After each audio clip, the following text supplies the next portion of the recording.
Now, today, we're going to see what if genius Harry Potter controlled the mind of Daphane Greengrass. Join Patreon for early access of super op stories, also adult and steamy Harry Potter stories too. Please subscribe this channel because definitely I will try my best to provide a valuable content for you all. Also check the description to support the original author for this beautiful creation. The new millennium was supposed to be a fresh start, a time for hope, a new dawn for mankind. For the Potters, it started off just that way. Their first son was born on 31st of July, 2000, and for a while life was great despite the war they were a part of. However, just as it all started falling apart in the Muggle world in September of the following year, things took a turn for the worse for the Potter family. It was Halloween 2001 when Voldemort came to the Potter household and tore the family to shreds. The perfect family was gone. Whatever hopes and dreams James and Lily had for their son for the new millennium were swept aside alongside so many others. Parents who would have to bury their children, sons and daughters who would never see their parents again. Far from being a new dawn for mankind, the new millennium was more of the same: anger, pain, suffering, and death. About the only things the magical and Muggle worlds had in common, to be honest. But our story doesn't start here. Not really. For that, we need to head further into the future to see the Potter firstborn, once he has matured, tempered in the fires of adversity. This is his story. Harry James Potter could feel the blood pounding in his ears. He didn't think he had ever been this angry before in his life. It was as if every little bit of frustration and torment that had been inflicted upon him had built up and was finally released. He watched as the already sizable frame of his Aunt Marge continued to inflate as it worked its way out of the house, bouncing off the ceiling, before it reached the open conservatory door. He felt no regrets. He knew he should, but he simply didn't. He tore through the house towards his pitiful excuse for a room, intent on grabbing his few possessions and getting the hell out of this bloody house. He grabbed the few clothes that vaguely fit him and stuffed them into his trunk. Then came his most important items, hidden under a loose floorboard: the invisibility cloak that was his father's and the photo album given to him by Hagrid. They were the only connections he had to his long-since-departed parents, and therefore highly treasured by him. All that was left to collect was his various pieces of magical equipment. Luckily, the majority of this was permanently in his trunk, so that his paranoid and magic-phobic uncle wouldn't confiscate it. Once it was all packed away, with the exception of his wand, which he tucked in his pocket before thinking better of it, and holding it out in front of him, he headed downstairs cautiously, expecting Vernon to have some sort of nasty surprise for him. He wasn't disappointed, as when he turned the corner from the bottom step, he spotted a meaty fist heading towards him from out the corner of his eyes, so he promptly ducked. The bellow of rage mixed with the crunching impact told him that while he had escaped, the wall had not been so lucky. "You put her back. You put her back this instant." Vernon screamed at him through the pane, spittle hitting Harry in the face. Bringing his wand up so that it was pointing in Vernon's face, he let loose some more of his anger. "No, she deserved it. She deserves that and more. Now, if you don't want me to curse you, you're going to get the hell out of my way right now." Vernon cringed at the sight of the wand, and the mental dilemma was clear to see. He desperately wanted to hurt Harry, but he didn't want to risk getting hit by any freakish spell. Before any decision could be reached, Harry stormed out of the house into the clear night sky and started walking, or rather marching, as far as he could from number 4 Privet Drive. It was only once he reached the play park that he started to cool off a bit and began to wonder what kind of situation he had got himself into this time. Looking at it objectively, he had little to no money on him, no place to stay, and carrying a trunk and a bloody great birdcage with a snowy owl, and wasn't exactly inconspicuous either. The lessons of the last 2 years had been learnt the hard way, and Harry now knew that rushing in without a plan was the way to get yourself killed. In fact, if it hadn't been for Fawkes, the events in the Chamber of Secrets would have killed him. After his experiences with the Ministry last year, where Dobby's hover charm caused him to get a letter about underage magic, he was sure that this time he was now going to be expelled, even if he didn't use a wand. Minor details like that didn't seem to matter overly to the department responsible for monitoring underage magic. Mentally shaking himself out of the dark thoughts that were threatening to engulf him at the prospect of being expelled from the only place he had ever been able to call home. First things first, he needed a place to stay, and for that he needed money. He had some, Probably enough for one night somewhere, giving him the chance to get to Gringotts to take out some more money from his vault. He did consider going to the Leaky Cauldron, but dismissed that almost immediately, as he would very quickly be recognized there and be turned into the ministry. No, he was much better off going into Muggle London. It would be cheaper, and there was far less chance of him being recognized. Decision made. However, that did leave the slight problem of how he was going to get to London in the first place. A noise behind him made him turn sharply with his wand raised. Just as he was about to scan the undergrowth for any threat, there was a bang behind him that caused him to topple over his trunk. Welcome to the night bus emergency transport for the stranded. Witch or wizard? I am your conductor, Stan Shunpike. Harry stood up and looked at the pimply and gangly youth in front of him. Can this go anywhere? He asked. Sure can, except for underwater. Can't do nothing underwater. Can you take me to the Strand in London, please, Harry? Remembered one of the roads that led off of Charing Cross where the Leaky Cauldron was. He figured this was close enough to the entrance to Diagon Alley as to be easy to slip inside, but far enough away that he was still unlikely to be recognized. Although knowing how insular and isolated the magical world was, being anywhere at all in the Muggle world would allow him precious anonymity. That'll be 12 sickles, please. 14 if you want a toothbrush. What did you say your name was? I didn't, said Harry as he handed over the 12 sickles and headed towards a seat. The journey was quite possibly one of the most unpleasant of Harry's short life. The bus weaved and dodged through traffic at blinding speed with no seeming concern for the passengers. They were all thrown around so that when they finally reached Harry's stop, he was covered in bruises. How on earth that woman had slept through the ordeal, he would never know. Thanking his lucky stars that he had made it to his destination in pretty much one piece, he exited the death trap and gave an incredibly false farewell to Stan. However, Stan didn't seem to understand that Harry would happily never see him or his damn bus again. Stepping out into the clear night air, Harry breathed in deeply, the sense of freedom hitting him for the first time. He knew full well he still had a long way to go to properly attain that status, but he had made a positive step towards it. Thinking about it made him feel good. He had always been self-reliant, having had no choice in the matter thanks to the Dursleys. But this was a whole other level. Well, first things first, he thought, somewhere to stay for the night. To this end, he started walking up the Strand, scanning each side of the road for any suspicious people that could be magical as well as somewhere cheap to stay. After a 5-minute walk, he spotted what he was after, a small and slightly dirty-looking building with a flashing sign outside that read vacancies. Several of the letters didn't work, and the whole place looked thoroughly unappealing, but Harry figured it was for one night only, and he was only going to sleep, so what the hell? He walked in purposefully, with far more confidence than he actually felt, and headed to the front desk that was currently occupied by a bored-looking teenage girl with large headphones, blue hair, and a nose ring. Harry had never seen anything like this, the magical world being conservative to say the least, and he was intrigued. So much so, in fact, that he realized he had been staring at the nose ring and not paying attention to the girl. Are you listening to me, Runt? Do you want a room or not? Her voice was sharp, but not exactly harsh. Sorry, spaced out for a minute there. How much is a room? £15 a night for a single. That don't include breakfast or any of that crap, mind you. Harry looked in his wallet and assessed the contents. I'll take a room for 2 nights, please. He figured this would give him more than enough time to consolidate his position and visit Gringotts to get some more money and move in somewhere slightly more appealing. Here you go, Squirt, she said, handing him a key with a number 3 on it. By the way, nice owl. She rolled her tongue over the word owl and smirked, obviously hoping to embarrass him. Harry simply smiled back, took the key, and replied, nice nose ring. Feeling he had done quite well out of the exchange, he turned away without seeing the girl's reaction and started walking in the direction of a sign directing him to room number 3. It was only a short walk, and on finding the room, he opened the door and walked in. A polite way of describing it would be basic. However, Harry really wasn't expecting anything different, and as far as he was concerned, it was a pretty nice room, a darn sight bigger than his old cupboard. The day's exertions catching up with him, he dumped his trunk, let Hedwig out, and collapsed on the bed, quickly falling asleep with all his clothes still on. Waking the next day, Harry stretched out his stiff muscles. It seemed £15 a night didn't get you a particularly comfortable bed.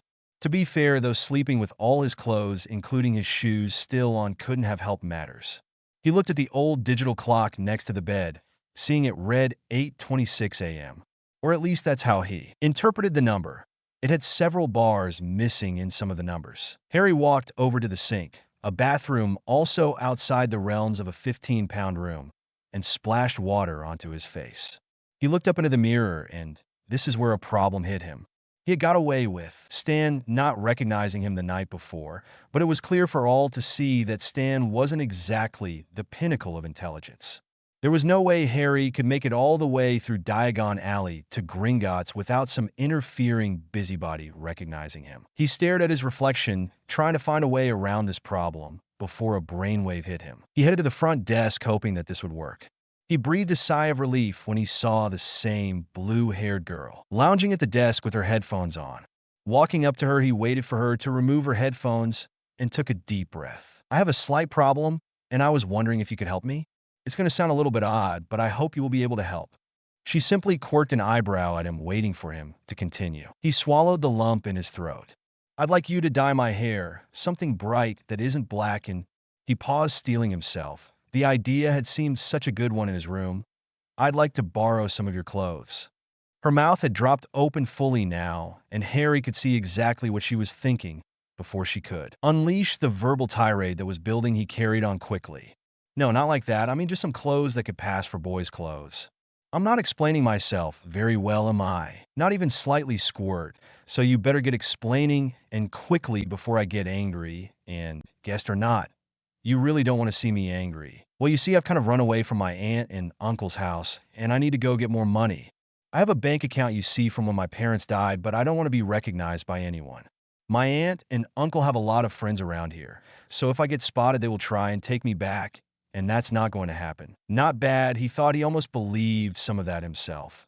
Maybe because most of it was true in a twisted sort of way. She looked at him suspiciously. "I know that isn't the whole truth, but you know what? I don't really care." "Oh, I believe you're a runaway. Seen enough of them come through here to recognize that, but there's more. Don't worry, I said I'd help you. Plus, I'm training to be a hairdresser, so any willing victim is welcome." Her eyes glinted at this, making Harry wonder what on earth he had let himself in for. Looking around and seeing nobody, she hollered, I'm helping a guest, so I can't watch the front desk. You will have to do it."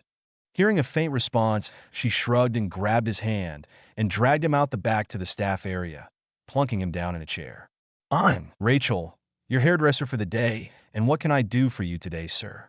She curtsied mockingly. Fighting back a laugh, Harry replied, "I'm Harry, and while I don't really know what I want, definitely need to dye the hair to a different color, but other than that I'm tempted to leave it up to you, although I'm not sure I trust you." He said the last part with false suspicion. Rachel laughed. "Don't worry, I won't do anything too bad.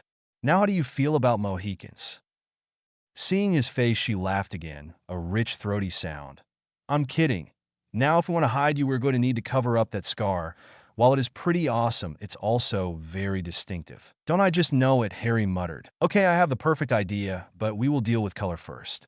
Now since you have such dark hair, we are going to have to bleach it blonde first. We leave that for a little while, and then we dye over the top of that with whatever color you want. May I suggest a bright green to draw attention away from those lovely eyes of yours?" Harry blushed and nodded his acquiescence. "Excellent, I'll get started then." The next few hours passed in a blur for Harry, chatting to Rachel about everything and nothing, as well as a lot of time about music. Rachel was scandalized when Harry couldn't name his favorite band or even anyone he liked, so she had taken it upon herself to educate him. Her taste was wide and varied, everything from the mellow and relaxing reggae of Bob Marley to some speed and death metal bands whose names quite frankly scared him. I mean, what sort of band calls themselves Cannibal Corpse, for crying out loud? Harry found that he did actually enjoy quite a lot of it, particularly some of the less extreme metal bands, and came away with a new appreciation. Throughout the whole process, Harry found he was forbidden from looking in the mirror. He had tried to argue against this, but Rachel never seemed to really listen. Therefore, once Rachel announced she was done, butterflies were well and truly making a nuisance of themselves in his stomach. "Okay, Ratch, I'm ready, let's have it." With a flourish, she revealed the mirror, and Harry was gobsmacked. The image before him looked nothing like it had this morning.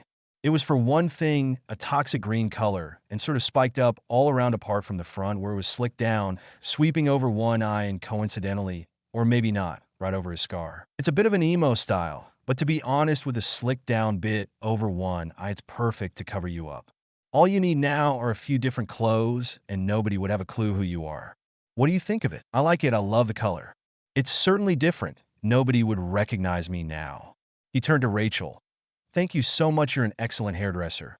So can I borrow some of your blokey clothes? Yeah, come on, let's see what we can find. Reaching her room, Harry paused at the door, not sure if he was allowed in. Come on, you daft sod. I can't let you borrow any of my clothes if you don't come inside. Harry laughed and walked in, eyeing the messy room with all the walls covered in posters of bands that he had heard just this morning, as well as one entire wall filled with CDs. Rachel was already over at the closet, flicking through and muttering to herself. Every so often, something would be thrown in the general direction of the bed. Harry simply sat down to wait, knowing already it was pointless to try and interrupt her. Finally, there was a pile that Rachel deemed sufficient, and she walked purposefully over to him and started eyeing him up and down. I don't think I have any jeans that would fit you, so unless you're up for wearing a skirt. Harry shook his head vigorously. No. Well then, do those jeans you have on have any sentimental value? Because if they don't, our best bet is to rip them off at the knees, get you a big old pair of boots, a band t-shirt, and stick a hoodie on top. Sound like a plan? Harry nodded his agreement and soon found himself with his already tatty and ripped jeans even more ripped just below his knees. He had put a Parkway Drive t-shirt on after making Rachel turn around, having really got into their music downstairs, and was left choosing between a Metallica hoodie and a Pantera one. Just pick one. What, are you a girl? Rachel had clearly lost patience with the clothes selection process. Harry grabbed the Metallica one and picked up the biker boots that had been presented to him. They were a bit big, so he let Ratch know he was going to his room to pick up another pair of socks to fill the inside of the boots out a bit more. Once he reached his room, he went straight to his trunk and rummaged around for a pair that wasn't too foul when he came across something that made him laugh out loud. His invisibility cloak. He could have just worn that and not had to go through all this effort.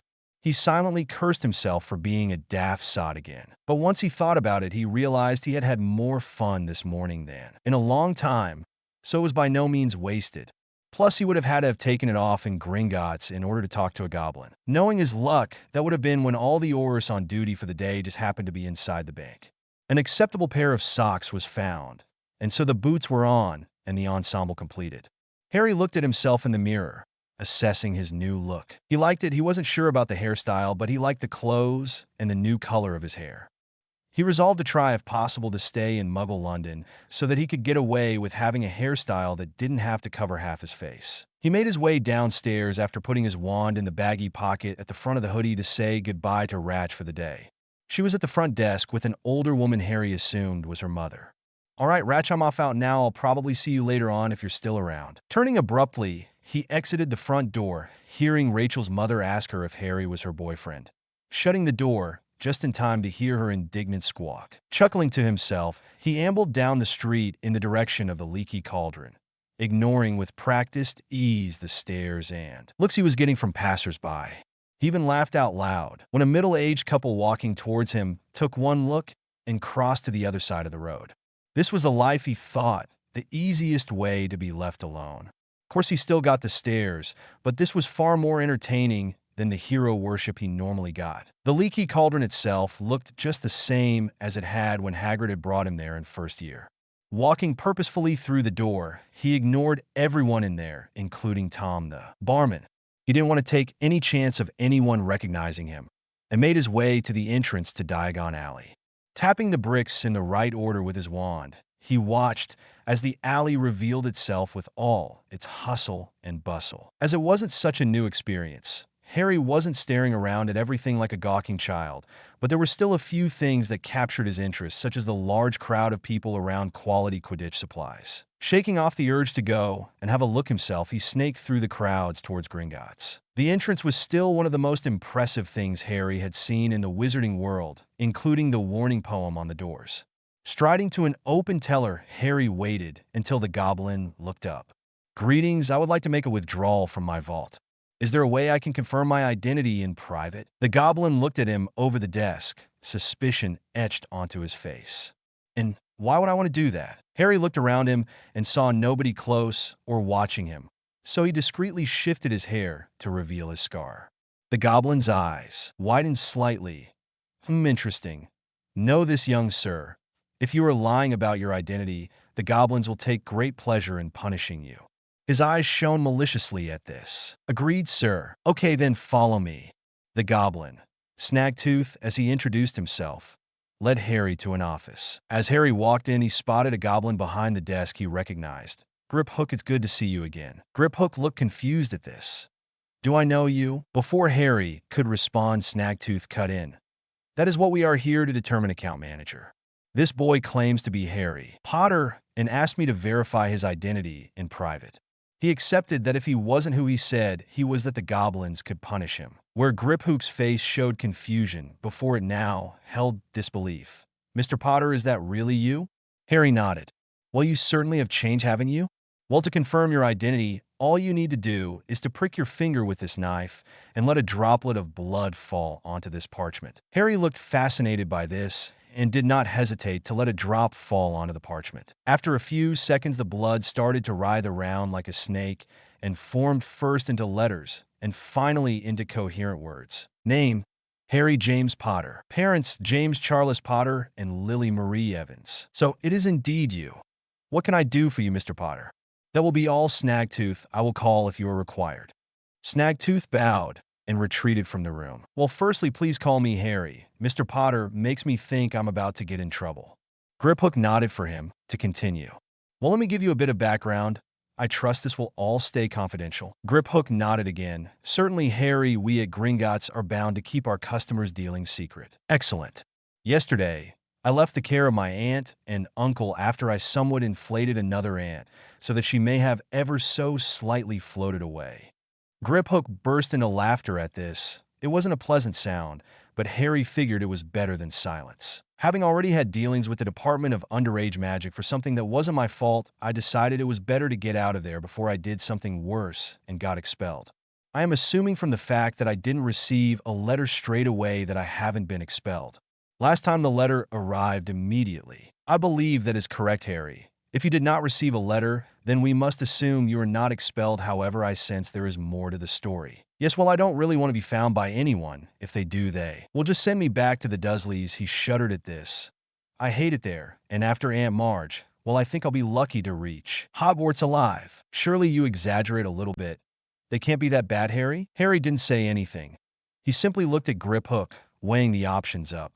Coming to a decision, he removed first the hoodie and then the t-shirt before slowly turning around to reveal his back. Goblins are a warrior race, and as such, Griphook had seen a lot of wounds that resulted in impressive scars. However, he had never seen anything like the back of Harry before. It was a rippling mass of white and shining scars that crisscrossed and layered on top of each other so much in places it was raised by over a centimeter. My uncle started off with a belt, but after the age of 6, he figured it wasn't making enough of a point, so he moved on to a switch, a length of wood. I figure if it wasn't for my magic, I'd have probably died before I reached Hogwarts. Of course, being beaten bloody and then being mostly healed by the next day was yet more proof of my freakishness, proving Vernon right and making him beat me more. Bit of a viscous cycle, really. Harry was emotionless during this. His normally shining emerald eyes were dead and lifeless. Griphook half raised a hand as if he wanted to touch the scars before putting it down quickly, realizing that the gesture could be misinterpreted. I can't believe it. I would like to ask if those were real, but that's more because I don't want to believe they are. How can this have happened? Even amongst goblins you are famous. How could you have been treated this way? Harry simply shrugged and started to put his shirt back on. Harry, Griphook's voice was soft, almost compassionate. I will talk to my chief about this. I may be able to persuade him to get some of our top healers involved. If all goes well, they will be able to remove all of those from your back. I'll make no promises, but I will do everything in power. Does that sound good to you? Harry raised his eyes from the floor for the first time. You would do that for me? Certainly. Now, if only we had access to your parents' wills, then we would know for sure. But I can't imagine they would have wanted you to go to your aunt and uncles if that was the result. What do you mean, my parents' wills? Well, since Halloween, when you defeated Voldemort, the wills of your parents have been sealed by the Ministry. No goblin knows why or who exactly did it, and we lack the power to gain access to them. All I can tell you is that you have access to your trust vault, And there is the family vault you can usually access at age 17. In the absence of wills, we assume that everything goes to the next of kin, which is you. So whatever bequests that your parents made have been ignored. This is not necessarily a bad thing for you, as it may mean you get more than you would have before, although this does mean that your parents' final wishes are not being observed. Griphook shrugged. There is no legal onus on you to do so, but should you gain access to the will, which you should be able to at 17, you can still carry out the bequests as stated by your parents. Harry nodded to this. In regards to my family vault, you said usually it's 17. Would it be possible for me to access it now? Or at the very least take a look around it? There are special provisions set up if you are the last member of a family line, which you are. These state that you can access your family vault from 11, but you can't take any of the money until you are 17. This means that you can take any of the books, paintings, furniture, or heirlooms that you wish. Can I go and look at them now? Harry's voice trembled at the prospect of seeing if there was anything from his parents in the family vault. You can indeed, Harry, and while you are doing that, I will talk to my chief about you visiting our healers. Thank you, Griphook. I don't know how to repay you for your help. It is unnecessary, Harry. Now Snagtooth will take you down to your family vault, and then to your trust vault. Harry followed the goblin from the room, leaving Griphook trying to shake himself from his thoughts. It was only a short walk from the office to where the infamous Gringotts carts were kept, and the trip was made in a slightly awkward silence. Harry felt like he ought to make conversation, even if it was inane platitudes, but he couldn't think of anything. The trip itself was very similar to Harry's first experience, with many twists and turns, far too many to count. Compared to the location of his trust vault, the cart seemed to be taking them deeper into the cavernous expanse that was the Gringotts labyrinth. Finally, the uncomfortable journey came to an end in front of a pair of large double doors. It looked to Harry a bit like the blast doors he had seen when he had snuck a look at the television when Dudley was watching the original Star Wars. The unlikely duo paused in front of the doors, both looking at the other expectantly. Harry realized at this point that he likely should be doing something, but he had absolutely no idea what. Am I supposed to be doing something, Snagtooth? I apologize, Mr. Potter, I forgot that you have never done this before. This is one of our more secure vaults, more secure than your trust vault, and as such no key is needed. To unlock the door, you must put your hand into the recess there, he said, gesturing to an area on the left-hand door. What will it do? Harry inquired. Well, once you put your hand inside, a small needle will release and prick your palm, allowing several droplets of your blood to be recognized by the door. The door itself is attuned to the Potter family, and it will be able to recognize if you are worthy of entering the vault. It is purely based on family line, so as the last of the line, you will have no problems entering. Harry shrugged and walked towards the door, confidently placing his hand in the recess. He gasped slightly in shock as the needle shot into his palm before retracting along with some of his blood. He removed his hand and watched in amazement as the small hole in his palm closed over. He shook his head ruefully. He really should stop being amazed by magic by now. His attention snapped to the doors as they creaked and groaned, as some sort of locking mechanism that had lain dormant for years released, allowing the doors to swing open. Harry's heart was beating a brutal tattoo in his chest. He couldn't believe he could well be about to see something from his parents. He held his breath in trepidation as the doors slowly unlocked. What was revealed was a large, open expanse of rocky room, interspersed with piles of galleons. There wasn't really much else. Harry couldn't help but be slightly disappointed by the lack of variety of the contents of the vault, compared to the list given by Griphook of furniture, heirlooms, books, or paintings. He realized that he had been hoping that somewhere there would have been paintings of his parents like the ones of the former heads of Hogwarts in the headmaster's office. Money he expected, although there probably wasn't as much as was in his trust vault, maybe 3/4 that amount. Snagtooth looked a little shocked by this as well. Seeing his mask slip for an instant, Harry turned to the goblin. What is it, Snagtooth? Why are you shocked by this? The goblin grimaced slightly, muttering about damn observant humans. It is not that I am shocked exactly, Harry, but I expected there to be more in the vault. You see, the Potters are an ancient and noble house, and as such would have accumulated a large number of heirlooms, at the very least jewelry. Traditionally, the Potters have always been a warrior family, and so I would have expected there to be armor and weapons in here as well. Why this isn't the case, I have no idea. Perhaps the reputation does not meet up with reality, Without looking at the actual accounts, I have no idea. Would it be possible for you to do that then? Look at the accounts, I mean? I realize there should be enough money in here to last me a lifetime, but from what I've heard from some of my classmates, it seems like there should be more. I'm just not sure I trust the ministry not to have plundered something. I can't look at the accounts, Harry. I am not senior enough, however Griphook should be able to. In fact, the Potters should have their own account manager, but at the moment, I'm not entirely sure who that is. I can find out for you, though. That sounds good, said Harry absently, beginning to wander around the vault.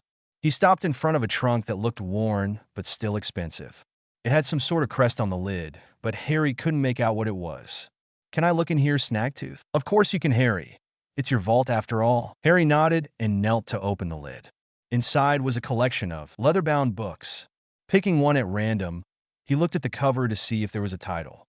There wasn't, so he opened it to the first page, and on the inside cover there in elegant script was his father's name, and under that was written Journal Year 5. Harry sucked in a deep breath. There were 30 of these books in the trunk. Were they all his father's? Deciding that whoever had written them, they would be well worth investigating. He replaced the book where he had pulled it from. He stood up, trying to work out how he was going to get the trunk all the way back to his hotel. Snagtooth provided the solution, though. I believe if you touch your wand to the crest, it will shrink the trunk to a manageable size, small enough to fit in your pocket, and will cause no damage to the contents. Do not worry about being underage. This is not actually doing magic. It is an inbuilt function of the trunk. Harry nodded gratefully and shrunk the trunk before placing it in his pocket. Can we go to my trust vault now? Unless there is some way of getting money out without having to physically cart all the money around with me. Harry looked questioningly at his guide. Well, Gringotts does make pouches available to customers, for a fee of course. These pouches link directly to a vault and allow you to withdraw however much you desire in either muggle money or galleons, providing of course it does not exceed the total available in the vault. That sounds great. How much will it be for one of those? You will have to discuss that with Griphook. If there is nothing else, do you wish to return to his office now? That would be great. Thank you, Snagtooth. Not at all, Harry. Surprise once more flitted across the goblin's face at receiving thanks. I believe that you are going to do great things for the magical world. Harry looked taken aback by this statement before smiling genuinely at Snagtooth. The journey back to Griphook's office seemed much quicker to Harry for some reason. Perhaps it was his imagination. Walking slightly unsteadily from the cart's speed, they made their way into the office through one door just as Griphook came through the other. Excellente minerie. You will be pleased to hear that I have spoken to my chief, Ragnarok, and he has agreed that you need to be seen by a healer, and under the current circumstances, it would be best if you saw a goblin one. Is this all right with you? That's fantastic, Griphook. It's so much better than merely all right. His eyes shone with pure delight. Griphook chuckled. If only all of your kind was as trusting towards us as you. Most wizards would never consent to having filthy animals use their magic on them. It was Harry's turn to laugh. Well, I think we can safely say I am not most wizards. When would I be able to visit the healer? An appointment has been set up for you tomorrow morning at 9 a.m. We don't know how long it will take to heal you properly, so it would be best to have as much of the day as possible.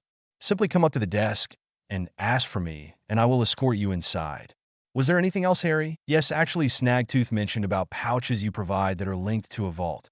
Would it be possible for me to get one of those? I think we should be able to manage that, Harry. It will, however, be 10 galleons. Harry nodded his agreement to this, and so Griphook reached into his desk, pulling out a handsome black pouch. I need for you to put a drop of blood onto the pouch just here, so that I can tie it to you and you alone. While he was in the process of letting a drop of his blood fall on the pouch, Harry spoke up again. Snagtooth also mentioned that the Potter account should have its own manager. Do you know who this is? Unfortunately, I do not, however, I can make inquiries if you wish. Would it be possible for you to take over from whoever it was? It's just that you are someone I know and trust, whereas I've never met whoever the manager is at the moment. That is certainly possible, Harry, and I must say I am honored that you have chosen me. Harry waved away his thanks embarrassedly. It's nothing, Griphook. I think you are the best person for the job. Would it be possible for you to have a look through the accounts and see if everything is in order? Snagtooth seemed surprised at the lack of content in the family vault. So could you look into that, please? I will do just that, Harry, and should have everything ready for you by the time you return tomorrow morning. All I need from you is your signature here, authorizing me as your new account manager. This is a blood quill, so it will hurt when you sign, but will heal almost immediately, so there is no need to worry. Harry signed the parchment happily, grimacing slightly when the quill cut into his own skin. He fervently hoped he wouldn't have to use that damn thing too many more times. Thank you for all your help today, Griphook, and I'll see you tomorrow morning at 9. The pleasure was mine, Harry. Until tomorrow. Harry slid the pouch into his pocket alongside his trunk and made his way out of Gringotts. He was tempted to go shopping in the alley, but his curiosity over what the journals contained won out, and so he made his way through the crowd, ignoring the stairs, back through the leaky cauldron and to the hotel. Just as he was coming through the entrance, he heard a scream from his left and the sound of breaking glass. He whirled immediately, wand pointing towards the possible threat. Chapter 2. Chapter 2. What the hell is Harry Potter doing here in my hotel? The cry came from an older woman who was walking out from the back office by reception. How do you know who I am? Harry shouted back, not lowering his wand at all. You were messing with your hair, and I could see the scar. Nobody else has a scar like that. Harry had to admit that this was probably true. It was a distinctive scar, and she sounded very scared.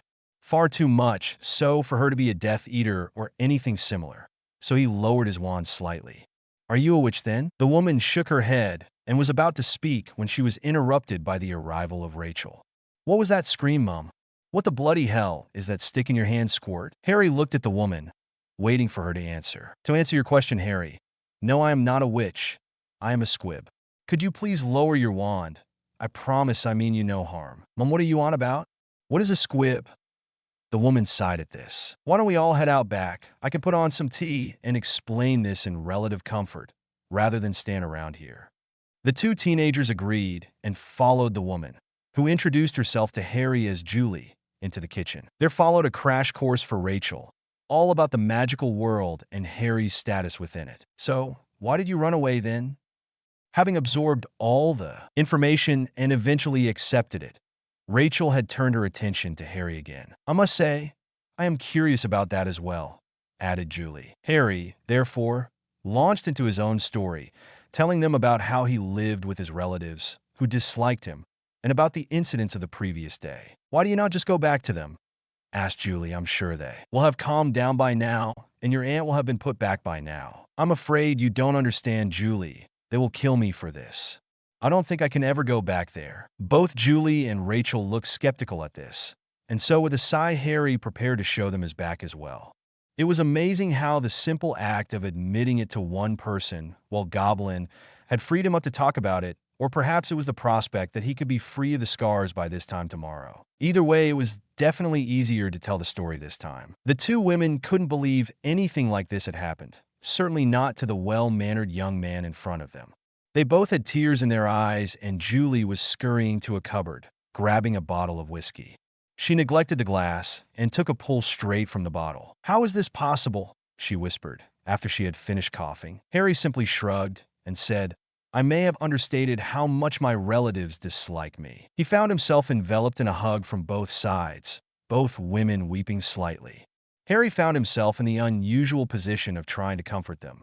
His mind registered that this wasn't exactly the way it was supposed to be, but he had long since shed his last tear over his cursed relatives. It's okay. I'm off to Gringotts tomorrow morning to visit a goblin healer, and they are hopeful that they will be able to do something about the scars. How are you so calm about all this? Rachel asked in wonder. Don't really know. I guess it's just something I'm kind of used to. Now, once you have had something for the majority of your life, you begin to accept it. He shrugged again. It's just the way it is. Harry. Rachel looked at him with her eyes shining from tears. I want to help you. She paused here, collecting herself. I've always wanted a little brother. She looked away a little embarrassed. Well, I had one, but he died when he was only young. I guess that's why I helped you so readily the other day. You reminded me a little of how he could have turned out. Anyway, what I'm trying to say is if you have any problems or need any help, I'll be here for you. Harry was truly touched. I'd like that, Ratch. I've never really had anyone I could call family, at least not that I remember. He took a deep breath. Thank you for everything. Now I'm sure you two have a fair bit to talk about, and I'm pretty knackered, so I'm going to take a nap and then have a look at some of the journals I picked up. I'll see you later. With that, he stood up and walked to his room, suddenly feeling mentally drained. A nap sounded perfect right about now to him, And so, he did just that. He awoke a couple of hours later feeling hungry, so he decided to go to the McDonald's he passed on his way to the leaky cauldron earlier on. One Big Mac later, he was ready to start on the journals. A quick look at the inside cover of each showed that of the 28 journals. 18 were his father's and 10 his mother's. Of James there was one for each year at Hogwarts, for from his pre-Hogwarts days, and 3 detailing the Marauders' pranks.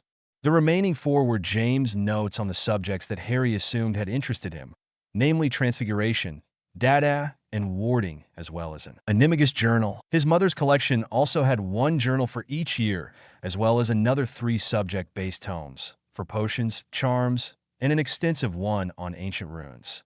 Harry had absolutely no idea where to start, and so, after some deliberation, he put aside the pranking ones as well as James' pre-Hogwarts volumes. Deciding that the subject journals might be a little advanced for him, he started on the Hogwarts journals, his dad's first year first of all, followed by his mom's first, and so on, switching back and forth between the 2 points of view. He settled back, making himself comfortable, and lost himself in his parents' world. In fact, he got so engrossed that by the time he was a third of the way into his mom's first year, and he looked across at the clock, it read midnight. Knowing he had a big day tomorrow, he set his alarm and settled down to sleep. He awoke after one of the best night's sleep he had managed in years. He sincerely doubted that it was because the bed had magically got more comfortable, though. The simple act of talking about his life must have released tension he didn't know he was carrying. He got up, washed and dressed in the same clothes as yesterday, making a mental note to buy some of his own clothes so that he didn't have to keep borrowing Rachel's. He walked downstairs, pausing only at the front desk to book his room for another week with Julie at the front desk. The Gringotts pouch having the ability to automatically convert the galleons in his vault to sterling as required. Of course, this being goblins, there was a small fee involved. Harry had checked, though, and it really was a small fee, less than 1%.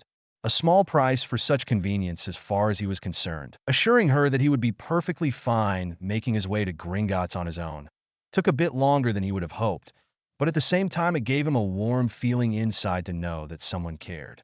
Stopping again at McDonald's for a breakfast, he realized that these were not as nice as the normal fare. Another mental note was made to find somewhere slightly more healthy to eat, particularly around breakfast time. Being still early in the morning, the lines at the tellers were low, and so Harry had no difficulty in walking up to an empty one and asking for Grip Hook.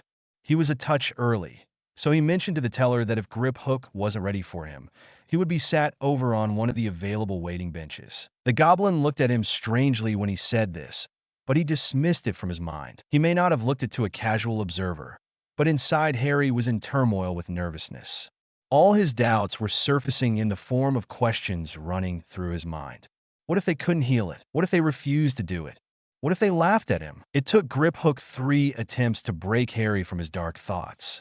Harry looked up apologetically. Sorry, Grip Hook, just a little bit nervous. That's quite all right, sir. If you would come right this way. Harry looked at him questioningly as to why he had slipped back in a formal address before Grip Hook subtly indicated the surrounding people. Harry nodded in understanding and smiled his thanks before following the goblin. Instead of going to the office like yesterday, Grip Hook was leading them into the medical complex that was towards the rear of the bank. Very few humans ever went this far into the bank, and those that did were usually on their way to something unpleasant, never to return. First of all, I am taking you to have a scan done on you so we can assess any and all damage that you have incurred over your life. Grip Hook said, by way of explanation on their journey. After that, depending on the results, you may be treated then, or there may be things we need to prepare before you can be treated appropriately. Harry nodded mechanically, paused before the door that Grip Hook had walked through, took a deep breath to steel himself, and walked inside. After all the dark gray rock of the previous parts of the bank, it was a shock to be in a white and sterile room. It could have been a room in any hospital with its stainless steel and white contents. There were 2 goblins standing around a low bed, one obviously the assistant of the other. Mr. Potter, if you would be so kind as to remove all of your clothes apart from your underwear and lie on the bed, then we can get started. The elder goblin's tone was firm and one that brooked no argument. Harry wondered idly what it was that bred healers to all be such no-nonsense individuals. Madame Pomfrey was the same. He complied without comment, hissing slightly as the cold of the bed hit his naked back. "Now I'm going to cast some diagnostic spells so that we can fully assess you and what needs to be done. Don't move. It will only throw the results off." Harry lay motionless and silent for what seemed like an eternity, as the wizened goblin chanted in a low, guttural tongue and moved in his hands in a complicated pattern. The young wizard was getting thoroughly uncomfortable as his healer seemed to be getting more and more angry, a snarl plastered across his face. It was therefore no surprise that Harry flinched horrendously when the goblin turned abruptly and started shouting what could only have been swear words in the goblin's own language. He then launched a tray of instruments against one of the pristine walls, causing an almighty clattering. The assistant gaped at his superior while Harry was recovering his composure. "What is it, Master Healer? What's wrong with me?" Harry's voice was quiet and seeped in nerves. "It is barbaric, and they say we are animals. How can this have been done to anyone, especially a child?" The goblin continued to rant before seeing that his patient was shrinking back into the bed with every sentence. Modifying his tone to something marginally calmer, he turned to his patient. "You have had several blocks placed on you and your magical core from a young age.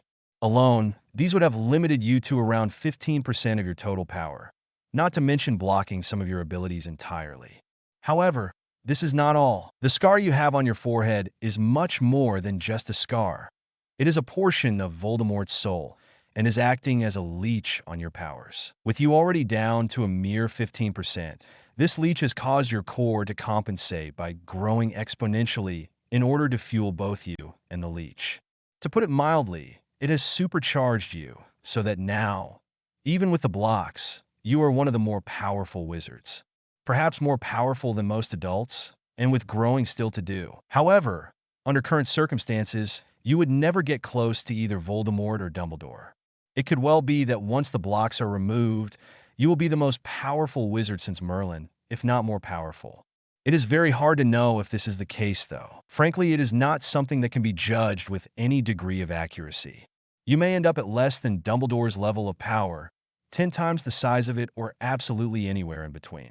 Until we take the bindings off and you reach full maturity, it will be impossible to know. Aside from the binds on your core, your intelligence has been curbed, and you have an eidetic memory that has also been suppressed." Seeing Harry's look of confusion, he explained, "This means that if you read or hear something once, you will remember it.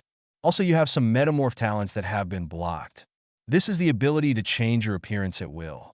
Again, it is very difficult to know how talented you are at this without some experimentation on your part. Some metamorphs can change everything about themselves, from hair color and length to height and weight, while others may only be able to change their eye color. What we're going to do is take you down to the ritual room and remove the leech, as well as all the blocks on you and your abilities. This will make your core unstable for a while as it readjusts to having much more power available to it. Therefore, you will not be able to cast any form of magic for at least a month." Harry had been listening enraptured and responded for the first time by shrugging. "That's okay. I can't use magic until I got back to Hogwarts in September anyway. Will I be able to practice the metamorph thing, though?" The healer nodded. "I would suggest you do so. Control can only be achieved through practice. Are you staying somewhere where you can do this in privacy?" "I am. The people I'm staying with know about me and magic, or at least they do now, so it won't be a problem." "Okay then, well, if you're ready, Mr. Potter, we can move this to the ritual room and get started. Once the ritual is done, I will give you some potions that will correct all the damage from malnutrition. Between the potions and removing the leech, your vision should also be corrected." Harry couldn't believe that all of this was really happening, so much so that he actually did pinch himself while they were walking to the ritual room, before laughing at his own stupidity. The ritual room itself was a circular chamber with a stone altar in the center, surrounded by a multitude of circles filled with various runes. He looked at them, wondering whether his mother would have known what they meant. He was directed to the altar and told to lie on it, face up. "Now, Mr. Potter, this is going to be an unpleasant experience for you. I know you are no stranger to pain, but nonetheless, you will not enjoy this." Harry simply gritted his teeth. "First, we are going to remove the leech because that is the hardest part, and once that is done, it will be easier to correct the other issues." The healer waved forward 6 other goblins, dressed in cloaks, from the shadows. They began a dirge-like chant that ululated, rising in volume before falling in a repeating cycle. As the chanting reached a fever pitch, Harry began to writhe uncontrollably on the altar. By all rights, he should have fallen off, but some invisible force was keeping him there. Harry felt as though he was going to split in two, that whatever the goblins were doing was going to tear him apart. The pain was agonizing. It was constant rippling waves of fire passing through every muscle, every bone, every single cell of his body. Just when he thought it couldn't get any worse, it felt like a hammer blow hit him directly on his famous scar. His mouth tore open, wordless screams filling the chamber, but still the goblins continued their own chanting, the tempo increasing. Had Harry been able to, he would have seen the skin around his scar bubbling as a black mist began seeping out. The mist was collecting inside a ball of pure white light. It wasn't going without a fight, though. It was almost as if it knew that destruction was imminent. First, it tried to return to its host. When this failed, it made a move towards one of the goblins, intent on survival by any means necessary. Slowly but surely, it was being defeated, though, shepherded into the orb that was floating over Harry. As each tendril wormed its way into the orb, it flashed briefly as the mist was neutralized. As the ritual progressed, the orb grew brighter with each part of the mist that entered it. By the time the final strand entered, the orb was pulsating with a glare so bright that it hurt your eyes to look anywhere near it. Harry's throat had long since screamed itself hoarse, but there was no abatement. To pause now would be disastrous. With a final flash that temporarily blinded everyone in the room, and a wave of magic that knocked all the goblins present over, the orb disappeared, leaving Harry free of its cancerous effects. If he was conscious, at this point Harry would have begged for a respite before continuing. However, he was currently dead to the world. With only a brief pause for the goblins to ingest the goblin equivalent of a pepper-up potion, they were back to it. The chanting was different this time, more rhythmic, almost tribal. Harry was no longer twisting and writhing, but rather was perfectly still as a soft blue light encompassed him, spiraling, caressing. Soon the air began to fill with the crackle of raw, untamed magic as the bindings were forced to relinquish their hold. Harry's new hair abruptly changed color again to a deep red this time, before turning to purple and lengthening, then turquoise before cycling too fast through colors and lengths to keep track of. The scars all over his thin frame began to wriggle like snakes, slowly burrowing back into the body they adorned. The only one that was unaffected was the remnant of the hole, where the basilisk Fong pierced his arm in the Chamber of Secrets. His body also began to lengthen. The height lost, thanks to the lack of food in his childhood, was beginning to return. Also, the thin frame was no longer quite so thin. It was wiry now, with a hint of muscle. The ribs had a covering of muscle and fat, and were no longer visible. Externally, nothing was happening to Harry's eyes, but internally was another story. The blue light was repairing the ravages of a childhood spent in the dark and wearing glasses that weren't prescribed, forcing the eyes to strain. As one, the goblins finished their chanting, the rituals having healed as much as they were able to. The exhausted boy was still unconscious and would remain so for several hours, yet before awakening ready to start a new chapter in his life. It was in fact almost 4 hours before Harry woke again. His muscles rebelled as he tried to stretch the aches and cramp out of them. While he was doing this, he took in his surroundings. It seemed as though he was back in the white room he was taken to first. He was all alone. However, just as he was making to sit up, the door opened, and in marched the goblin healer. He sighed at being caught trying to escape and made to lie back like a good little patient. The healer must have followed his train of thought. "Can you get up, Mr. Potter?" Harry shrugged slightly before nodding. "Well, do so then. I don't want you cluttering up my room." This was unexpected. Harry wasn't sure how to deal with a healer that wanted him to get up as soon as he felt he was ready. This was an alien concept compared to everything he had experienced previously. Deciding that it was what he wanted anyway. So why was he complaining? He dutifully sat up, wincing a little as his body protested. "Good. Now Grip Hook wants to see you, so if you will put your clothes back on and then return to his office when you're ready. You do remember the way, don't you?" Harry fully appreciated that when you're ready meant at least 10 minutes ago, and so he hurriedly got dressed and left the room, after thanking the goblin profusely. The hallways were deserted, and so it took very little time at all for Harry to reach Griphook's office. Even if he was feeling stiff and walking was still a bit awkward. Knocking once, he entered and gratefully sat in the chair he was offered. "You wanted to see me, Griphook?" "I did indeed, Harry. I went through the Potter accounts as you requested, and it seems I have an answer as to why they are in their current state. Prior to your father taking over the lordship, there were indeed a great number of heirlooms such as jewelry and armor in the vault, as well as substantially more in the way of liquid capital. However, with your father's ascension in the year after he graduated Hogwarts, he began selling off the majority of the contents. This money was then funded into something called the Order of the Phoenix. Do you know what this is, Harry?" Harry shook his head. "It is an organization set up by Albus Dumbledore in order to combat Voldemort.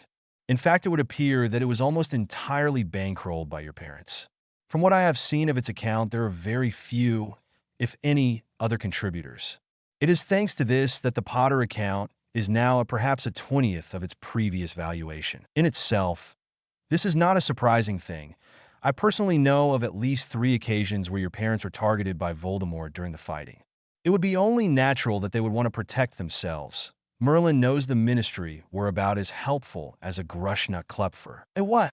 Harry asked. "I believe it would roughly translate as a stone saucepan." Harry nodded.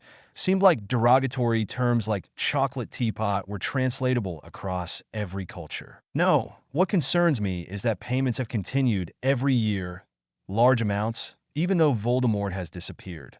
It seems that there is some form of document that allows Dumbledore to remove, and I quote, any amount of money he deems necessary from the main Potter vault. Your trust vault is unaffected." "That can't be right. How is this possible? The war ended on that bloody Halloween. Is there any way of getting it back? How can Dumbledore be stealing from me?" Griphook shook his head grimly. "I'm sorry, Harry. While it was incredibly, financially, irresponsible of your parents to allow access in this way, there is absolutely no way of reclaiming any of the money, property, or heirlooms." "Wait, property?" Griphook's face took on an even more sour look. "Yes, Potter Manor was sold to one Elphias Doge. However, it burned down shortly after." Harry was about to interrupt again when Griphook held up a hand to forestall him. "In terms of all the heirlooms, it would seem Dumbledore either sold them and deposited the gold into the Order account or merely removed the item to another, likely the Order account or his own. Again, there is no way of reclaiming any of the value or items, as what was done was perfectly legal. However, I do find it hard to believe that your parents would be so careless as to condone what has basically amounted to outright plundering of their, and by extension your accounts. Perhaps they were trusting of the wrong man. It would certainly appear that the so-called leader of the light is not as light as he would have himself known to be. The ambiguous language of the document is something any competent head of house would pick up on, and your father was nobody's fool." The revelations were getting to be too much for Harry. He had to get up and walk around to escape the crushing weight that had settled on him. "Let me guess, this Elphias Doge is an old friend of Dumbledore's, and he paid a lot less than market value for Potter Manor?" Griphook nodded. "In this fire, I'm going to guess that it was not very long at all after, perhaps within a week. Then, insurance was claimed, because of course it was one of the rampaging hordes of Death Eaters that burned it down." This last was said with utmost scorn. "Of course, nobody would question it if the great Dumbledore says it's so, even though I'm betting there isn't a single other pureblood manor that was even attacked, let alone burned to the ground, by the pureblood bigots that make up the Death Eaters. It wouldn't make sense to do that. It would alienate their prime support. Am I able to block Dumbledore's access to the vault? Or do I have to be an adult?" "Unfortunately, your suspicion is correct. There is nothing you can do until you are emancipated. Dumbledore has tied this up very well, and unfortunately for you, perfectly legally. And I am guessing again that the only person who can allow me to be emancipated early is Dumbledore. How am I doing so far, Griphook?" "I would say that all sounds fairly likely so far. Of course, nothing can be proved about all his wrongdoings. He could, and likely would, claim that he was keeping your inheritance safe, in the unlikely event that anyone challenged him over it." "Oh, I appreciate that. There is, however, a solution." "And what is that, may I ask, Harry?" "I'm going to destroy Albus Dumbledore," Harry said in a calm voice. It had the sound of an ominous resolution, and Griphook couldn't help but think that this moment would go down in the history books as the moment that changed the wizarding world forever. Of course, in these histories, there would be crackling lightning behind Harry Potter along with rolling thunder, so not everything could be taken entirely seriously. Well, if that is indeed the case, I have a suggestion. In order to make optimum use of your new memory skills and intelligence, it would be best for you to learn a branch of magic called occlumency. It is a way of organizing your memories into a more efficient system, allowing far easier access and better recall. With your memory and intelligence unlocked, this is the best way of easing the transition. In fact, if you don't do it, you could find yourself getting overwhelmed by your own mind. I'm willing to bet that you already have the beginnings of a headache already, from just the increased speed at which you can think. Harry just nodded. It is a little bit overwhelming. Will I be able to pick these books up in Flourish and Bots? Or are they more specialized? There will be some books in that shop, but not a very wide selection. However, it should be enough for you to rein your mind in until you can pick up some more in-depth books. Again, Harry nodded. I have another question, though. Is there such a thing in the magical world as a public library? You know, one where you borrow the books for a specific length of time and then return them. In the magical world, there isn't such a thing that would allow knowledge to fall into just anyone's hands and the purebloods. Don't want that. However, I believe that some enterprising Muggleborns created a magical wing in the British Library, right here in London. I don't know how good a collection it is, as for obvious reasons I have not visited, but it is better than nothing. Indeed it is. I think I will be spending a lot of time there over the summer. How do I get into the magical part of the library? I'm not sure, but I would guess that there would be signs that are charmed so Muggles can't see them, much like the leaky cauldron is. Before Harry could respond in any way, there was a knock at the door, and a harassed-looking goblin walked in, holding 3 vials of different colored liquids. Griphook took them from the underling without a word and dismissed him with a casual gesture. These are your potions that will correct the remaining damage from your relative's treatment of you. Take the blue one first thing in the morning, and the red and green ones just before you go to bed. The vials are charmed to be unbreakable and will refill on their own for the required 30 doses. After those 30 doses, you should be back to your optimum condition. If there is nothing else, Harry, that's more than enough. Thank you for all your help, Griphook, and if you could pass on my thanks to all those who participated in the rituals, I would be most obliged. Harry took the vials from Griphook before giving him a small bow and made his farewells, leaving the office and bank. As his headache was only getting worse, Harry decided that the occlumency books were his #1 priority, and to that end he weaved through the other shoppers towards Flourish and Bots. The shop itself was relatively empty, for which Harry was eternally grateful, because it meant he had pretty much free rein to locate the books required and browse a few others that looked interesting. He had already decided that apart from the occlumency ones, he wasn't going to buy any books before he was able to go and see the selection at the British Library. It took him longer than he felt it should have to find the books he was after, and when he did, he was a little disappointed with the lack of choice. In fact, there were only 3 books. Remembering how much importance Griphook had placed on learning this branch of magic, he decided to purchase all 3. It couldn't hurt to get as wide a range of views about the subject as possible. Besides, it had sounded incredibly interesting and useful when Griphook had mentioned it. He did idly wonder whether he would be able to do a Hermione now and recall specific lines of the text on demand. The goblin seemed to think so. She would be pleased. She was always nagging him to put more effort in with his studies. Perhaps he would even read Hogwarts a history, so she wouldn't feel like the only one.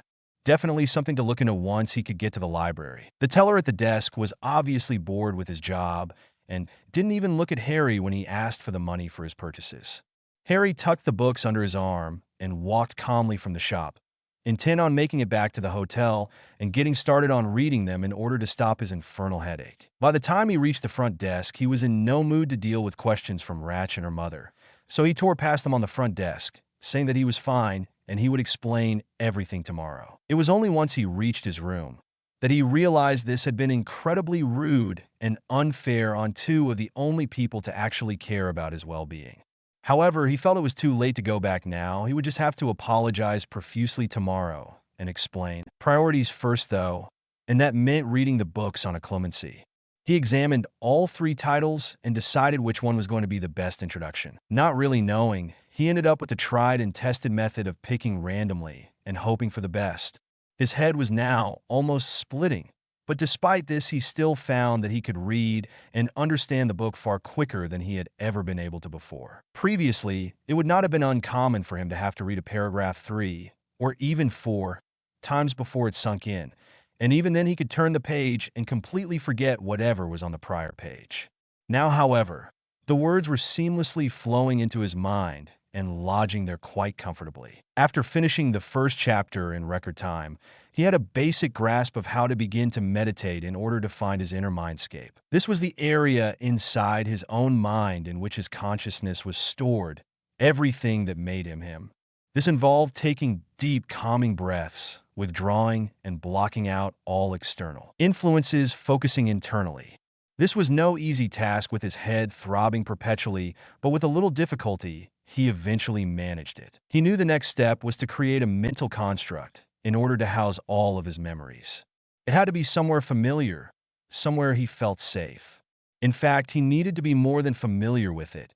He needed to know it intimately, inside and out. Harry's first thought was Hogwarts. However, he dismissed this quickly as, after all that had happened there, safe wasn't exactly how he would describe it. The solution came to him in a flash. It was simple. He berated himself for not thinking of it before. It was already a construct within his mind. It was his dream home.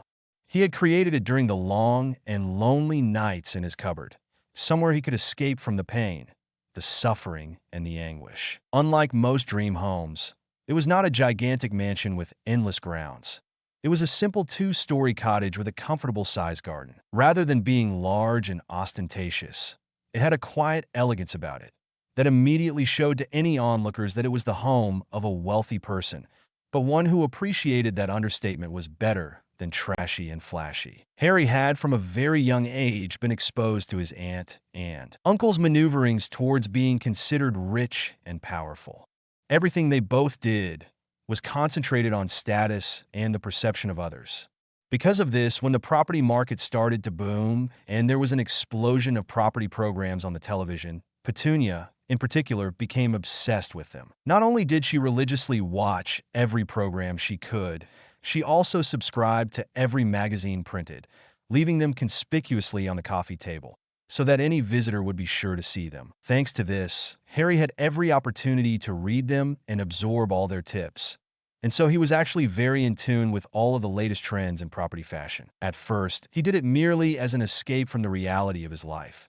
But as the years passed, he found he quite enjoyed the whole process, and he took great pleasure in retreating to his mental sanctuary to plan every room right down to the smallest detail. All of this made his dream house perfect for the purpose.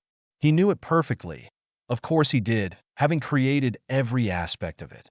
More importantly, its very reason for existence was to provide safety and comfort for him. Satisfied with his decision, Harry pulled the house and its garden into his mindscape and bedded it in, laying strong foundations. This was as far as he had got in the book, so it was time to return to reality and continue reading. The first thing that struck him was that his headache had diminished to a dull ache, rather than the all-encompassing pain it had been before. So far, so good as far as he was concerned. The next realization hit him like a train when he started reading and found he was reading whole pages in seconds. He pushed the book away from him in shock and a tiny bit of fear. The rational part of his mind told him that this couldn't be possible. It just couldn't. On closer inspection, it appeared it very much could be possible. Harry could recall every last word on a page that he had read in less than 4 seconds. Somewhere in the back of his mind, a line crept up from a program he had watched on television once. Something about the conscious mind being able to process 16 pieces of information a second, while the unconscious portion could process 11 million. If you remember correctly, the character that had said that could read something crazy like 20,000 words a minute, so maybe it wasn't quite as scary as he thought it was. The insistently rational part of his mind was telling him that he was taking comfort from a fictional program about what was possible, and this was stupid. But this was quashed by the rest of him, which recalled the program being almost entirely based on scientific facts. Shutting off this mental debate before it got truly started, Harry decided to continue his study of the Occlumency books. He had finished the first book and was well on his way to finishing the second when he yawned widely. Looking at the clock and realizing it was after midnight, Harry wisely decided to get some sleep.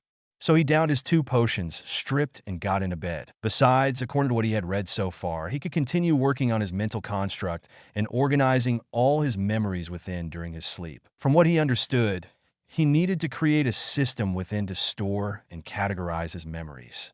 It was an incredibly personal choice and varied from person to person, but Harry had chosen to arrange his in the form of books. These were then stored in the library on the second floor, looking out over the garden. There would be books for his subjects, books for good memories, books about specific people, and of course, books for the bad memories. These would be tucked away on the top shelf for the time being. He had read about the ability to create mental defenses so that nobody but him could access his memories, but this did not seem to be a huge priority at the moment. Arranging his mind into a well-oiled machine was the vital first step. He knew for the process of doing anything at all that if the first step was not done properly, then anything added later would not be as effective. Take a house, for example. No matter how wonderful and strong the walls were, if the foundations were weak, then the walls would crumble eventually. However, on a strong base, even weak walls would stand a much better chance against whatever could be thrown at them, be that the elements or simply the ravages of time. It was with this thought in mind that Harry went to sleep, determined that he would base his life on strong foundations from now on. Chapter 3. Upon waking, Harry felt a sense of peace washing over him, caressing his mind. All trace of yesterday's headache was gone, which Harry was extremely grateful for. He grimaced slightly as his stomach rumbled loudly. He had been so caught up in his occlumency work, he had forgotten to eat again. About the only useful thing the Dursleys had ever taught him was the ability to survive on very little food. The flickering clock in his room read just after 9 a.m. as he downed his morning potion. Harry caught sight of himself in the mirror and admired his new, scar-free body. In his haste to quell the pain in his head, he had almost forgotten that he was a healed man now. Tears threatened to leak from his eyes as he ran his hands over the now smooth areas of his back. Those that he could reach at any rate. The scars had been there so long, he could barely remember a time when he had been able to do this and not feel roughness. He examined every inch of his body that was exposed. He was still skinny, but there were no longer ribs poking out and he had started to gain muscle tone. When the extra height he had gained was considered, he had gained a lot more weight than his physique suggested. From his body type, Harry assumed he was never going to be one of those bulky, muscle-bound giants. Unless he was in the gym all day, every day, and he certainly had no desire for that. However, he did think that the effects of the ritual and the potions regimen should allow him to gain a pretty lithe and muscle body, thanks to his years of manual labor and now Quidditch training. Progress was already being made on that, and the world was more and more in focus with his glasses on. At first he had thought this incredibly strange, as the healer had said that the ritual and potions should improve his vision. However, he had now worked out that his glasses prescription had been so bad that the improvements were taking him towards his prescription before hopefully healing his eyes completely. He pushed aside his hair to check on the most famous of his scars, and his mouth dropped open in shock. It was scabbing over, as if it was a fresh cut that was healing. Maybe this meant that it would finally heal fully, so he wouldn't have to walk around with people gawping at his forehead all the time. That would certainly be a relief. He pulled on the clothes from Ratch for the 3rd day in a row, scowling at the thought. He really needed to go shopping. Seeing as he had no clue about things like that, he immediately wondered whether Ratch would be interested in showing him some good places to go. It was doubtful. After all, why would a 17-year-old girl want to hang out with an almost 13-year-old boy? Still, it is a fact of life that if nothing is ventured, nothing is gained.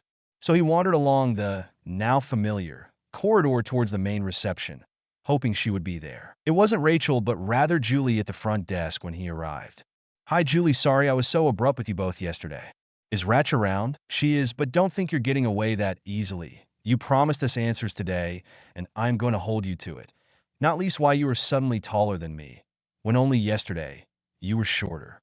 Julie's voice was filled with concern, but with an underlying tone of steel. She was not going to be deterred in this matter. Harry sighed good-naturedly. "Okay, if you find her, I'll explain to you both. I'd rather not do it any more times than I have to." In short order, they were all sat in the kitchen with cups of tea, the bottle of whiskey, unopened, but within arm's reach of Julie should it be required. Harry quirked an eyebrow at the bottle. Hush you. What you said yesterday nearly finished me off. I don't want to have anything happen again without appropriate medicine in reach. Harry laughed at this. You should be all right today, Julie. There were no major revelations this time. In fact, there were a few things I almost expected. And so, after gentle prompting from both ladies, he began. He explained all about the ritual, the leech, and its effects. This elicited gasps and Julie's hand twitching towards the bottle. However, they calmed once he had confirmed that all trace of it and the blocks had gone. Dumbledore and his legalized plundering came next. Calming them down this time took rather longer than previously, but as Harry explained, sure, they were technically my things, but I look at it this way, it gives me the motivation to go out and make something for myself. I can't just sit back on previous members of my family's accomplishments. This way, when I become one of the most successful people in the world, I'll know that I earned it, nobody else, and not for having my parents die while I survived. No, it will be from my talent and the sweat off my back. Plus, it will make my destruction of the meddling old thief all the more sweet. Finally, Harry explained his new mental abilities and why he had run from them both last night, rather than explain what had happened. This all done, he leant back in his chair, waiting for the onslaught of questions. It never came. This confused Harry slightly. In his experience, anything like this would have bred hundreds, if not thousands, of questions from Hermione and Ron. Do you guys have any questions? It was Rachel who answered. No, not really. All seemed pretty clear to me. So long as all the medical issues are all sorted now. They're all sorted, aren't they, Harry? Her voice promised a lengthy discussion if he had been anything less than truthful. He smiled slightly. Wordlessly, he stood up and removed his shirt to present his cleared back, hearing gasps from over his shoulder. Magic really is a wonderful thing, said Julie. Really makes me wish I had been born with it. It's so frustrating to live on the outside of it, knowing such wonders are possible and that your family can do them, but by some quirk of nature, you can't. This gave Harry pause for thought. Perhaps this was how his Aunt Petunia felt? Was she jealous of her sister? Is that why she treated him the way she had? Well, he would never know now. He certainly had no intention of ever seeing the Dursleys again. I'm sorry, Julie. It must be hard for you. It is, she replied, but you get used to it. To be honest, most of the time you forget about it. It's only very rarely that it comes up in my life. Harry was feeling decidedly uncomfortable now. You know I can find another place. Of course not, dear. Don't be silly, she admonished him lightly. Honestly, it's no bother. You will do no such thing, young man. I'd never hear the end of it from my daughter, but more importantly, we like having you here. It's good for me. I have to learn to accept that magic is something I will never be able to do. I should have got over this long ago. Her tone of voice brooked no argument, and her eyes were flashing at Harry, daring him to continue arguing. Well, in that case, would it be possible for me to reserve my room for the rest of the summer?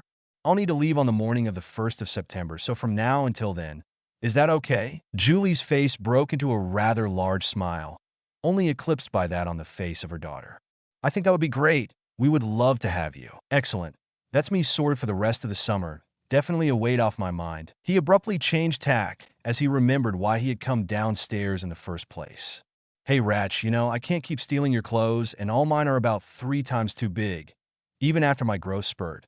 I was wondering if you would maybe want to, I don't know, go shopping with me? I mean, I know nothing about clothes and where to get them, so I could use your help. Of course, I'm sure you're busy and everything. Harry, you had me at shopping. Seeing his look of incomprehension, she sighed. It's from a film, never mind. I really am going to have to train you in pop culture. We are making progress. With music, the important question is, what do you know about comics? Not much. I know of Batman, but that's about it. Rachel's jaw fell at this latest news. Well, we can't have that, but we will deal with that later. Come on, it's shopping time. She shouted this last part as she grabbed Harry's arm, dragging him from the room. Harry had just enough time to see Julie's amused grin before he was forcibly removed from the kitchen. What the bloody hell have I let myself in for, he muttered. The best day of your life. His new tormentor called over her shoulder. He rolled his eyes. As it turned out, it wasn't exactly the best day of Harry's life, although he did enjoy it. No. The day achieved a different title, that of the most tiring day of his life. Who knew shopping would be such an epic task? Harry certainly didn't. When they finally returned to the hotel lobby, After the marathon session that had lasted a whole day, Harry probably had enough clothes to last him for the rest of his life. Throughout the day, Rachel had helped him to create his own style of dress based on what he liked. Of course, some of the things that he had liked, he was told in no uncertain terms that he was very wrong, and he didn't in fact like the item. Harry soon found in these instances it was best to just agree. On several occasions, he almost slipped into the stock phrase that most men need to learn for these situations. Yes, dear, whatever you think is right. Rachel seemed to sense this, and had remarked on more than one occasion that he was becoming very well trained. Harry wasn't entirely sure whether this was a compliment or not, but decided to hope for the best, and guess it was good. Harry's new style was a bit of an odd mix between similar things to those he had borrowed from Ratch and a surfer/skater type of clothes. So, he had bought a lot of band t-shirts, mostly heavy metal bands, as well as some more brightly colored t-shirts from surf brands. Several pairs of jeans, 2 different pairs of Converses, and some skater shoes rounded out the bulk of his purchases. Years of wearing drab and tatty clothes made him want to go the exact opposite way, and wear clothes that were as loud and intense as possible. His favorite purchase was a toss-up between one of the several pairs of rather flamboyantly colored board shorts he had bought or the leather jacket that had set him back quite a lot, but he couldn't help but be drawn to. Harry dumped all of the bags on the floor and flopped onto the bed, exhausted. The fact that he would try to unpack tomorrow was his last conscious thought before he fell completely asleep. The next day became the first incarnation of Harry's new routine. He awoke, downed his potion, and had a shower in the communal bathroom along the corridor. Despite the connotations associated with communal washing facilities, this one was actually very pleasant, and best of all, the hot water wasn't limited, as it had been at the Dursleys. He then dressed, wandered downstairs, said good morning to whoever was on the front desk, and had breakfast at a little cafe 3 doors down on the other side of the street. It was a small, simple place, but they did excellent food, and the staff were friendly and happy to help. Breakfast done, Harry would return to his room and start to read. Today's task was to finish the occlumency books and get started on his mental defenses. This was completed successfully by mid-afternoon, his mind now protected from most intrusions. At least he hoped so. There was no real way of testing it. He would like to see anyone try and get through the layers of traps, blind alleys, fake walls, and magical guardians he had installed, though. It would be an entertaining experience, for him, at any rate. The important job completed, Harry was free to return to his parents' journals. Part of him knew that he should be disappointed in his parents for allowing Dumbledore's whole-scale destruction of their legacy, but he couldn't. In his heart, he believed that Dumbledore had manipulated them, just as he had Harry. The journals certainly contained some eye-openers, though. Who would have thought from his treatment Snape had been one of his mother's closest friends? Snape had never given any indication that he held Harry in anything less than utter contempt. So what had happened to make him this way? Sure, his father had pranked Snape a lot, but these had been retaliations for the bullying Snape had done to those weaker than him. Harry was pleased that his father had struck back at bullies, rather than becoming one himself, as it would have been very possible for him to be with his propensity for pranks. The answer to this mystery came during his parents' 5th year.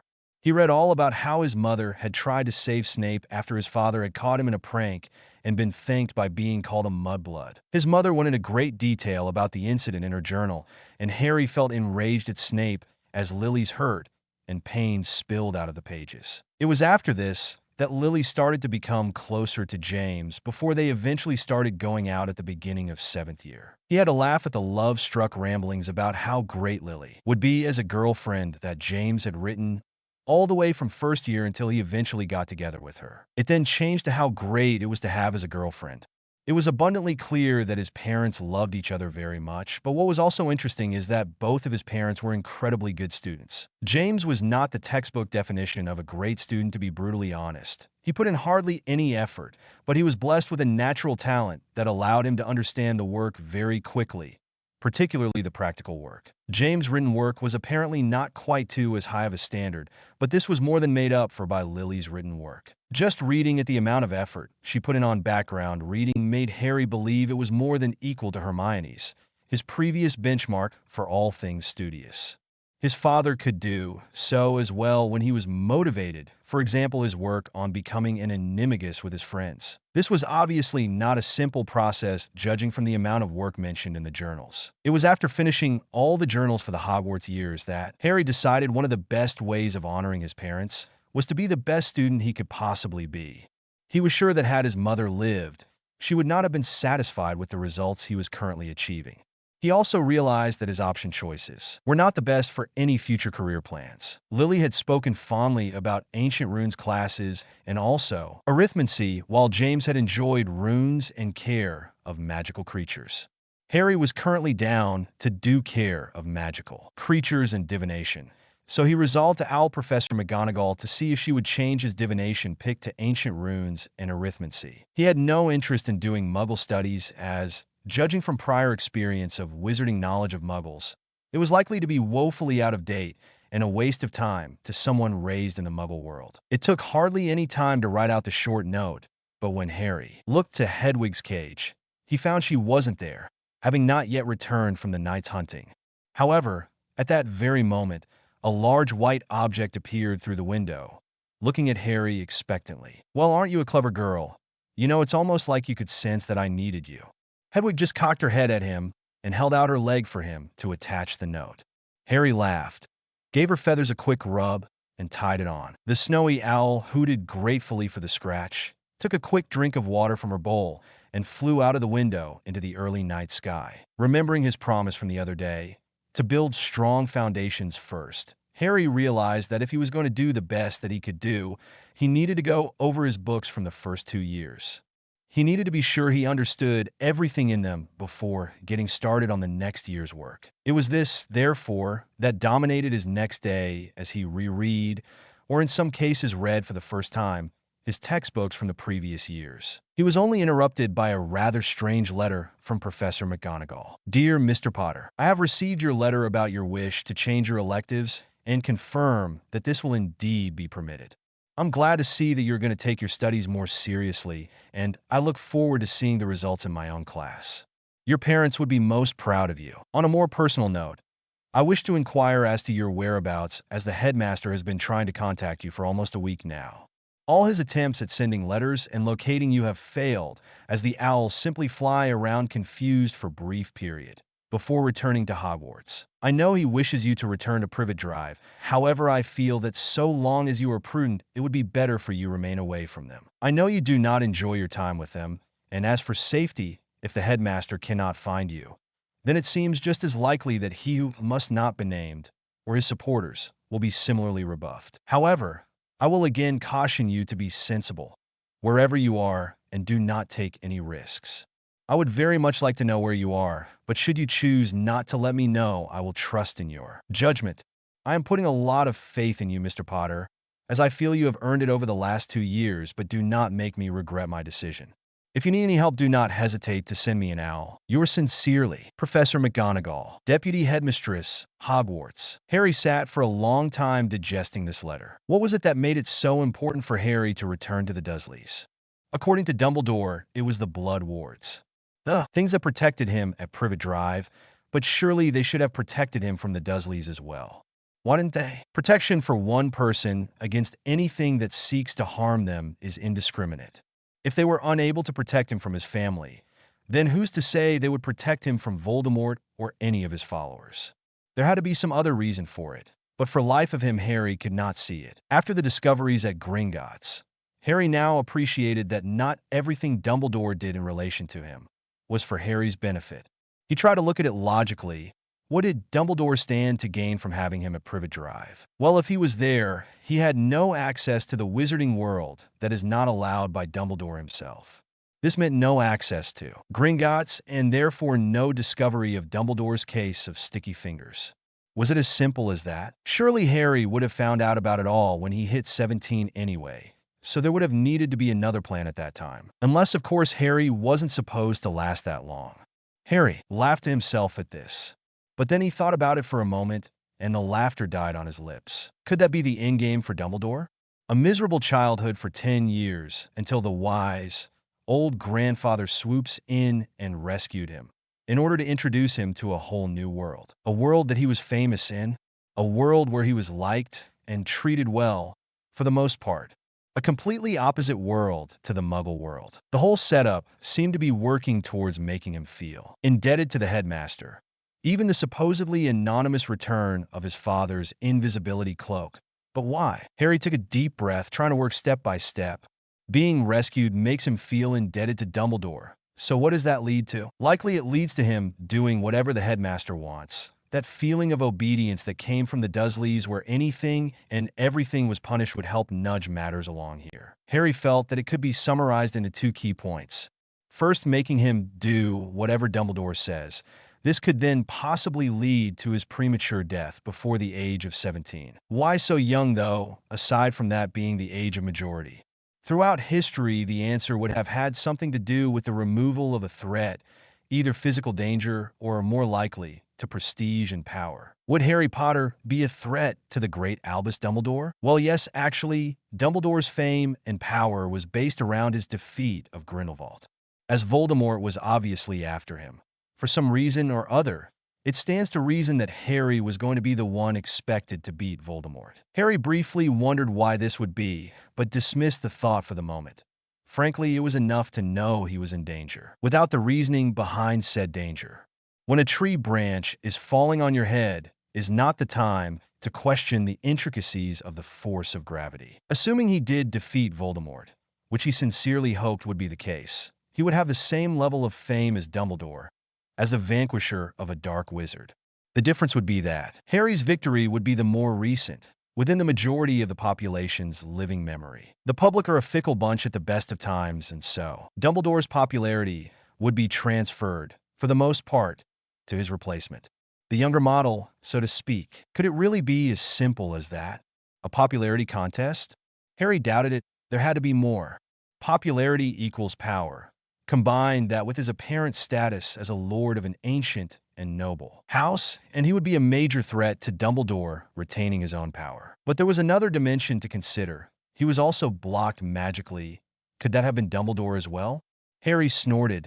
As far as he was concerned, there was no one else it could have been. It was unlikely to have been his parents, certainly not with bindings that restrictive, and nobody else had access to him for any length of time. Well, the Dursleys had, but the idea of them secretly being magical and put there simply to keep him under control was laughable in the extreme. As far as Harry could see, the old bastard must have done it right after his parents were killed. Now that Harry thought about it, it was interesting to note that the magical world had created a society where magical power was a determinant of social standing. This, combined with parentage, meant that people with more magical power were treated better than those that didn't. It was almost like an unconscious hierarchy. Those that were more powerful were listened to more freely and their suggestions taken more seriously by everyone else. Therefore, the overall threat to Dumbledore came down to three separate reasons. Firstly, Harry was likely to be the figurehead of the defeat of Voldemort, if not the actual victor. Secondly, he was a high-status lord, and finally, he had a lot of magical power. Combine all these together, and he would likely be the figurehead of the English magical world for decades, if not longer. It would be interesting to see how that translated to the rest of the world. Britain certainly believed itself the premier magical culture in the world. But was that actually the case? Would it be the case that the cultural celebrities of magical Britain were the equivalent of those icons of Muggle Britain who were known the world over? Even if Joe Blogs on the street knew nothing about what the actual celebrity did? Let's be honest, even those who know nothing at all about football have heard of David Beckham, and a deep love of James Bond is not a requirement to know who Sean Connery is. Harry made a mental note to do some research on other countries to see how they fit into the magical world. For the time being, though, the question was what to do with this idea. While he had some facts, the rest was supposition. First, he needed to keep away from Dumbledore as much as possible, even if he was not responsible for every problem that had befallen Harry since becoming an orphan. He had definitely stolen from Harry, and that was enough for him to cut the headmaster out. Secondly, he needed to find out exactly who placed the blocks on him and who suppressed his parents' wills. And finally, he needed to train himself so that he could take advantage of the opportunity that his status and power presented him. Perhaps he could even drag the magical world kicking and screaming into the 21st century. Harry then redoubled his efforts at studying, and consequently, it only took him one more day before he had finished an in-depth study of his textbooks. As he felt more confident in his grasp of theory, he had also moved on to studying his parents' notes on the various subjects they had been interested in. He didn't understand everything they would write about, but that was understandable, as they were often discussing and analyzing 6th or 7th year spells, if not higher. However, he did understand the concepts they were talking about, and this alone made all of his studying worthwhile. He had already got the impression that they were both smart individuals. Now he knew that his parents were both geniuses. His mother, in particular, had been incredible. Her ancient runes journal was an absolute goldmine of possibilities. It appeared that, before she had been killed, she was working on a way to use runes to power Muggle items and allow them to work in magic-rich environments like Hogwarts or even the average wizard's house. Harry knew that any electronic item that was around magic, even background magic, would eventually fry, its circuits exploding. The possibilities for anyone who could actually manage to make Muggle electronics work in the magical world were huge. He immediately resolved to pursue this as a tribute to his mother. Of course, the massive potential for commercial gains was a slight motivation as well. Harry pondered how he should reply to McGonagall, if at all. Should he tell her everything? After much debate, he decided against this course of action. It left too much chance of Dumbledore getting hold of the information somehow. He did feel that he should tell her something, though. She could be a very useful ally to help him gain total control over his life. She had made the crucial first step in trusting him. In fact, Harry realized she was the first adult to do anything even remotely like that. He decided that he would write back, but he would not reveal everything. Dear Professor McGonagall, first of all, I must apologize for running away as I did. Allow me to alleviate your concerns. I am safe, far safer than I have ever been before. I am very grateful that you trust my judgment. That really means a lot to me. However, I'm not going to tell you where I am. While I trust you, I unfortunately do not trust others around you, and I am concerned that they may not have intentions for me as good as your own. I'm afraid I have no idea why none of his letters have reached me. I have not received any letters at all since I left the Dursleys, apart from your own. Perhaps only Hedwig is able to find me. I don't know. If you have any thoughts on the matter, I would very much like to hear them. I was also wondering if it would be possible for me to get a copy of the list for the 3rd and 4th year books early. I would like to read ahead and push myself as much as possible over the summer. Don't worry, I'm not doing any practical magic. I simply want to get a good handle on the theory before I get to Hogwarts. I would also very much appreciate it if you had any suggestions for other books that were not necessarily on the list of required books, but would help me understand each subject in greater depth. Many thanks, Harry Potter. He looked over the letter, satisfied that it fit his purpose. It told her a little information, as well as seeding a few small doubts. The careful flattery was a rather good touch as well, if he said so himself, and the book list alone would be a valuable addition to him, even if she didn't mention any additional books. He gave the letter to Hedwig and sent her on her way again. Judging by the previous reply, he would get her return letter during the night, so, having completed his nightly routine, including potions, he went to sleep. He hoped that he would be able to go to the British Library the next day and that its selection would be large. As it turned out, he was correct. McGonagall had indeed replied during the night. She had included the lists all the way up to 7th year with a note, to push yourself as much you can. Lily was an exceptional student, and James could have been, if he had put more effort in.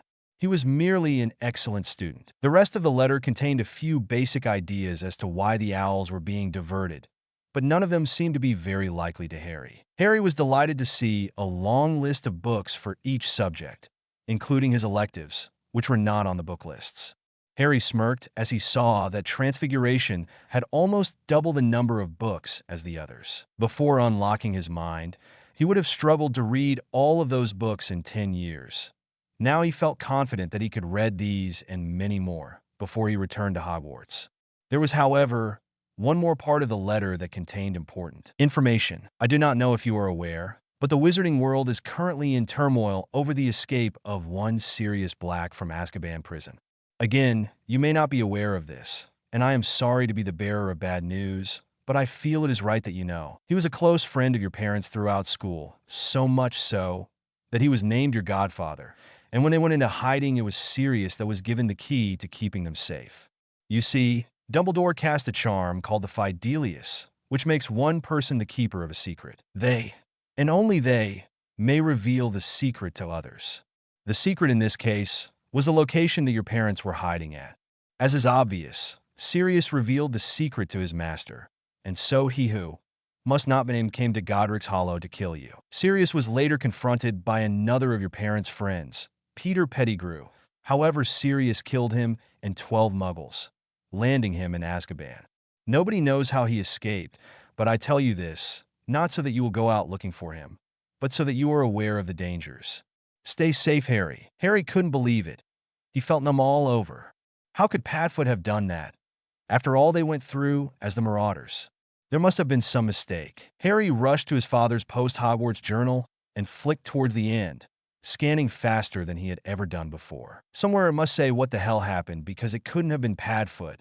It just couldn't have been. After a frantic 3 minutes of reading, Harry spotted something that made his heart leap for joy. His parents hadn't used Padfoot. They had used him as a decoy and used Wormtail, thinking that nobody would suspect him. Harry was delighted, until he thought of the implications. Sirius had spent 12 years in Azkaban, even though he was innocent. That surely wasn't possible. McGonagall said that Dumbledore had cast the spell, so he must have known who the secret keeper was. Why hadn't he done something? He slapped himself on the forehead and berated himself for being an idiot. Of course he knew. He deliberately let Sirius rot in that hellhole because otherwise Harry would have been able to live with him, free of the Dursleys. If he had been free of the Dursleys, then he would not have been downtrodden and looking for a savior, and Dumbledore's plan would not have worked. This was the final straw for Harry.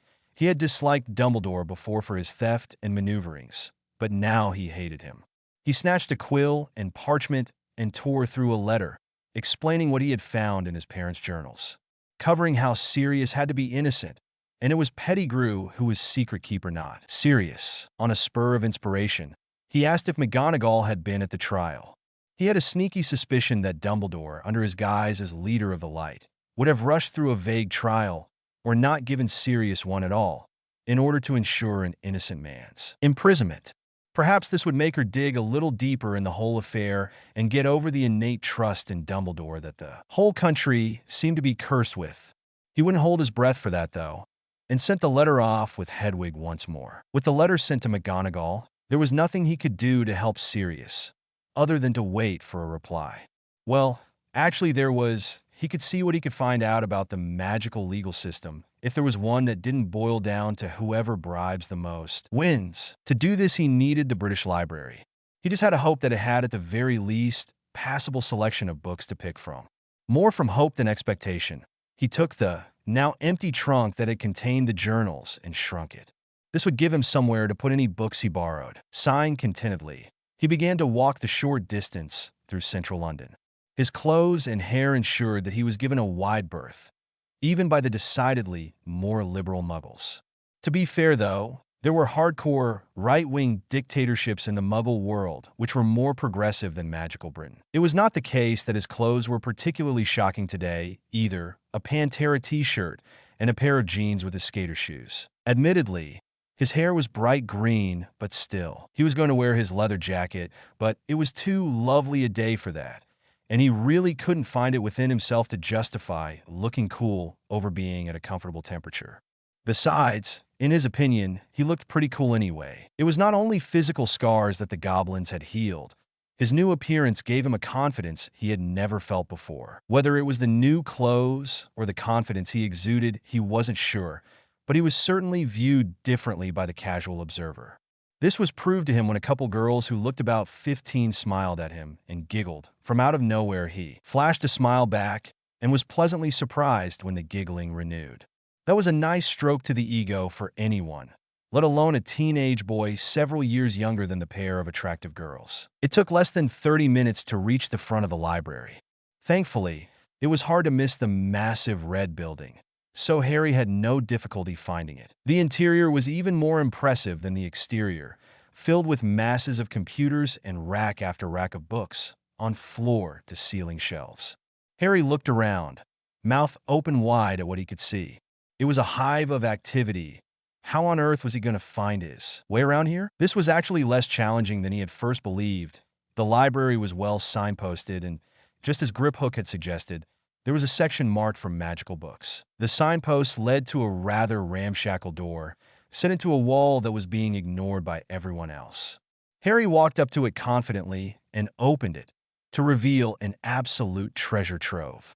It was huge. There must have been thousands of books there, maybe even as many as the Hogwarts library. He walked up to the desk where a white-haired witch was snoring lightly. Looking around for a polite way to wake her rather than shouting at her, he spotted a small bell and rang it. The witch jumped up, looking around frantically. "Merlin's beard, young man. You gave me quite a shock there. You here for some books?" Harry nodded that he was indeed. "Well, you have come to the right place then," she said, chuckling. "Don't get many people in here. That's why I was sleeping. Sorry about that. Now, what are you after? Anything in particular?" "Yes, I was wondering if you had some books on wizarding politics and law." She looked him up and down appraisingly. "What's your name, young man?" Casting around desperately for inspiration, Harry panicked before a name hit him. Daryl. Daryl Abbott. On one hand, Harry was quite pleased with himself for thinking of a name relatively quickly, but on the other, he was furious with himself for not anticipating that he would need a false name. "How old are you, dearie?" "It's just we don't get many children come in here, let alone for books like that." "I'm 14, he lied. "I'm interested in this stuff because my dad is a lawyer, and I want to know about what he does. This way, I can surprise him with what I know." He smiled at her winningly. Despite his pauses, the woman seemed to accept that this was his real name, and his reason for wanting the books held water as well. She directed him to an area of the bookcases that held some very thick and ancient-looking tomes. "Was there any particular one you would recommend as a good introduction?" he asked. The woman looked thoughtful for a couple of seconds, before pulling a book from the middle shelf and handing it to Harry. "This book by Teague is probably the best. It might be a little complicated, though. Will that be okay?" Harry waved off her concerns politely and took the book. "Is it possible for me to borrow books and then return them at a later date?" "Of course it is, dear. Do you have a library card?" Harry shook his head negatively. "Not to worry, we can soon sort that out. Now, all I need is a few details from you, and we can set one up for you." Harry obliged with a set of invented details that were fairly close to the truth, but not entirely accurate. "Is there a limit to how many books I can take and how long I can keep them for?" "You may take a maximum of 12 books for a period of 3 weeks. Once you return those books, you may take a different 12 for another 3 weeks, and so on." "And will this allow me to take books from the Muggle side of the library as well?" "Indeed it will, dearie. You may take another 12 books from the other side at the same time as the magical books, again for a 3-week period." Once more Harry's eyes lit up at this. Access to the main library would be an invaluable aid in understanding Muggle electronics, so that he could finish his mother's work. He decided to get Muggle books first, then bring them into the magical section. Then he could unshrink his trunk and put them in away from Muggle eyes. The librarian was quite happy to hold on to the law book while he went to satisfy his Muggle book needs. This ended up taking longer than he would have hoped, as there was just so much choice on what to get. If the magical library was large, it was utterly dwarfed by the Muggle side, with millions of books just waiting to be read. Harry didn't know how long it would take him to read the 12 books he had picked, as some were quite technical, but he thought that by the time they were finished he would understand the physics of electricity and the way electronics work. He had also picked up 2 books on programming for computers, figuring that a laptop that worked around magic would be very useful indeed. The ability to design his own programs for it would be invaluable. Vital, really, as it would likely be the only magical laptop in existence. Carrying all the books was difficult, but eventually, Harry made it back to the magical section, put the books into his trunk, and shrunk it again. After getting the law book from the librarian, he wandered into the maze of shelves and began his search amongst the magical section. This was rather quicker than the Muggle area, because Harry was, currently at least, more interested in only one section rather than many. That's not to say that he wasn't interested in many topics. Nothing could be further from the truth. However, he had his priorities at the moment, namely Sirius and getting him cleared. The only thing that distracted him from this goal was a book on metamorphagi that he simply couldn't pass up on. He returned to the librarian, according to a tag. Her name was Sheila, and presented his selection. She then scanned the inside cover of each book with her wand. Harry looked on with interest, as each book's information appeared in a large leather-bound ledger on the desk after every time she scanned it, along with a date in 3 weeks' time next to the title and his name in the borrower column. Thanking her gratefully, he put the books into his trunk, shrunk it, and returned home. He almost stumbled at this. When did he begin thinking of the hotel as home? He had only been there for a week. This fact alone said a lot about how highly he viewed Privet Drive. Adding lunch to his routine was simple, as there was a wonderful pub, which served food, on the route back from the library. It was a matter of seconds to walk into the bathroom and remove one of the Muggle books from his trunk, so that he could read while his order was being cooked. He would have to be careful to only read Muggle books in the pub, and not any of the magical ones. Today's was a textbook about physics. Returning to the hotel, he would usually spend a few minutes talking to either Julie or Rachel before cocooning himself in his room, reading as fast as he could, absorbing everything. If he had thought he was reading fast when he looked at that first book after unlocking his mind, it had nothing on him now. He powered through all 24 of the books by the next morning. Admittedly, he had barely stopped at any stage, including toilet breaks and eating breakfast at the cafe over the road, but even so, this was an impressive feat. And so, from that day on, that was how his days would go.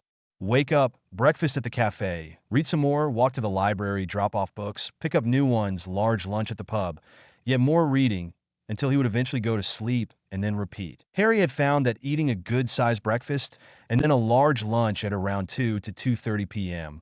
was more than enough to see him through the day comfortably. It had been tempting to gorge himself the first few times he ate after being healed. The ritual had restored his stomach to a natural size, as if it had not had to subsist on starvation rations for his formative years. This meant that he could eat a great deal more at each meal. Combine this with the freedom he had from the Dursleys preventing his food intake, and there was the definite potential for some supreme overeating. It was Ron who, unwittingly, provided the impetus to prevent this from happening. Harry liked his best mate, but Ron's eating habits were sickening. Harry also began to practice his metamorph abilities, but it was hard going. The books weren't really much help, as it seemed a non-metamorphagus that had written most of them. The one book he did find by a metamorph was rather vague. The instructions boiled down to one word: concentrate. The most difficult part of this was trying to concentrate and watch himself in the mirror to see if anything was actually happening. To help out, he enlisted the help of Rachel. Right, so remember I told you I was a metamorph? He asked her. The thing where you can make yourself look different? That's the one. I need your help to practice if you're not too busy. Every time I look in the mirror to see if anything has happened, I lose focus. So can you watch me and tell me if anything happens? Sure thing, lil bro. What are you planning on changing? Harry looked thoughtful. I think hair first. What color shall I try and change to? Rachel eyed him pensively. Try going back to your normal black. That might be easier than trying something you have never seen before. Concentrating hard, Harry pictured himself back with his normal, black hair in his mind. He felt a little tingle in the back of his mind, so he zoned in on that and embraced it. Rachel's gasp broke his concentration. You did it. Well, for a bit anyway. It was black, but then you opened your eyes and it went back to green. It was a good start, though. Do it again. And Harry did, again and again and so forth. Rachel was a hard taskmistress, but her sternness helped out in the end. It made sure that he pushed himself to the very limits. After much experimenting, the pair discovered Harry couldn't really change many of his features.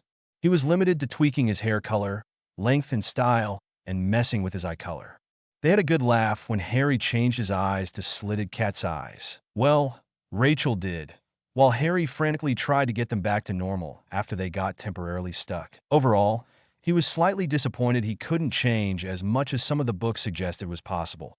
But he and Rachel had a lot of fun playing with the little he could do. She would get one of her magazines out and show pictures of different hairstyles, and Harry had to copy them. Eventually, they settled on a new style for Harry. He kept his hair black as it had been originally, but made it longer so that it fell just below his shoulders. Perhaps because it was longer, or maybe it was the metamorph magic, but his hair was no longer the untamable mess it had been. It was mostly straight with a little bit of a natural-looking wave in it. His scar was mostly healed now, but until it was completely gone, Rachel introduced him to the humble bandana in order to cover up the remnant of the scar. It was nearly 4 days before Hedwig returned once more with McGonagall's reply. Harry had been starting to get worried about her safety. Terrible thoughts had been flying around his mind, like Dumbledore trying to place a tracking charm on her to find him and her being killed in the process, or even Dumbledore killing her in frustration or simply to hurt him. Thankfully, none of this had happened. It appeared McGonagall had kept her away from the Ollery. Her letter was encouraging as well. It started off by wishing him well and a happy birthday for the next day, but then the important things started. It would seem that his professor had taken what he had written to heart and begun some digging of her own. Harry had indeed been correct in that Sirius had never received a trial, or at least not one that McGonagall had been able to find in her extensive search. She had contacted Madame Bones, who was the head of the Department of Magical Law Enforcement, and neither had been able to find any record. Harry wondered if this Madame Bones was a trustworthy person.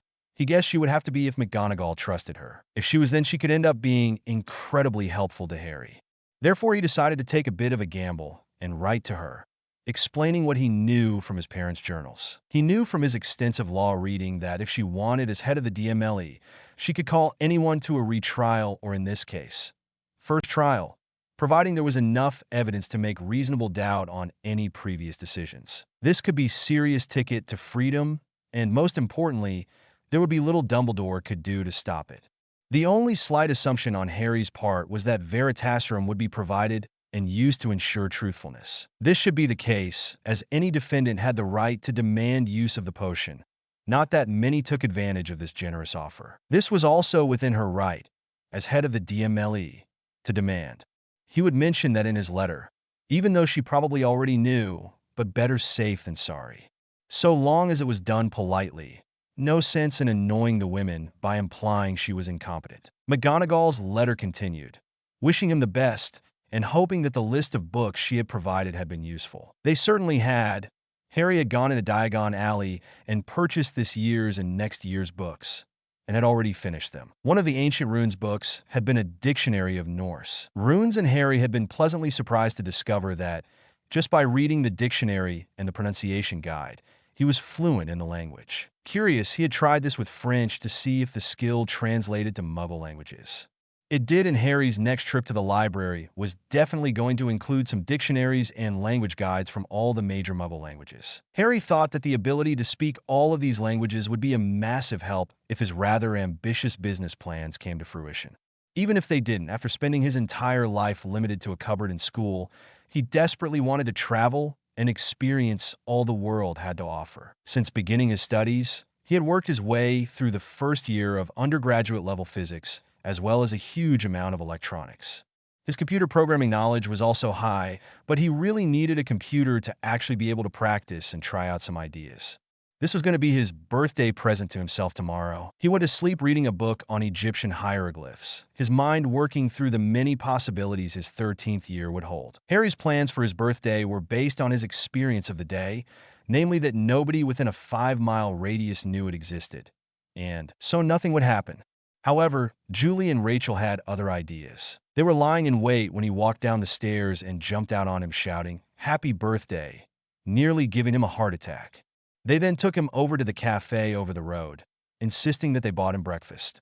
It was without doubt the best birthday of Harry's life already, and it wasn't even midday yet. "So, what are your plans for the day, Squirt?" Rachel inquired as they were just finishing their hearty fry-up. "Well, I was going to go into the city center and buy myself a decent computer and maybe a few other electronic goodies. I must admit, I don't really know what's good out there, though. Speaking as your educator in all things music, you should get an iPod. It stores thousands of songs that you can listen to at any time, just like this one," and she said, pulling her iPod from her pocket. "Also, you have to get a smartphone. It's possibly the best thing out at the moment. It's a mobile phone, but it does so much more than just making phone calls. You can go on the internet, and it's got all these cool app things. You should definitely get one of them." Rachel's face was lighting up with excitement about the whole thing. Harry had to admit it did sound pretty cool. "All right, I might get one of those then. It does sound useful." "Of course it is if you get one and can make it work around magic. Then you can text me while you're at school and not have to use Hedwig. Because you are going to keep in contact, aren't you?" Her voice had taken on the threatening tone that Harry had begun to know very well. It was one that left him absolutely no choice but to agree. "Of course I'm going to keep in contact. Hand on heart," he said as Julie smiled knowingly at him. "Like you had a choice," she said, laughing as her daughter fake pouted. Harry smiled at her. "Of course I didn't have a choice, but that doesn't mean I wouldn't have kept in contact anyway. You guys have become like family to me. You are probably the first people since my parents to actually care about me for me. Not for being some celebrity, and for that I am forever in your debt. So thank you from the bottom of my heart." His eyes were moistening, but he was holding himself in check far better than the two women, who both had tears rolling down their cheeks. "You've become like family to us as well, Harry. It's going to be very odd not having you around when you go back to school in September. Yeah, we're going to miss you. Promise you will visit?" Rachel looked on hopefully. "I will, you can count on that. Now, a shopping spree awaits, so I will see you lovely ladies later on. Thanks again for breakfast." And with a hug from each of them, he set off into town. His first port of call was a phone shop. Rachel's enthusiasm had really rubbed off on him, and so he was going to get himself the latest smartphone. However, once he saw the price, he realized that if he was going to experiment on a phone, it had better be a cheaper one than that. Therefore, he ended up buying two cheap and cheerful phones that he could experiment on so that they would work around Magic, as well as the latest smartphone. It was a similar story in the computer shop where he ended up buying a cheap laptop and the best one they had in stock. The store assistant was practically jumping around in glee when Harry had walked in, saying he wanted the absolute best laptop that money could buy. Harry's eyes widened so much when the assistant went through the laptop's performance stats that he thought his eyes were going to fall out. It was an easy decision, and he only winced slightly at how much it was going to cost. The assistant also threw in a portable hard drive and a few accessories such as a wireless mouse, as the purchase was so large. Harry's final stop was at the electronics store where he bought a small iPod Shuffle and a much larger 160 gigabytes one. Spree completed, he raced home eager to start on modifying them all to be able to work around Magic. He already had a fair idea how to charge the batteries with runes alone, thanks to a few experiments with a television remote. It was going to be the shielding that was going to be the challenge. He wasn't worried, though. He knew he could get it done. Chapter 4. Despite Harry's confidence in his abilities, it took longer than he had hoped before he had a breakthrough in his quest to magic-proof Muggle electronics. By the end of his birthday, he had successfully manipulated and carved the rune clusters so that they would create the power for all of his new toys, without the need for electricity or constant recharging of batteries. However, after this early success, he hit a brick wall on how to shield the insides. It would seem that the more runes that needed to be carved, the more complicated it was and the more accurate you had to be. In fact, it took another 2 weeks, 2 trips to the phone shop to buy cheap phones, the cheapest of the electronics he was working on, and a grand total of 14 fried phones, before he finally managed to make them workable.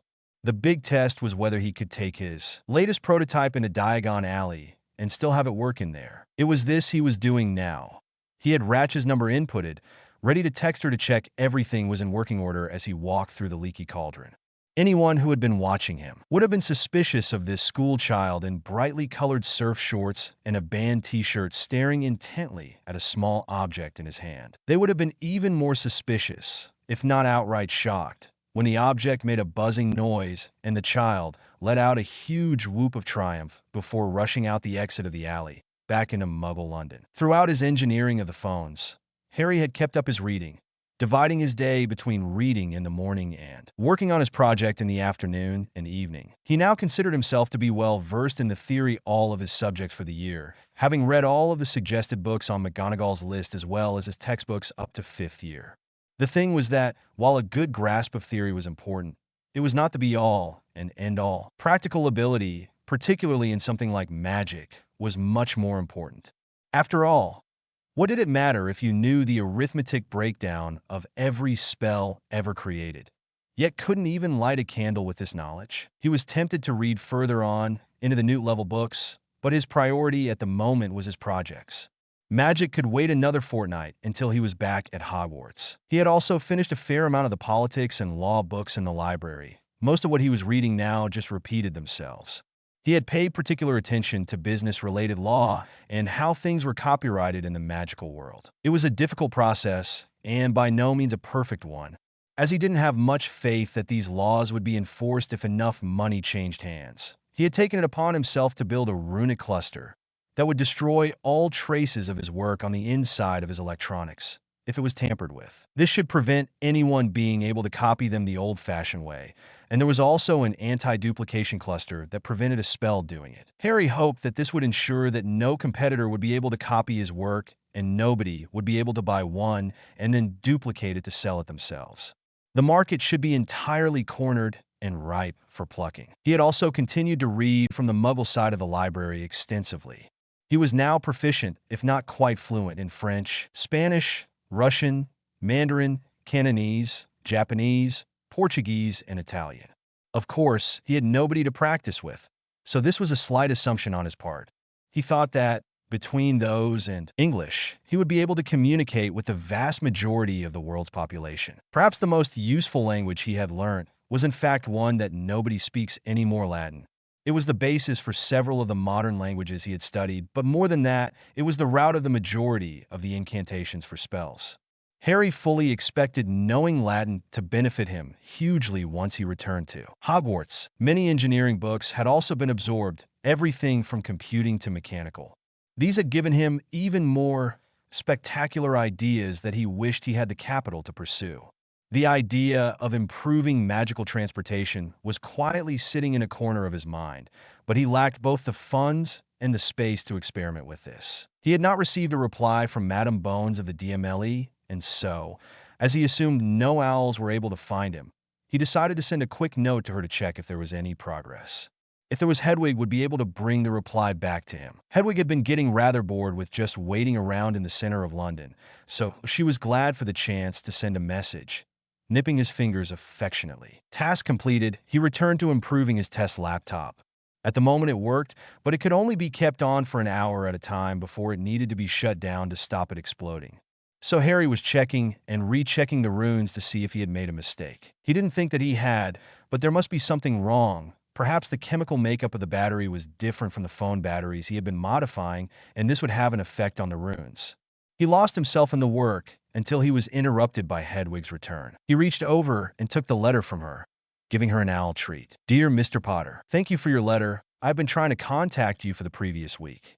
Minerva told me that no owl could find you, but I wasn't convinced until 5 separate owls failed to deliver a letter.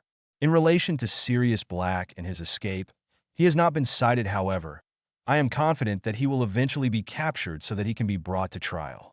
I have tried to find ways of contacting him to convince him to turn himself into my custody. I would also like to ask if it was possible for us to meet so that I can view your parents' journals, as they are some of the main evidence. In this case, Minerva mentioned that you are avoiding the clutches of Albus Dumbledore, and to aid that, I am willing to give my witch's oath that I will not reveal your presence to him, any of his agents, or that we were meeting. I eagerly await your owl's return and hope that we will be able to meet and bring aid to Sirius.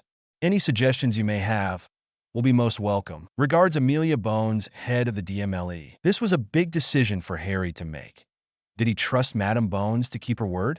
Her offer to give a witch's oath would suggest that she would be trustworthy. Of course, this could be a bluff to make him think so. In the end, it came down to whether or not he trusted his gut feeling. His gut was telling him that she was trustworthy, and so he decided to reply in the affirmative. He would be prepared to leave quickly, though, at any sign of danger. He would take his invisibility cloak and be ready to throw it on and disappear. If she proved herself, then he would try and help her get in contact with Sirius. Hedwig had never yet failed to deliver a letter, and hopefully, Padfoot would read a letter from him. He also thought it best to meet her in the Muggle part of London. There he would hold the advantage of being able to blend in far better, and knowing his way around much better as well. Harry thought long and hard about where would be best, before eventually settling on Trafalgar Square. It was perfect. It was busy, which would make it difficult for Madame Bones to capture him if she was being false. And it was also far enough away from the leaky cauldron to be outside of her comfort zone. The letter said that he would meet her alone at midday the next day, but Harry knew he would be there at least half an hour earlier to observe and check for any potential traps or other people meeting. In preparation, Harry got out the appropriate journal and put a bookmark on the relevant page, before going back to working on his laptop for the rest of the day.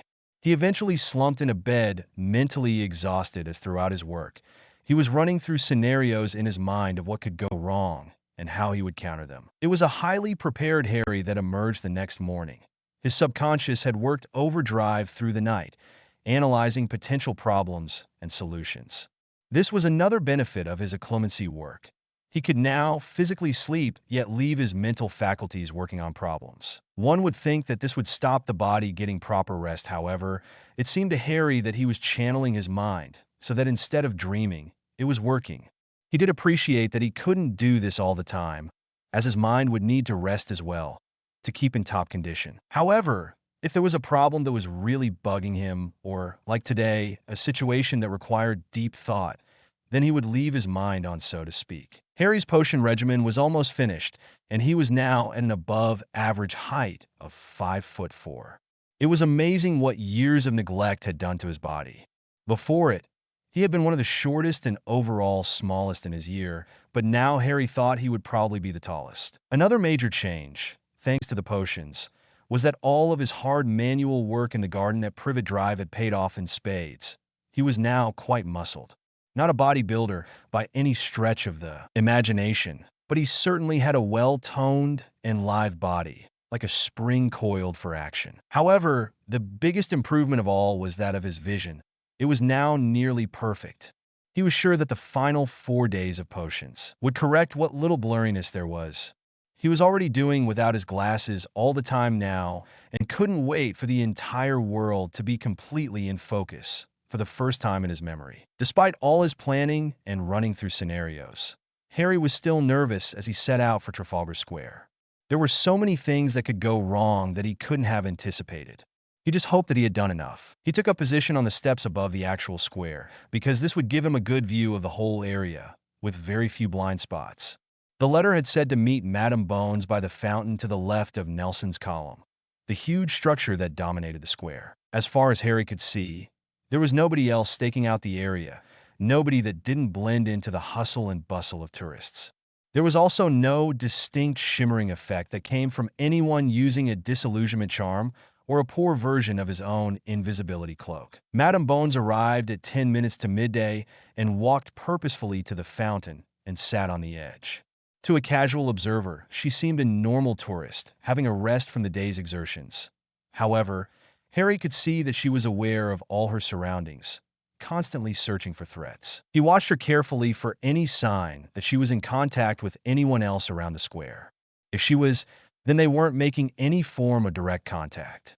At precisely midday, Harry left his lookout post and casually sauntered through the crowd towards Madame Bones. He sat down next to her and stretched. "Madame Bones, I'm glad you decided to come alone. However, I would be very grateful if you would make your witch's oath, as we discussed." He had expected her to be a little surprised, but her reaction was far beyond simple surprise. She nearly fell backwards into the fountain. In fact, she would have done so had Harry not grabbed his arm to steady her. "Merlin, don't do that again. You scared the magic out of me," she hissed at him. Harry had to bite his tongue to stop himself laughing at her indignant expression. "How did you sneak up on me anyway? You aren't using magic, are you?" "I am not. However, I must insist of the oath before this conversation continues." She nodded and removed her wand slightly. "I, Amelia Bones, swear on my magic that I will not knowingly betray Harry Potter to Albus Dumbledore or any of his supporters. I also swear not to reveal anything said to me unless given permission by Harry Potter." The tip of her wand glowed briefly, showing that the oath had been successful. "Excellent. Now we have that out of the way, how about lunch? I know I'm hungry." She again nodded her agreement, and they walked to a nearby restaurant. They took a table, and Harry immediately got down to business, removing the journal and flicking to the bookmark page. Here's the page that I mentioned where my parents say that it was Pettigrew rather than Sirius that was to be secret keeper. I know in itself, this is not proof that Sirius was innocent, nor that he is innocent of killing Pettigrew. However, if he didn't have a trial originally, then it is possible that he could be innocent of all charges. And I want to make completely sure. There is, however, a problem. You are aware that I do not want to be found by Dumbledore, but you do not know why. He then went on to explain about Dumbledore placing him at the Dursleys, the will suppression, his wholesale destruction of Potter assets, and his manipulations at Hogwarts, all while eating a pleasant meal. So you see, I am sure he has a plan for me, one that almost certainly involves my death, but I can neither prove it nor work out exactly what it is or his reasoning. Amelia Bones had seen and heard a lot throughout her career as an Auror and then head of the DMLE. However, this was uncharted waters for her. She had never really trusted Albus Dumbledore, believing that defeat of one dark wizard did not mean that you were qualified to take up the mantle as the country's political and social compass. This was a completely different ballgame to taking up roles that he was unsuited for, though.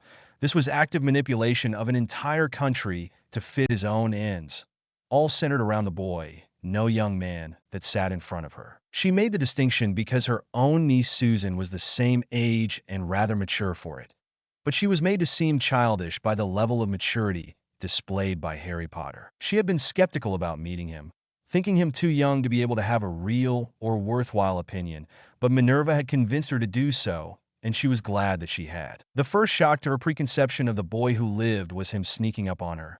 Nobody had done this in years. You don't live long as an Auror, particularly not in wartime, if you cannot detect people sneaking up on you. The second shock to her viewpoint was his outright maturity and refusal to discuss anything without her offered oath.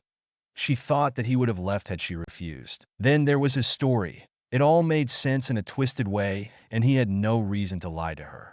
He had offered to take an oath himself on its truth, but she had stopped him before he set off the underage magic detectors. During his tale, little things that had always bugged her began to make sense, such as how did anyone know what happened that Halloween night if only Harry, his parents, and Voldemort were present, and 3 of these were dead, and the 4th couldn't remember? The answer was that someone must have released the details, and the only person who could have done this was Dumbledore. Had he not done so, Harry would have been perfectly able to live in relative obscurity in the wizarding world, safe from reprisals. Dumbledore had manufactured the very situation that he sought to protect Harry from. She sensed that there were details he was not sharing with her, such as how he looked so different from Susan's many descriptions.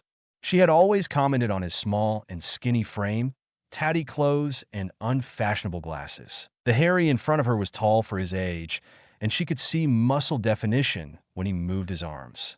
He had no glasses and his clothes were different, but looked to be new.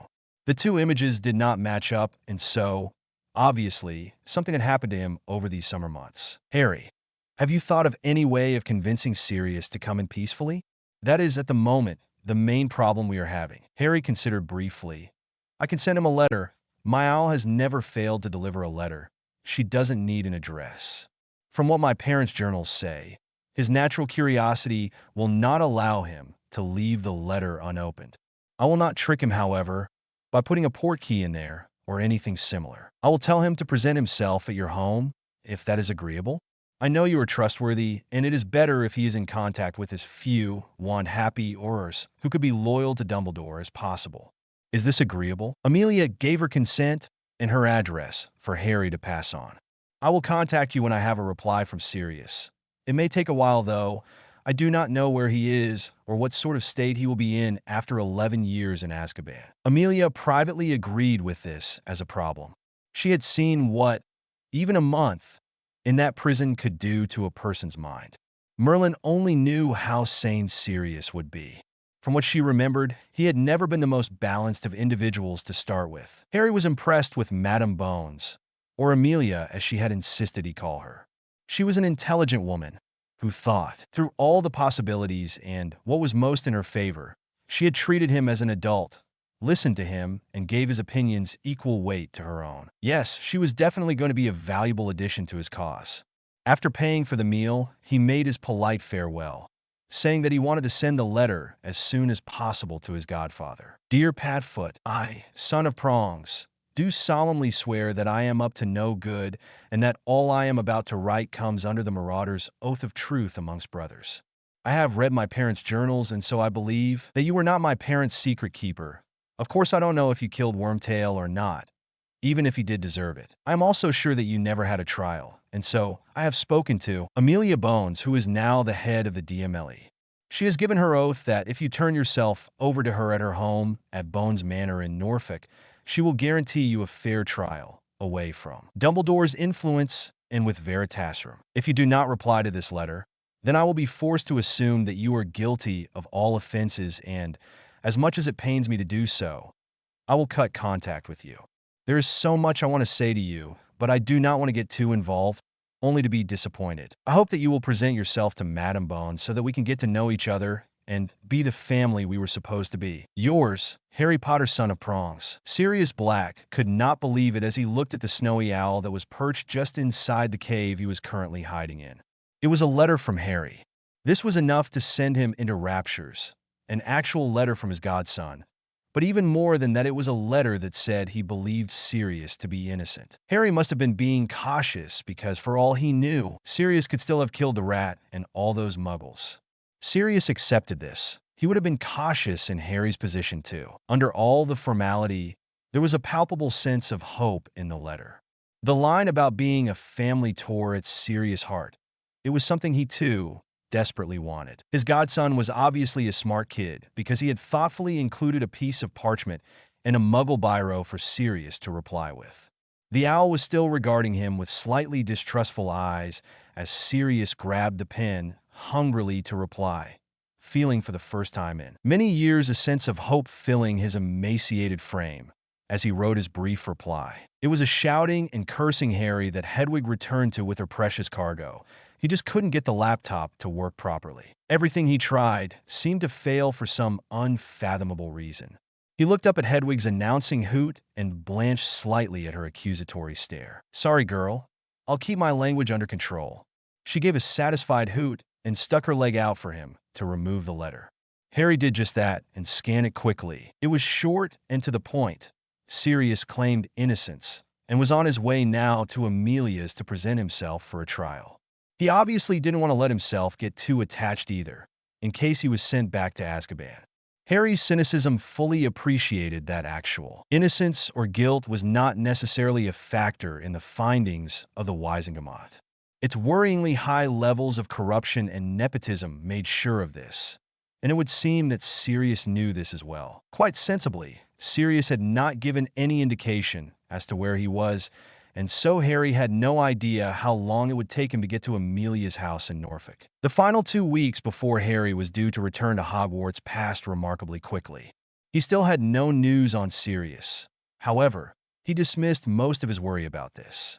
Had he been caught, it would have been all over the news.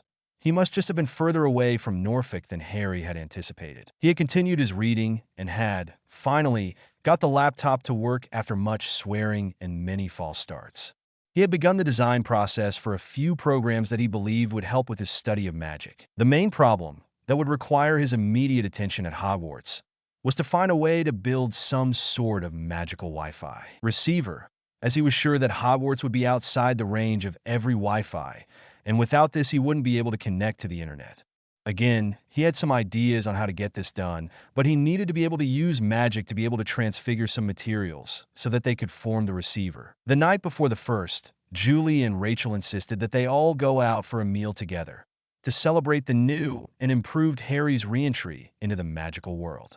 He could tell that both women were worried for his safety, and it was a new and pleasant feeling, one that constricted his chest when he thought about it. It certainly was nice to have people who care about you. He presented an entirely confident and unconcerned visage to the both of them. But inside, he was worried about how people were going to react to the new version of Harry Potter and what. Dumbledore had up his garish sleeves. He had been furiously plotting over the last 2 days, trying to think of a way he could take the first steps towards removing Dumbledore's influence from the Hogwarts students. It was by no means an easy task, but Harry had several ideas, depending on whether Dumbledore tried anything at the sorting feast, which, Harry felt, was the most likely time for an attempt. He would be in for a nasty surprise if he tried legilimency on Harry. He had made his defenses nigh on impenetrable, or at least he thought so. The standard magical defenses that he had created previously had been ably augmented with a combination of Muggle technology and some of the things he had read in a small portion of Ratch's monstrous collection of comic books. For instance, adamantium was now used liberally as a barrier, and there were no less than 3 Iron Man suits patrolling the outer areas of his mental construct. It was truly incredible to Harry what the mind could create within its confines. Should any magical get through these defenses, as unlikely as this was, they would still be required to have an intimate knowledge of how computers work. For that was where his memories now were, hidden behind layers of protection and code within a supercomputer in his internal library. He was relatively certain that he could defend against mental intrusion. However, He was worried that Dumbledore would corner him somehow and reapply the blocks, along with liberal use of a memory charm. He had discovered a method around this in one of the occlumency books he got from the library. It was a way to create what was effectively a backup of all of a person's memories within a separate part of the mind, one that could not be touched by the standard memory charm. Ideally, these memories were updated daily and had a safe word that released them back into the consciousness. Harry's newfound sense of paranoia meant that he religiously updated his backup and said the Parseltongue password at least 3 times a day. This arrangement lasted all of 2 days from its launch. If Dumbledore obliviated him, then he would forget about the safe word as well, or at least have it tantalizingly out of reach. With something as obscure as a Parseltongue password, he was highly unlikely to mention it in standard conversation. Therefore, he changed his password to the most unassuming word he could think of. It was a little disconcerting at first because every time he said the word that there was an unlock in his mind and the knowledge came flooding back to him. Very quickly, he learned to regulate the flow unconsciously so that each unlock actually provided a pleasant tingling sensation to his brain, rather than the overwhelming rush it had been. Of course, with no way of testing whether this method actually prevented memory loss, short of actually being obliviated, he had no real idea if it would work. Therefore, he resolved to try and avoid any potential situation where this could be a problem. Fundamentally, this meant making sure that he was never alone with just Dumbledore. More of his overall plan needed to go into action before he could even consider himself able to risk this. He decided that if Dumbledore ever called for a meeting, he had 2 choices: refuse to attend or to make sure McGonagall was present, at the very least, if not a few other teachers. Hopefully, this would be enough to counter Dumbledore's mind control techniques, but Harry wasn't going to count on it. He had learnt that caution was a trait he needed to develop. While there was a time and a place for the rash Gryffindor response of rushing in, it was not all the time. Harry had to develop the Slytherin side of his conscience. In fact, he needed to cherry-pick the best virtues from each house and amalgamate them into a well-rounded and balanced individual. This would be the key to success for the future. The shared meal was a thoroughly enjoyable time for Harry and the girls, filled with laughter and joking. It proved just how far Harry had come in the short time with his new friends. Part of him wanted to call them family, but he didn't think that either side were really at that stage. Harry did try and pay for his own meal, but he was quickly shot down, in tones that brooked absolutely no argument. He knew by now it was worthless even trying. The 3 of them walked home in the late summer evening, chatting casually, trying to avoid the big goodbye that was looming on the horizon. In fact, they put it off completely until the next morning, both sides making excuses. Harry that he needed to pack still, true, and Julie and Rachel that they had much to do for the next day at the hotel. Not so true. However, they all knew that tomorrow they would have to finally swallow their emotions and say goodbye for the year. Packing was easy for Harry with the aid of his new trunk and the use of his old one as well. His clothes, the majority of his school things, and less important items went into his old trunk as usual, while his electronics collection and associated toolkits, along with his invisibility cloak, photo album, and various journals, went into the new shrunken trunk. This could then go into his pocket with a money pouch, his ever-present phone, and his rapidly filling iPod. He had taken Ratch's music instruction to heart and had put all of her CDs onto the iPod and had started downloading a few other bits and pieces. His taste had developed so that he was listening to songs and bands that were laden with guitar riffs and solos. If anyone watched him while he was listening, they would see that he was unconsciously trying to play along with them, pretty much all the time, with his trusty air guitar. He intended to build himself a guitar when he got to Hogwarts as a little side project to blow off some steam when one of his other projects got too frustrating. Everything was packed with plenty of time to spare, and so he went to sleep at a sensible hour. Unusually, he didn't fall asleep with a book in his hands. Thanks to this, he woke up fresh on the morning of September 1st, allowing more than enough time to go and make a proper farewell to the 2 people who, over the course of the summer, had firmly inserted themselves into his life. The goodbyes themselves were tearful and heartfelt, and Harry was forced to promise more times than he could count that he would call, text, or email whenever he could. He tried to point out that he wouldn't be able to email for a while, as he wouldn't be able to access the internet until he built his Wi-Fi receiver, but it fell on deaf ears. He shook his head ruefully and chuckled at how both women had a fantastic ability to ignore statements they didn't want to hear. The journey to King's Cross was uneventful. He treated himself to a taxi rather than his usual walk because he couldn't be bothered to lug his trunk the whole way. He had sent Hedwig on this morning and shrunk her cage into his new trunk, thus avoiding the usual stares that accompanied the journeys of Muggle-born Hogwarts students. The vast majority of purebloods and half-bloods took the fluid directly onto the platform. The Weasleys didn't, but Harry assumed this was because Mr. Weasley didn't want to miss any opportunity to view Muggle things in person. The station itself was busy as usual, and he weaved through the crowd towards the platform. The barrier looked less daunting this year. He just hoped that Dobby wasn't interfering like last year. That would certainly be annoying. The enthusiastic elf wasn't, and the trip through was easy, almost casual. He walked purposefully to the train and unloaded his trunk. He wasn't given a second glance by the families saying their goodbyes. As usual, this raised a bitter taste to his mouth as he thought on all he had missed out on throughout his life, but he ruthlessly quelled this as he found an, as yet, unused carriage.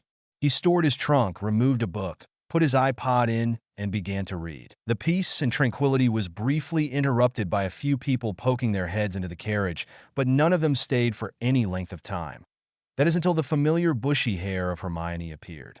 She, too, was about to remove herself when Harry, looking on amusedly, decided to speak up. "All right, Hermione, how's things?" She let out a little shriek before launching herself at him, grabbing him in a fierce hug and speaking at her customary 100 miles an hour.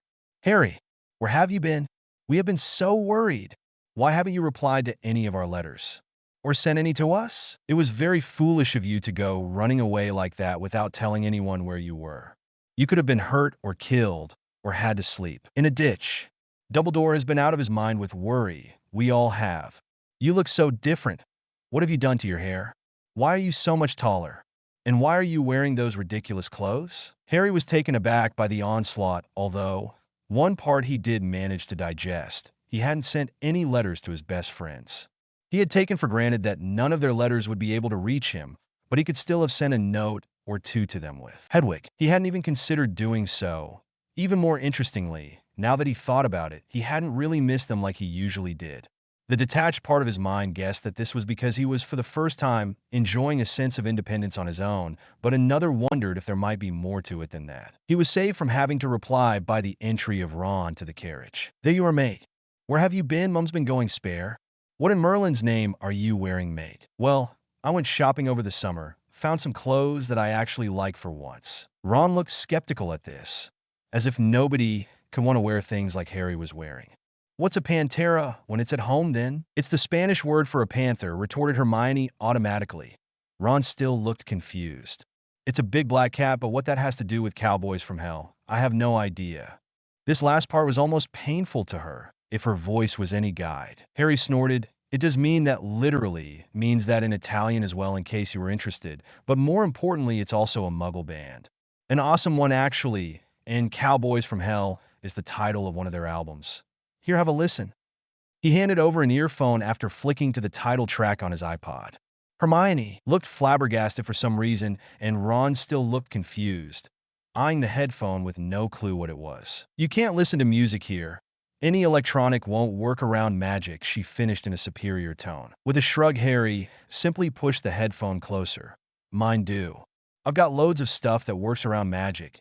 Here, check this out," he said, tossing his phone over. "Boo-boo, but that's not possible.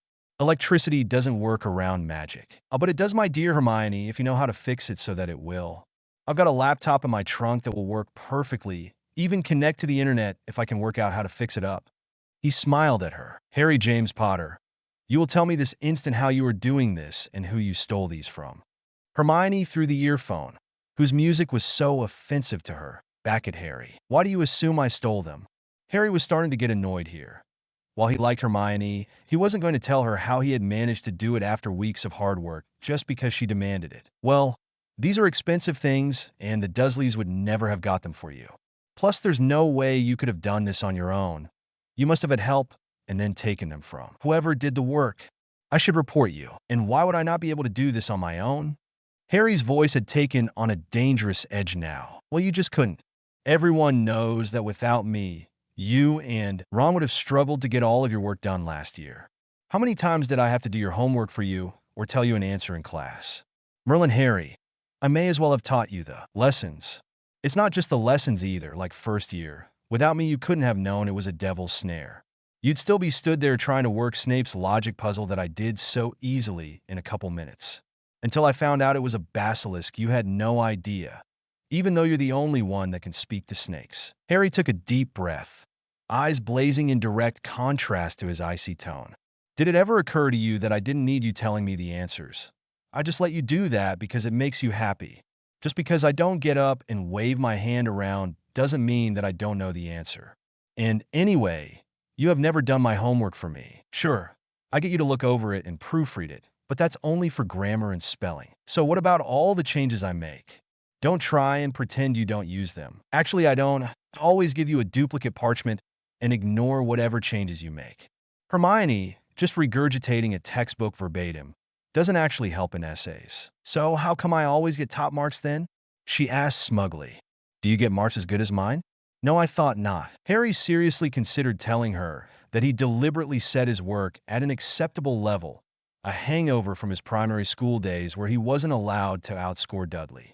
He decided against it in the end. What is your problem, Hermione?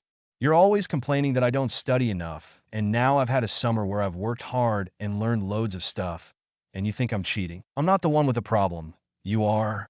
Anyway, how come you look so much taller? Before you were well below average height.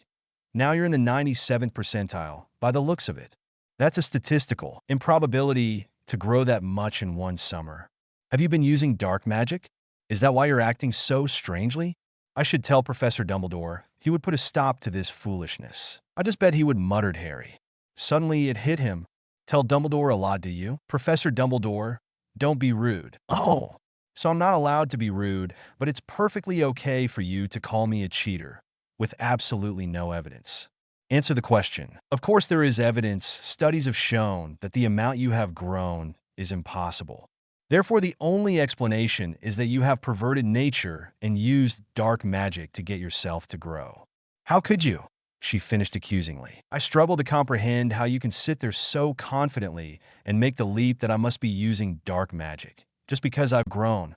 He could of course tell her about the healing, but he was feeling decidedly uncharitable at the moment. Now, stop avoiding the question. Do you tell Dumbledore a lot about me? Of course not, she replied unconvincingly. Years of being lied to had taught Harry to spot most liars, and Hermione was not particularly good at it. You lie, he stated. He watched her wrestle internally before waiting for the inevitable explosion. It normally amused him that she claimed Ron was the one with no tact, when she had absolutely none herself. Now, however, he was counting on it so he could find out if Dumbledore had a filthy little spy. It's for your own good. Professor Dumbledore explained to me, in confidence, that you needed looking after. And I kept on you. As I am obviously the most responsible person, he entrusted this task to me. Harry shook his head. You really are delusional, aren't you? Did 2 years of friendship mean absolutely nothing to you? You know how I hate people prying into my life, and you couldn't even keep that private. Hermione said nothing, which was damning enough in Harry's eyes. Get out, he shouted. Get the hell out of the compartment before I show you some of the curses this idiot can manage to perform. Maybe I'll even throw in some lovely dark ones, just for you. What's going on? Ron murmured. Quiet, Ronald. Can't you see that Harry has become a thief and a dark wizard, taking credit for other people's work? First, whoever actually made those electronics, and then me for all the work I did for the pair of you over the last 2 years. She screeched viciously, standing up and taking Ron's arm, dragging him from the compartment. Harry was raging now. His wand was out, and he was running through curses in his mind. Fine, both of you get out if that's what you want, you crazy egomaniac bitch.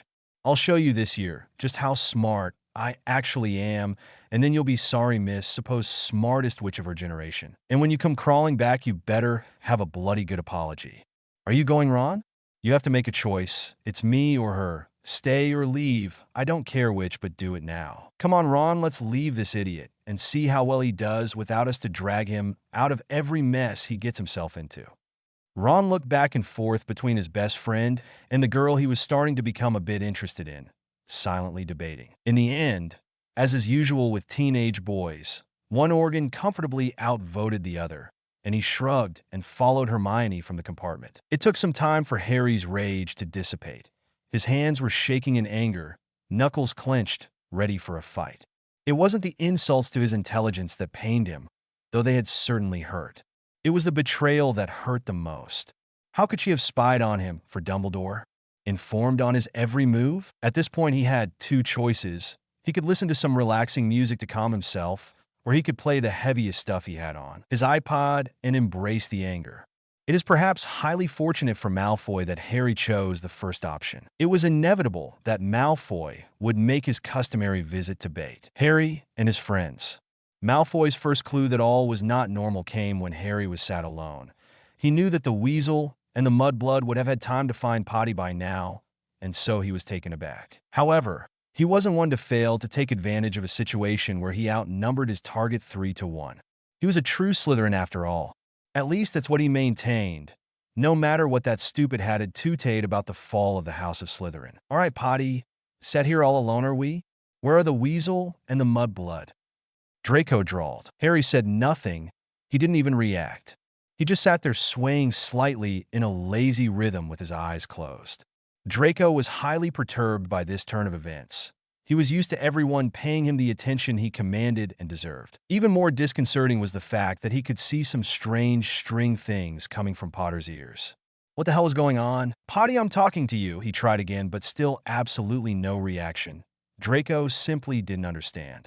He then decided to try a less subtle approach, quite a difficult thing as it happened, as despite Draco's pride in his Slytherin heritage, he had about as much cunning and understanding of subtlety as a brick thrown through a window. He pulled out his wand and mentally ran through a select few interesting curses, trying to decide which to use first. However, he was interrupted before he could begin. Must we always do this, Draco? Why can't we just agree to leave each other alone? Surely you have better things to do than to wander into every train carriage until you find me before insulting me. Rather poorly, I must add, before we eventually fight? It doesn't benefit either of us. So how about it? Can we agree to just leave each other alone? Harry took one earphone out to wait for the reply from Draco. He really hoped Draco's answer would be favorable, but he held very little hope that it would. This was quickly proved accurate as Draco raised his wand to let loose a curse. Harry sighed and flicked his own wand while saying Expelliarmus, disarming Draco. Crabbe and Goyle stood there foolishly, awaiting instructions, and so Harry took advantage, throwing Draco's wand into the hallway. The two trolls followed it as if they were chasing a stick, allowing Harry to close the carriage door and practice one of the wards he found in his dad's journal. It was a very basic one that would be broken in less than a second by anyone who knew anything about wards. However, Harry was fairly certain that apart from a few 6th and 7th years, no other students would be able to.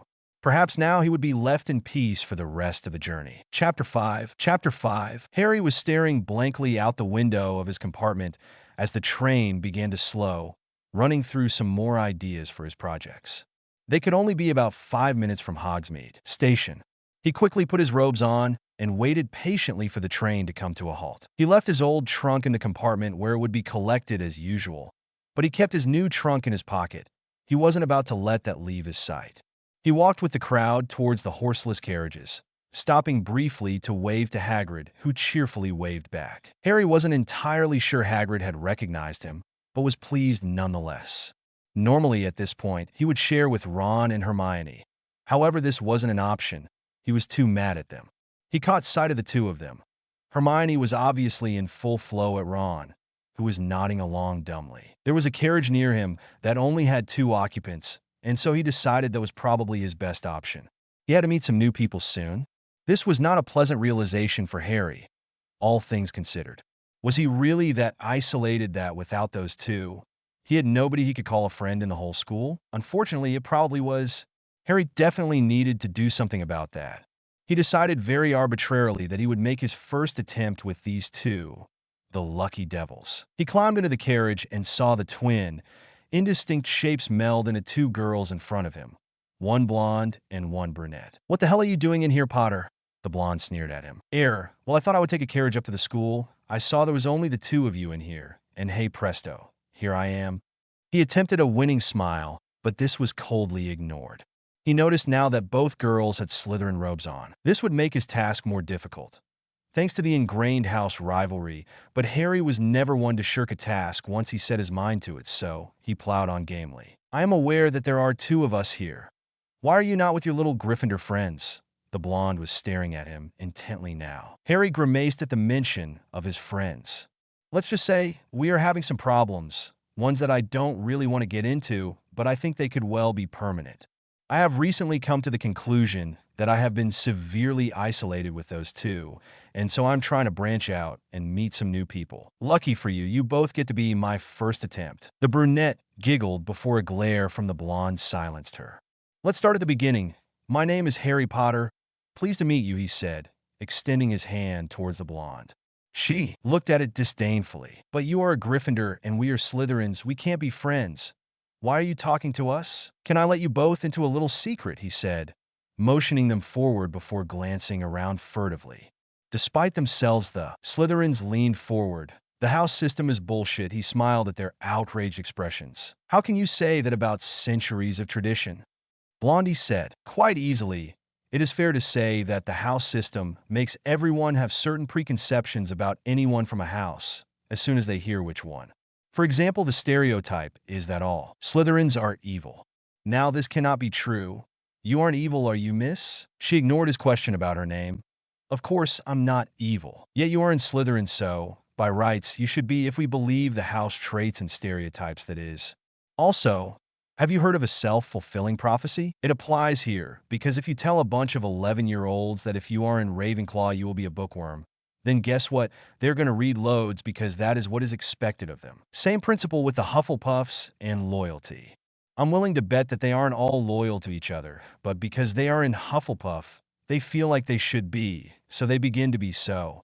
That is why the house system is bullshit. He leaned back contentedly as the two seemed to be trying to digest what he had just said. Perhaps he had actually had an impact. He certainly hoped so. So, what about you?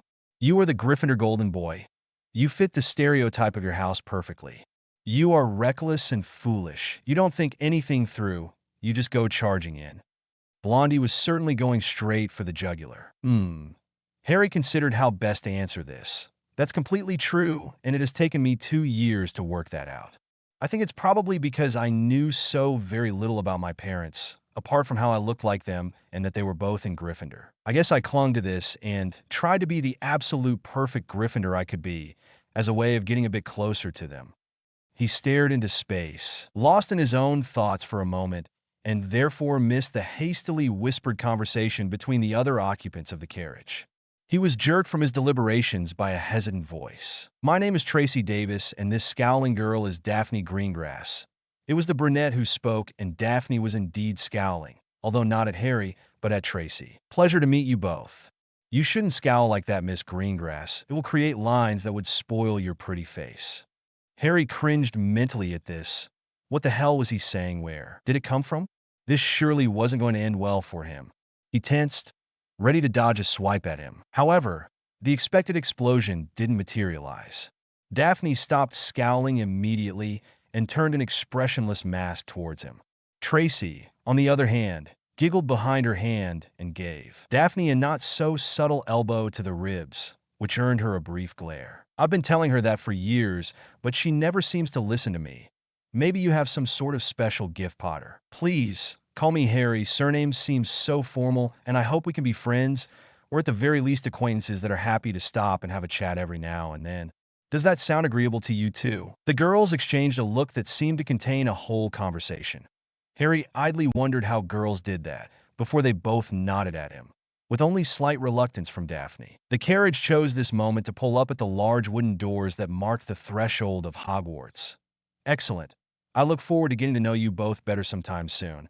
However, now the feast calls to me, and I must answer its summons.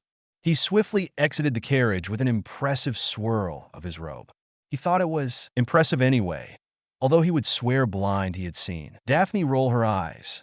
Putting this from his mind, he ambled through the doors towards the Gryffindor table. His improved mood was soon ruined by his former friends who were sat in their customary place, glaring at him. Harry didn't give them the satisfaction of responding. He would show them both how wrong they were about him. He simply went to a different part of the table, one that happened to contain the only other people he knew well in Gryffindor, his Quidditch teammates. "All right, troops, how's it going?" Silence greeted his jaunty question as he plunked himself down next to Oliver Wood, the captain, and opposite the three chasers who, as usual, seemed to be attached at the hip. It was Angelina, the center of the six-legged chaser machine, who broke the rather lengthy silence. Harry. Why are you sitting over here with us? You don't normally, not that we mind, of course. We're just a bit curious," she said hurriedly. Harry grimaced. "I've had enough of those two idiots down there," he said, indicating Ron and Hermione. "They severely hold me back. I played on the same team as all of you for the past 2 years, and I know barely anything about any of you. It's ridiculous, and so I've decided that I'm going to branch out and get some real friends, ones that don't doubt my word or are self-righteous little bitches. Finally caught on, have you?" Everyone turned to stare at the usually mild-mannered Alicia. "What? You were all thinking it. Yeah, I know we were leash, but you're normally so nice to everyone. They must have really pissed you off for you to say that." Katie's mouth twitched into a little smirk as she said this. "Yeah, they really do. They're always going on about how much better they are at everything than everyone else, especially you. Harry, I don't know how you stayed friends with them as long as you have. To be honest, I didn't know about that, although now you say it, I can definitely believe it. It seems that horror of all horrors, Malfoy, was actually right that first day on the train." The team looked at him skeptically, the Weasley twins with outright shock. So Harry endeavored to explain. "He said to me that I should be very careful about whom I make friends with, that some wizards are better than others."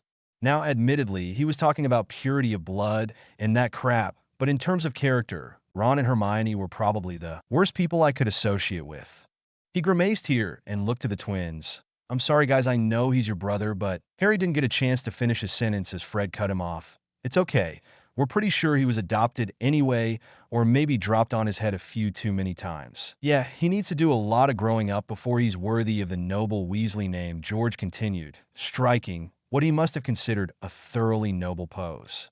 Fred, of course, copied him before both were given a quick punch to the ribs from the collective chasers and told in no uncertain terms to sit themselves down. They did so with a quick grin towards Harry, who briefly wondered why it was that women seemed to take it upon themselves to ensure that any male within sight behaved. He mentally shrugged before settling down to wait for the sorting to begin, making idle chat with his teammates about their summers. He didn't really say anything about his own, other than it was all right, causing the girls to roll their eyes. As usual, Harry could feel a fair amount of pairs of eyes trained on him throughout the sorting. However, he studiously ignored them all, particularly as he strongly suspected one set of them to be Dumbledore's. There were no noteworthy students included in the sorting, but Harry had resolved to keep an eye on all of them and, at the very least, learn the names of all the Gryffindor first years. This was for completely selfish reasons, as the simple act of remembering someone's name endeared you to them, far more than many other actions. It was a trick he picked up during his reading about Muggle politicians. The feast itself was as enjoyable as ever. However, this year it was not as much of a relief to Harry as it had been previously. It certainly was amazing what one summer of healthy eating and the Goblin's Potion regime could do for an adolescent body. This was proved midway through the feast when Katie turned to him hesitantly, as though wanted to ask something but not really sure how. "What is it, Katie? You obviously want to ask something, so spit it out," he asked teasingly. "It's just that you have changed so much over the summer. I hardly believe it's you." She blushed slightly. "I'm not saying they are bad changes. You just seem so much happier and healthier than before. And taller," added George. Harry took a deep breath in, and Katie looked at him nervously. "I'm sorry, I've offended you. Ignore me." "No, I should have expected it, really. There have indeed been a lot of changes, and I'm not going to go into how they all came about. Basically, it boils down to me finding out a bit more about myself, my life, and most of all, my parents. After I found out all of these things, I've made a conscious effort to live up to their expectations and live my life to the fullest. Maybe someday I'll tell you all about it, but I'm sure you would end up quite bored." The team nodded their agreement, and talk quickly turned to the safer ground of Quidditch. This was something Harry could definitely get used to, people who simply accepted when he wanted to stop talking about something. Ron and, particularly, Hermione would never allow him this basic right and would constantly badger him until he told them everything. Of course, This made sense now as Hermione was obviously passing on every single detail to Dumbledore. He glared down the table, causing Hermione to recoil slightly as she caught his eye. She sent back what she must have believed was a threatening glare, but it didn't have the desired effect. It just made Harry chuckle at how she thought herself intimidating. After a thoroughly enjoyable meal, including 2 helpings of his favorite treacle tart, Harry leant back in contentment to wait for Dumbledore's inane rambling, hoping it would be quick so he could go to bed. As expected, the announcements from the headmaster were meaningless platitudes that Harry comfortably ignored until he heard 2 words that made him sit bolt upright. Professor Lupin. Could it be? Harry looked along the line of teachers and saw a prematurely aging man that fit his father's descriptions of Moony, albeit one aged by a good 20 to 30 years. Harry guessed that his furry little problem must be taking more of a toll than before. This was good news. Hopefully within the year, he would have a good relationship with both of the remaining Marauders, and so for the first time since the first day of school, he was really looking forward to defense against the dark arts. Interrupting his thoughts was the scraping of benches that signaled the mass exodus of students to the common rooms. Ambling along comfortably alongside Oliver Wood, Harry spent the time trying to convince his captain that practices 5 times a week was a little excessive, even if it was his last chance to win the Quidditch Cup. By the time they reached the common room, Harry was hopeful that it would be limited to 4 times a week, maybe even 3 if they were really lucky. Shaking his head at the obsessed boy, he walked to his own dorm, took out his trunk, unshrunk it, and put it at the end of his bed. He was beginning to think that this year would be one of the best of his short school career when such thoughts were quickly dashed by the entrance of one Ron Weasley. "All right, mate. What was up with you on the train? You made Hermione's so mad. I've had to listen to her rant for ages, so you owe me one." Ron made his way over to Harry before his eyes rested upon Harry's new trunk sitting next to his old one. "What's that? Is that another trunk you have got there?" Harry nodded affirmatively, not wanting to get into an argument over something so petty. However, it was too late for that. The danger sign that was Ron's ears going red was already there, and Harry sighed in annoyance. "Where did you get that from then? One trunk not good enough for you. Is that it?" "Ron, I will say this once and once only. You are not my parent. You cannot decide what I own or how I spend my own money. If I want to buy a new trunk for myself, then I will do so. As it happens, I didn't buy it. It was my parents' trunk, but even so, this is none of your concern. There's no need to be jealous about it." However, Ron was past the point of listening. He just launched into a rant that involved some words that Mrs. Weasley would have severely punished. Harry sighed again and simply silenced the red-headed fool with a wave of his wand and a muttered silencio before turning away to go to bed. It was only his Quidditch reflexes and ones honed by years of avoiding his uncle's fist that allowed him to dodge the ginger bullet that came towards him. Ron had his wand out, but since he had been silenced, he couldn't cast any spells. That left him with only one option. He went for the physical approach. Had this happened last year, then the much taller and stronger Redhead would have beaten Harry comfortably. However, things were different now. If anything, Harry was taller than Ron, and he was certainly stronger. Even more relevant than that, Harry had spent years being the punching bag of large groups of boys much bigger than him. Thanks to this, he had a very good appreciation of fighting, but he had always lacked the size and strength to overturn such overwhelming odds. But this wasn't him against 6 or 7 bigger kids. This was him against one person. One who was smaller and weaker than him. If there had been a professional fighting instructor watching Harry's response, he would have been disappointed and bemoaned a lack of technique and control. However, if there had been someone who had been in street fights as opposed to controlled bouts, he would have been impressed with the savagery and economy of movement displayed by the dark-haired boy. Every action was calculated to cause maximum pain with the least amount of effort. There was absolutely no honor in Harry's approach. He just knew to put Ron down hard and fast. Within 5 seconds, Harry had broken several of Ron's fingers, ruptured a kidney, and knocked him unconscious with a brutal headbutt. There was silence throughout the third-year boys' dorm, and Harry shook his head, a little bewildered. "I'm sorry, Ron. I didn't want to do that, but you left me no choice. You should know by now not to attack me from behind." He turned to his frozen dorm mates. "Don't worry, guys. I'm not going to hurt any of you. I just wanted him to leave me alone. A few things have changed, and it seems I was very much mistaken when I put all of my trust into that git and the harpy.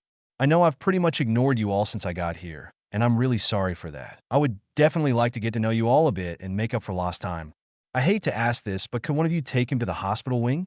I would, but it would create some awkward questions. I didn't mean to hurt him so badly. I just had a bit of a flashback to a less than pleasant time. Neville was the one who stepped forward and picked Ron up to deposit at the hospital wing. Don't worry, Harry, we all saw you were just defending yourself. It was him who threw the first punch. Seamus was nodding along, and Dean was looking at him with a mixture of fear and awe. Where did you learn to fight like that, Harry? It was incredible. I mean, I live in a pretty rough area, but I've never seen anything like that, asked the dark-skinned boy. Well, I will say that's the first fight I've ever won. Every time before this, it's always been my cousin and a few of his mates ganging up on me. I've never been in a fair fight before. Seems they are a lot easier if you're used to trying to defend yourself from 6 or 7 at a time. Dean snorted at this. Remind me never to get on your bad side, he muttered. Duly noted, Harry grinned. Now, if you will excuse me, I'm going to go to bed. I'll see you guys in the morning. Good night. A few basic wards on his trunks and bed curtains later, not to mention a silencing ward, and he was let in bed, ready for sleep. Bollocks, he swore. He had forgotten to call Ratch. Oh boy, was she going to be mad. His phone had been doubling as an alarm clock, so he grabbed it and flicked to her number. It was only 9:45, so it would be unlikely that she would be asleep already. It's about bloody time, lil bro. You better have a good excuse for why it took you so long to call. He cringed but soldiered on manfully. Just got back from the feast. Nothing too major. No drama. She didn't buy it for an instant. And why don't I believe you? Because that story is a steaming pile of crap. Talk. It had been worth a try, but ultimately, an effort doomed to failure. He resigned himself to a lengthy explanation and an over-the-top amount of chastisement. He just hoped Julie didn't get involved. It ended up not being as bad as he feared. Only a half hour's worth of berating before talk moved to how he was coping with the betrayal. Harry had thought he was doing rather well, but after talking he found that he was just shutting it away rather than dealing with it. After some much more gentle questioning, Ratch managed to get around this and drew out the poison. He was mentally drained when he put the phone down almost 3 hours later. He slumped back, exhausted, into the pillow and began going over his occlumency work in preparation for whatever the next day might throw at him. The fallout from Harry's actions the previous night hit him rather sooner than he personally would have wished. The first thing that happened came in the form of a screaming banshee with frizzy hair that screeched at him about how he was going dark and was a nasty little liar, a vicious boy, and she was going to tell McGonagall on him. Harry calmly ignored her, saying, "Hermione, I do not need to justify myself to you. I was defending myself. He attacked me while my back was turned. Now, if there is nothing more, I'd quite like to go have some breakfast." Continuing to ignore her furious tirade, he exited through the portrait alongside Neville, who looked shocked at his presence. "Neville, I meant it last night when I said I wanted to get to know you all a bit better. I hope we can become friends.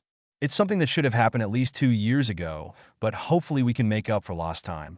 Why don't you tell me a bit about yourself? I know hardly anything." Slowly and hesitantly, Neville started to open up about himself and his life.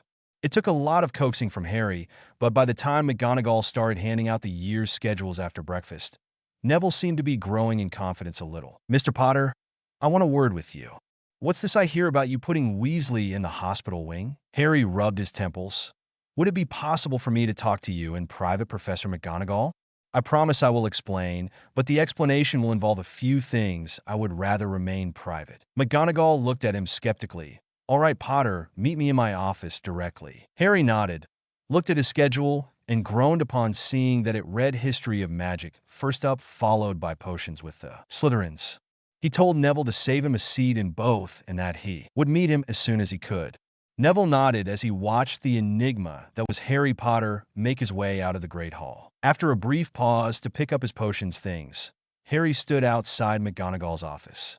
He was sorely tempted to wait inside, but thought that might be pushing his luck a little bit.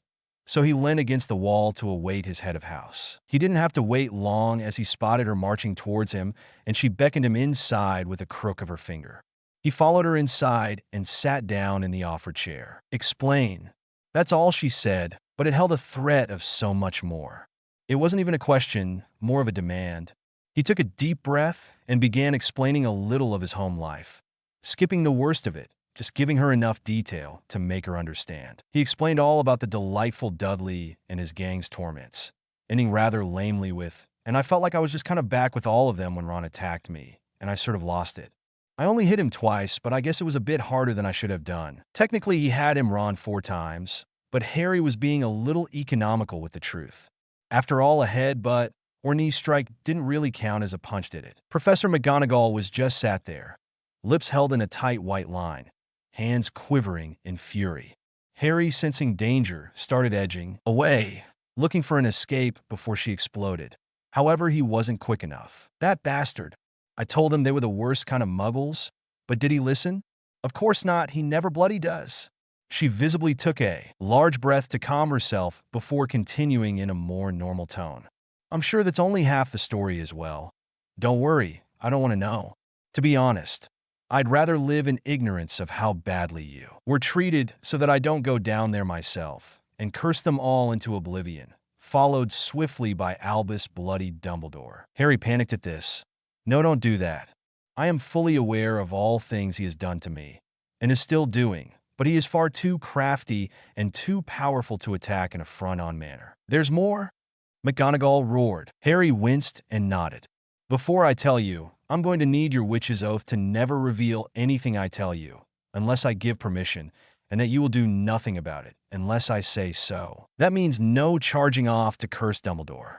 I know this is a lot to ask, but trust me, it is necessary, and having you attack him immediately in your anger will serve no purpose." McGonagall looked at him as if seeing him for the first time. What had happened to the sweet, innocent boy she had first met 2 years ago? There was a hard edge to him now, one that commanded, no demanded, respect. She couldn't believe she was doing it. But before she had time to think it through clearly, she was making an oath very similar to the one Amelia Bones had made. In return, Harry took out his wand and made his own oath that everything he was about to say was true, to the best of his knowledge.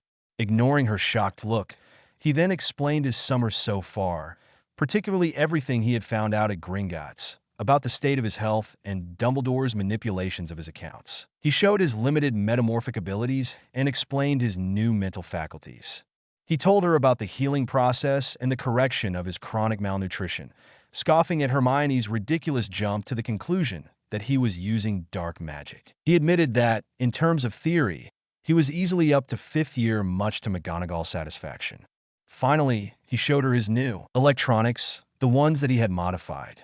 Having finished, he leant back, watching for his professor's reaction. There was none. She was sat in a stunned silence. She shook herself. "So you were saying there was a bit of he who must not be named in your scar? And that it was leaching off your core? As well as the most extensive set of blocks I have ever heard of? And Albus is the one who cast the blocks." Harry had been nodding along to every question but the last. "I have no proof it was him, but honestly, I can't think of anyone else who would have done it. It is possible that my parents would have bound my metamorphogus ability until I was older, but the rest, I can't imagine any reason they would feel the need to place those restrictive binds. More to the point, there was no mention of any form of bindings being placed on me in either of my parents' journals, and believe me, I have studied them extensively, and damn, near everything else was written about." She couldn't deny that everything pointed towards this being an accurate assessment of events. She definitely understood now why he had asked for her oath to not charge off and attack Albus. Although, if she was honest with herself, she was far too shocked to do much of anything at the moment. "Okay, Harry, I think it's best if you go to class now. I need to digest everything you have told me before we decide what the best course of action to take is." He looked up surprised at this. "Yes, that is correct. I did say we. You have proven yourself a capable young man, and after all, it is your life we are talking about. Now, get yourself off to history, although I sincerely doubt Cuthbert will have noticed your absence." Harry grinned and left to go suffer through the rest of Bin's deathly boring lecture. Luckily, he had missed almost half of it, so it wasn't as bad as it could have been. He thought that the visit to McGonagall went quite well. In fact, now he thought about it, she hadn't even punished him for beating Ron to a pulp. She must have been too shocked by everything. He shrugged. If she punished him, fine. He deserved it for his disproportionate response, but he certainly wasn't going to remind her. She was also right when she said that Binns wouldn't have even noticed his lack of presence or arrival. He walked in and casually sat down next to Neville, ignoring the death glares emanating from a newly healed Ron alongside Hermione. He leaned over to Neville and muttered, "Wake me up when this ends," and winked at him before putting his head down on his desk, promptly falling into a deep meditative state. He was brought back to reality by a tentative poke, which could only have come from Neville.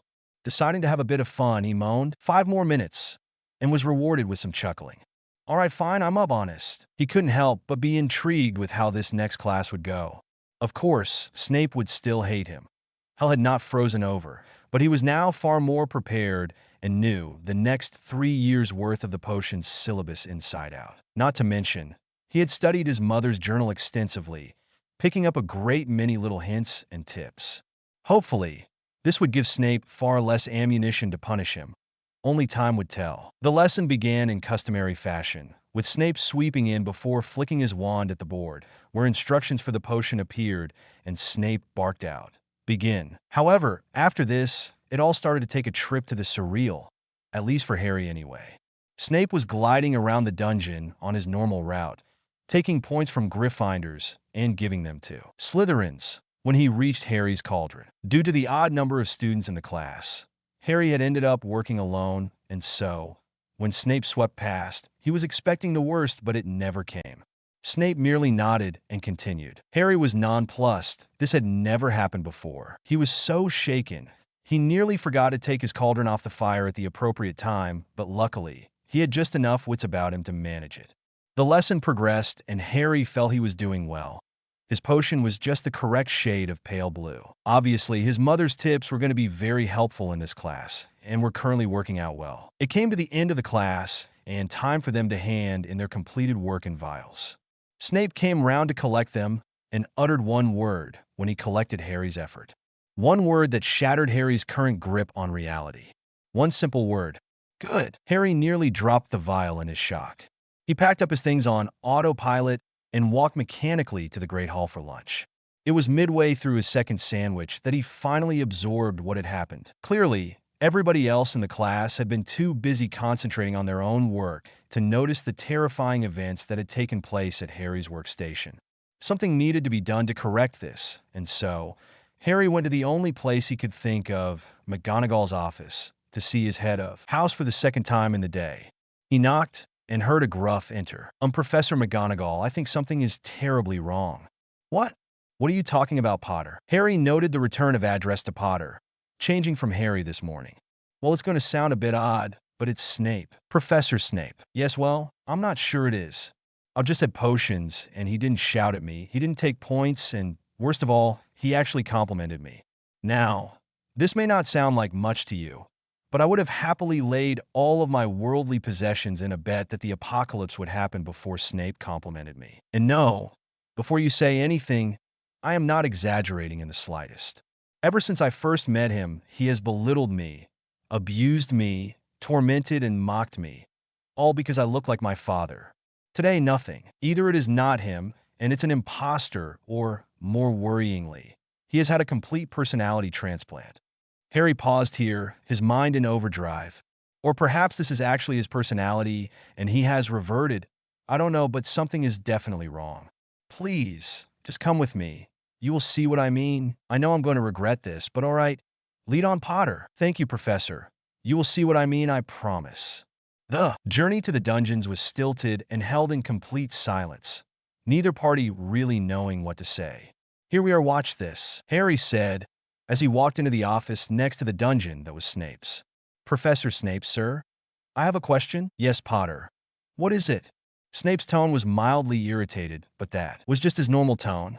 Harry made a face at McGonagall, as if to say, "See what I mean?" "Well, I was just wondering if anything happened to you over the summer. It's just you seem different, sir." "Not that I am aware of," he said sarcastically. "But you, on the other hand, you have obviously worked hard over the summer. You appear to be finally living up to your mother's ability. That was a good potion you brewed today." At this, Harry nearly collapsed to the floor. He had been complimented twice by Snape, and this was definitely not a dream. This was utterly bizarre. Perhaps it was all a figment of his imagination. He delved into his mind, checking that everything was working normally and not creating some completely hallucinated world. Then he had a thought, a truly worrying thought. He began to mutter under his breath as he worked through the implications. Oh, bloody hell, I wonder if that's it? Time to find out if it really works, I suppose. Yes, I think it must be that it would fit in with his manipulations. Now, Professor Snape, I'm fairly sure you could do a clemency, am I right? Snape nodded, confused but a little intrigued. Right? Good. You are the studious type, so think very carefully. Did you create a mental backup with a safe word in case your memory was ever tampered with? Harry's only clue that he was on the right track was the widening of Snape's eyes before he muttered a word to himself, too quietly for anyone else to hear. McGonagall looked utterly confused at the direction proceedings were taking. Oh, Merlin, what have I done? Snape cried out before sinking to the floor. He curled up in a ball and began weeping. What the hell? Harry looked to McGonagall for guidance, but found nothing helpful coming from the older woman. Sir? What is it, sir? Oh God, Lily, I'm sorry. I'm so sorry. I didn't know. I didn't want to. He made me do it. Always a man of action, Harry bolted to the storeroom of completed potions, grabbed a calming draught, and brought it back to Snape. Here, sir, drink this. It's just a calming draught. Snape didn't move, so Harry poured it down his unresponsive throat. The change was immediate. His whole body relaxed, and the weeping stilled to almost nothing. Thank you for that, Harry. I needed it, although I'm sure you will wish you hadn't given it to me soon. Why is that then, sir? Because I was the one that told the Dark Lord the prophecy. The prophecy that led him to attack you and kill the best friend I ever had. He sighed, lost in memories. There's so much I need to tell you, to explain, but first, Minerva, could you check to see if I have any spells on me to influence the way I feel about people? I can remember Albus putting some on me, but not what they were. McGonagall nodded and moved her wand in a complicated pattern before gasping. You have multiple spells on you, tied to certain magical signatures, including the largest loyalty charm I have ever seen, keyed to Albus. There is also a hatred charm keyed to what seems to be Harry's magical signature. She frowned. But it isn't, not anymore. Mr. Potter, somehow your magical signature has changed. Any ideas how this could have happened? Harry thought about it. I have two possible reasons, or perhaps a combination of the two. Firstly, the ritual at Gringotts that removed all the magical blocks placed on me and, more importantly, exorcised the leech from my scar. Secondly, the events of the Chamber of Secrets at the end of last year. While I was down there, I was first bitten by the basilisk. Both professors gasped at this, and McGonagall nearly had a heart attack when he showed her the scar. This was then neutralized by Phoenix tears, courtesy of Fawkes. Perhaps this combination of two immensely potent magical liquids entering my bloodstream had an effect? Tests would need to be done, but that is of little importance at the moment. Agreed, Mr. Potter. Although I would very much like a sample of your blood for testing at some point. Snape appeared to be collecting himself more and more as the seconds ticked on. Harry nodded his assent. Now, Professor, why don't you tell us your story? Snape took a deep intake of breath, visibly steeled himself, and began. There are so many things that nobody knows, so much that has been changed. How much do you know about the relationship I had with both of your parents, Harry? Well, as I know it, you were my mother's first magical friend. This lasted until a certain incident in 5th year, where she stopped an overzealous prank from my father, and you called her a mudblood. From there, the relationship fell apart and, as far as I'm aware, was never repaired or renewed. In terms of my father, you had an intense rivalry with him, based almost entirely on jealousy on both sides and a competition for my mother's affections. This spilt over onto the rest of the Marauders and lasted for the entire of your school life. As my father describes it, you were both very talented, much as it pained him to admit it, and you were one of the few that could actually give him a challenge in terms of dueling, even if he didn't approve of some of the curses and hexes you would fire. Personally on this, I marginally disagree with him. As far as I can see, there is no light or dark. Only intention matters. You can kill someone just as easily with a first-year charm, Wingardium Leviosa, by dropping them out a window as you can with the killing curse. But that's beside the point, really. Again, as far as I know, you had no contact with either of them after graduation. Is this about right? There are accurate parts in that version of events. We did have a fierce rivalry that was based on mutual jealousy, and the great friendship with your mother did indeed end with that shameful incident in 5th year. However, Where it changes from the generally accepted timeline is that I finally managed to apologize to your mother just before we graduated and we began to rebuild our friendship. Nobody knew about it because Lily wasn't sure how James would react, so we told nobody. When your mother got engaged, she wanted me to come to the wedding, and so she told James. He then insisted we meet to clear the air, all of us. Me, Lily, and the Marauders. We met just before their wedding, and it was a promising meeting. We had all matured greatly from our school days, and I think there was a genuine chance we could have become friends, maybe even good friends in time. However, this is when Dumbledore found out about our burgeoning friendship and began his cursed manipulations. The day before the wedding, he cornered me and obliviated the meeting and all the progress we had made. It appears he must have also implanted some suggestions that caused me to commit my second most shameful mistake. I joined the Death Eaters. He rolled up his sleeve to show the tattoo, grimacing when he saw it. Now that I have my correct memories back, I know that I would never have joined. I'm a half-blood myself for Merlin's sake. I didn't go to the wedding, and I would guess that our esteemed headmaster must have obliviated your parents and the Marauders, so they didn't recognize my absence. Next on my list of crimes is perhaps my greatest. There was a prophecy made. I am doubtful that it is a real one. It is far too convenient. Albus must have implanted it in my mind and made me take it to the Dark Lord. It talked about the one person who could defeat that monster. It read, "The one with the power to vanquish the Dark Lord approaches, born to those who have thrice defied him, born as the 7th month dies." This is what made the Dark Lord attack your parents, to get to you. It's my fault they're dead. He broke down again here and started shuddering. Harry didn't know what to do. He had very little experience of how to deal with anyone crying, let alone his emotionless potions professor. So he did the only thing he could think of. He walked over to the sobbing man and hugged him. Snape stiffened at first before he began clinging onto Harry as if he was a tree branch in a maelstrom, the only thing that could keep him afloat. "It's okay, sir. I don't blame you. Had you tried to tell me any of this last year, I would never have believed you, but I have seen Dumbledore's manipulations for myself now. I did think that nothing more would surprise me when it came to what he was willing to do to suit his own ends, but it seems I was wrong." Chapter 6. And, sorry for the wait, guys, had loads of stuff to do at work, which has slowed me down. Hopefully it will be worth it though, as this chapter is about half full of completely new content. Thanks once again to everyone who reviews. I do try and reply to a few, but I can't get to everyone. Be assured though, I do read everyone, even the critical ones, and some of you who have made suggestions may spot a few of your ideas implemented. As ever, read, review, enjoy. Chapter 6. Harry wasn't sure how long he sat with Snape, but it was nearly the end of lunch by the time he left the dungeons. They had decided that, to avoid tipping off Dumbledore, Snape had to continue in his previous torment of Harry in public.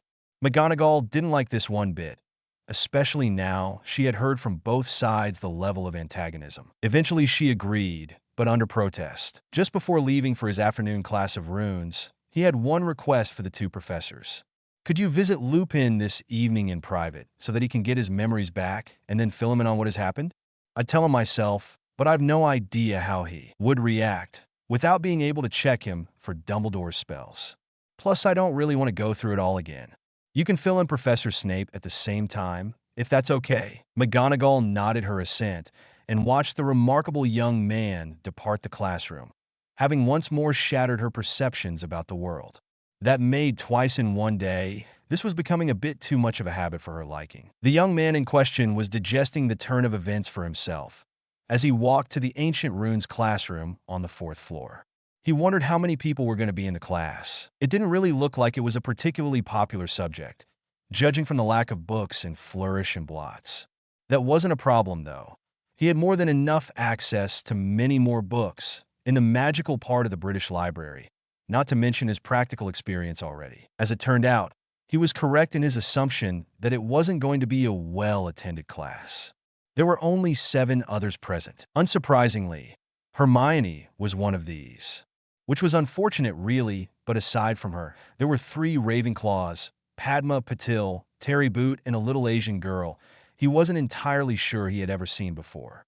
There were no Hufflepuffs, and the class was rounded out by the 2 Slytherin girls he had met earlier, along with a final. Slytherin, the haughty and proud, dark-skinned boy, Blaise Zabini. The desks in the class were grouped in pairs, and Harry was immediately disturbed at the prospect that he might end up sitting with Hermione if he didn't take immediate action. He had already met two of the three Slytherins, and so he walked over to them, having rather cleverly worked out that there were three of them, and this was an odd number, so he could sit next to one of them. The Slytherins watched him approach, expressionless. Tracy and Blaise glanced at each other, smirked, and then rushed to a table, leaving Daphne on her own. She scowled at them, which only incited them to smile back sweetly. "Now, Daphne, what did I say before about scowling?" Harry said teasingly. Seeing her glare turn to him, he quickly modified his tone to one of utmost politeness.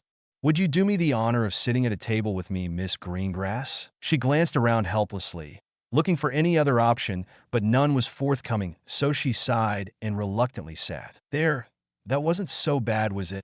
She glared at Harry's attempt to make light of the situation. "Look, I'll be good. I promise. I just hope this class is interesting." Despite her first instinct, Daphne was intrigued. Potter had shown no inclination towards schoolwork that she had ever seen before. "How come you aren't here anyway? I would have expected you to take the easy options like divination and Muggle studies." Harry snorted. That was old Harry.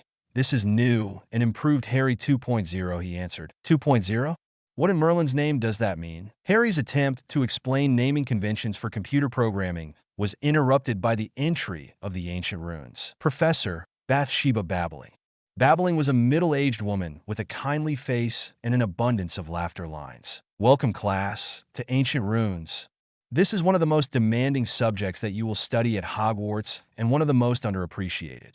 Runes can be used for many different purposes and are the basic component of all wards, as well as many enchanted objects. As there are so few of you, I expect you to ask any questions you may have whenever you feel you need clarification. Now, as we are an even number, the person you are sat next to now will become your study partner.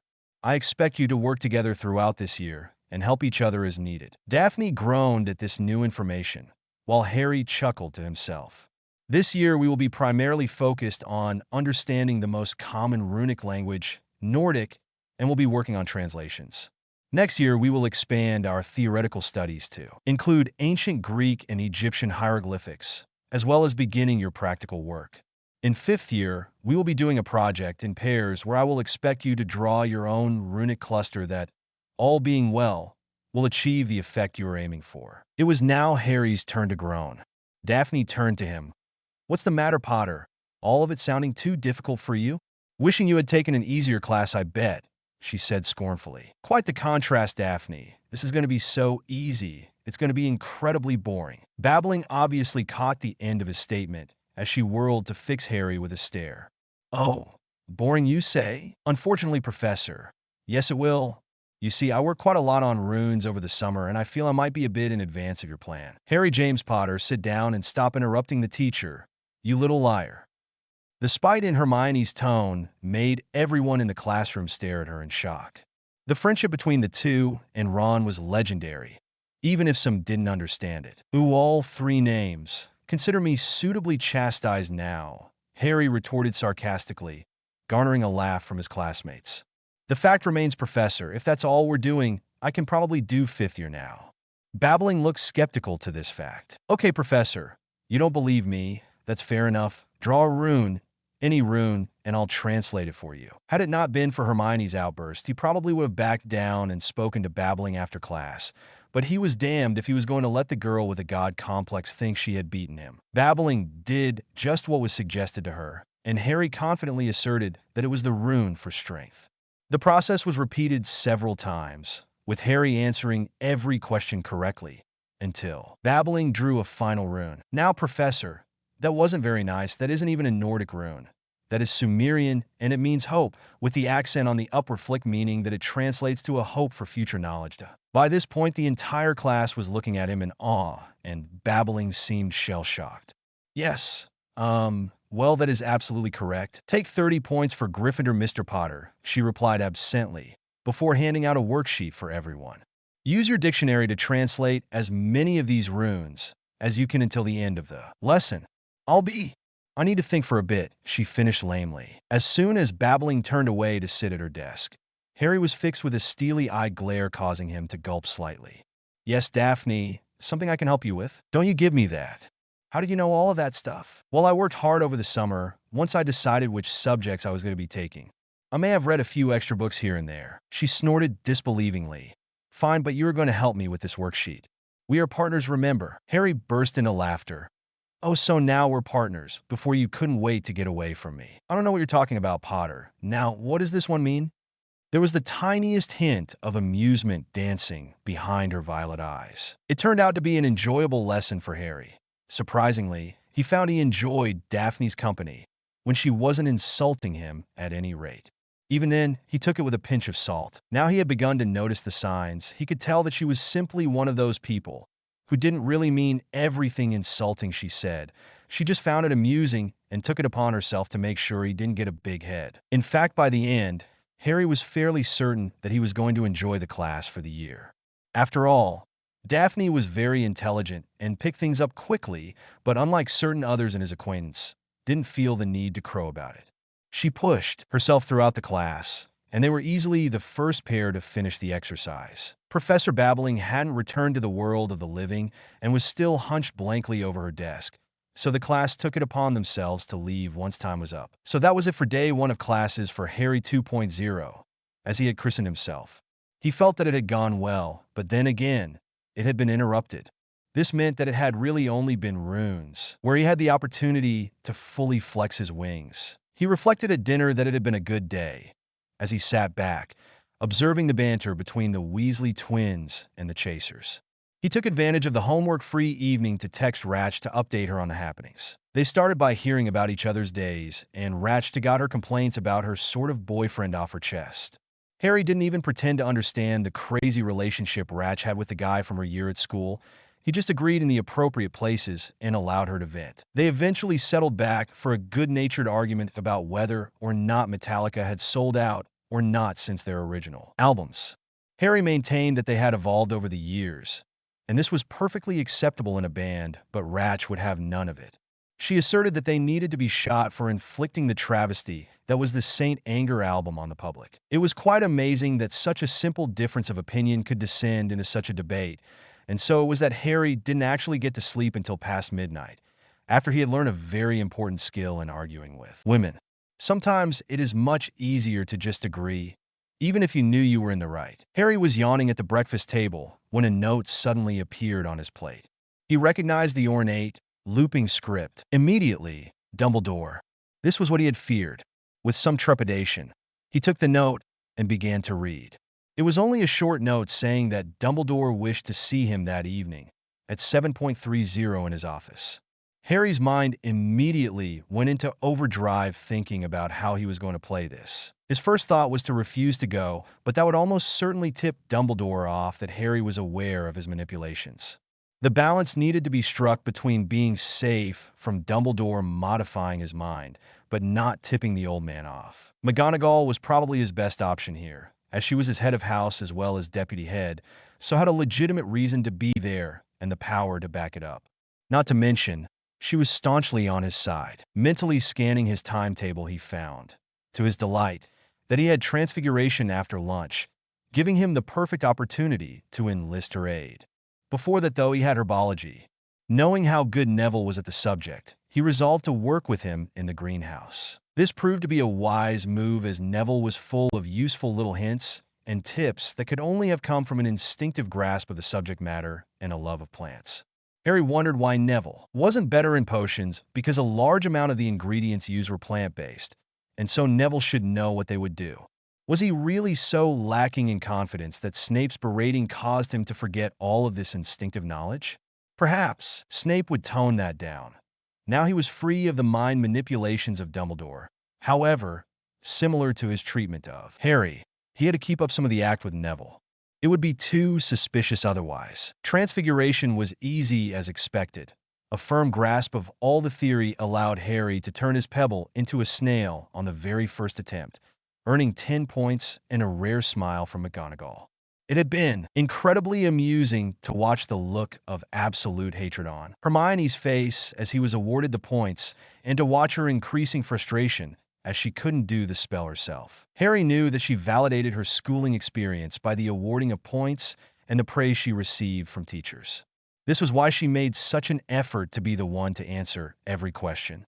He noticed the smug little smile after every correct answer. She tried to hide it, but to one as observant as Harry, it had been obvious from the first class they shared. The final straw for Hermione came when her ire overflowed and caused the pebble to explode, earning herself a nasty-looking cut to the forehead from a shard, as well as 5 points lost and a detention. He could tell that the point loss and detention hurt far more than the cut. Harry gained a sharp look from McGonagall when he outright laughed at Hermione's crestfallen face after she had earned the detention, but he was not punished. Harry returned to helping Neville, who was having difficulty controlling the power of his attempts. "Neville, I can't understand why you are having such difficulties. The movement is perfect, so is the incantation. It should be working. Did Ollivander say anything about the wand's strengths and weaknesses when you bought it?" Neville looked baffled, so Harry expanded. "For example, some wands are simply better at one branch of magic than others, like my mum's was suited for charms. That doesn't make them crap at everything else, but to be honest, I can't think of any other reason for your problems." "I didn't go to Ollivander's," Neville replied. Harry frowned.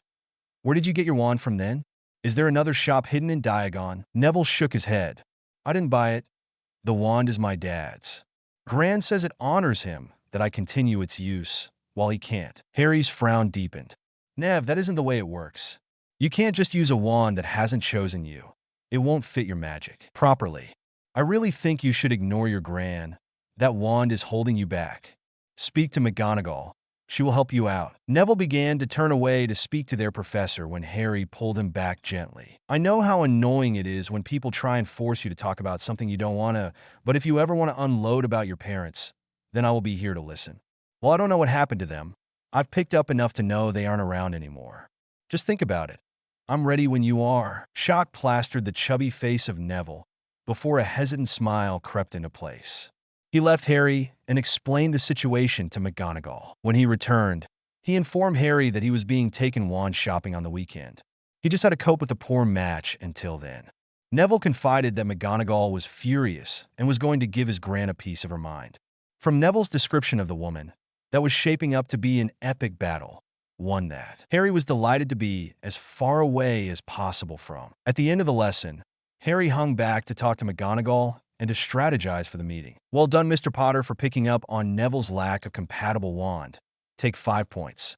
I can't believe Augusta has handicapped the poor boy so. Was it not enough to try and force him to be the mirror image of her, highly idealized image of her son?" "Thank you, Professor. I feel bad for not picking up on it sooner, but hopefully this will help his confidence out. Anyway, I don't know if you have heard, but Dumbledore sent me a note this morning at breakfast, telling me to meet him in his office at 7:30 this evening. No doubt he wants to know where I was over the summer, but I'm worried about what he might try. I was wondering if you would be free to join me for the meeting, to try and make it run smoothly." "That sounds like a sensible idea. It shouldn't be too difficult to explain to him why I'm there.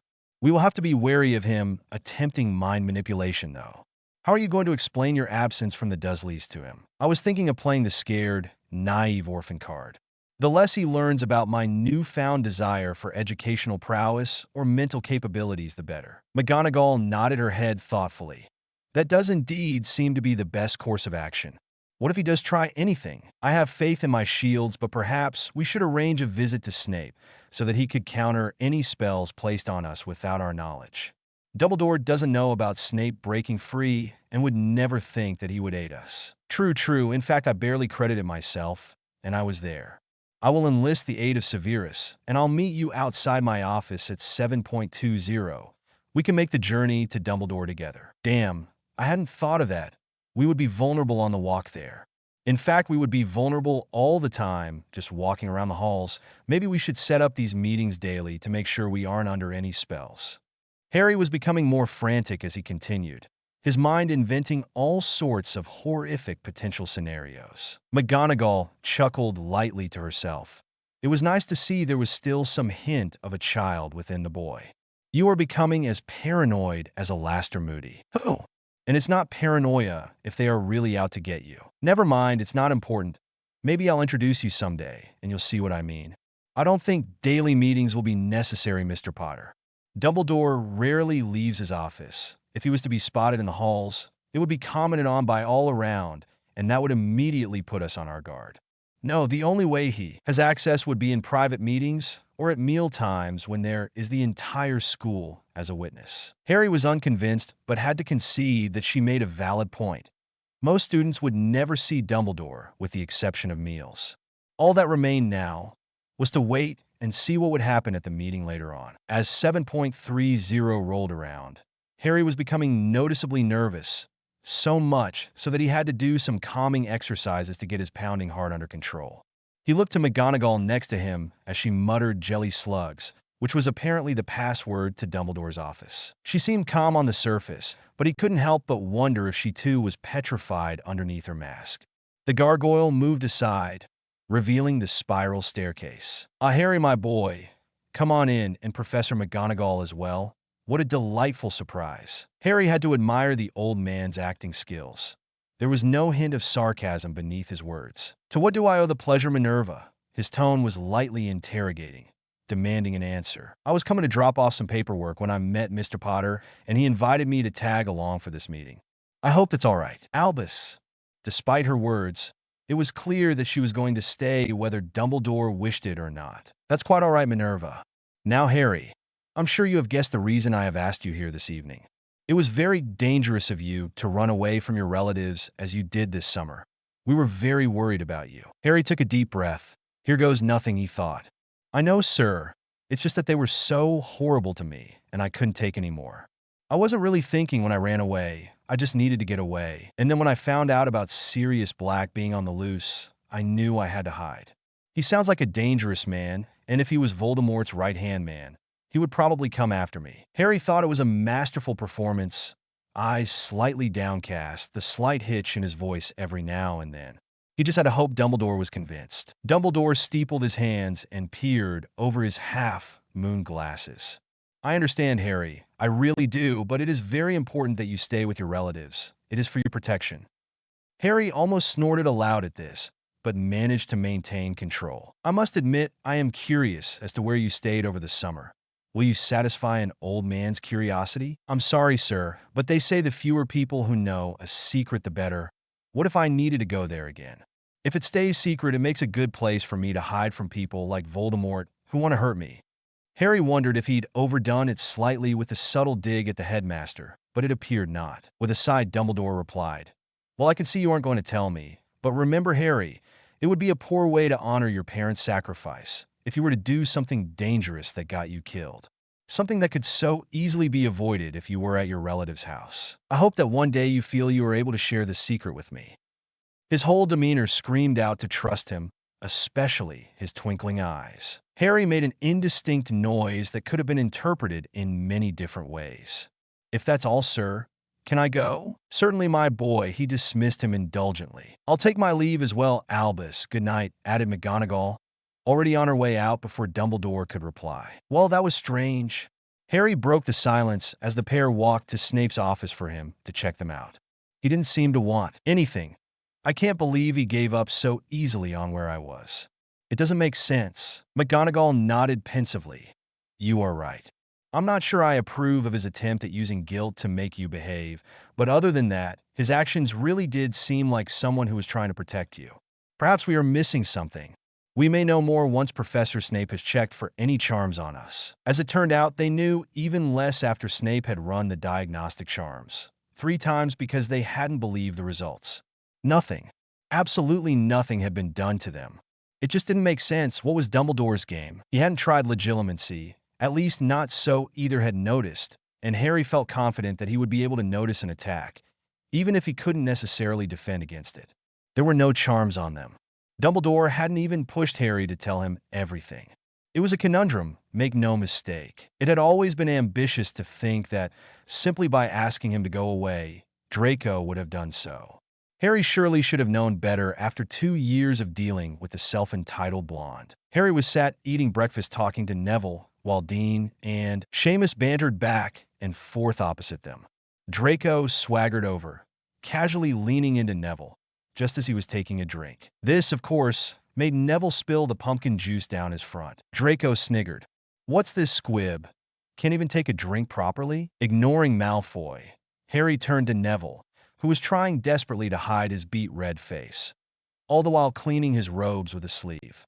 Harry gently moved Neville's hand out of the way and applied a drying charm, followed by a cleaning charm, leaving the robe as good as new. "Think you're smart, do you, Potter?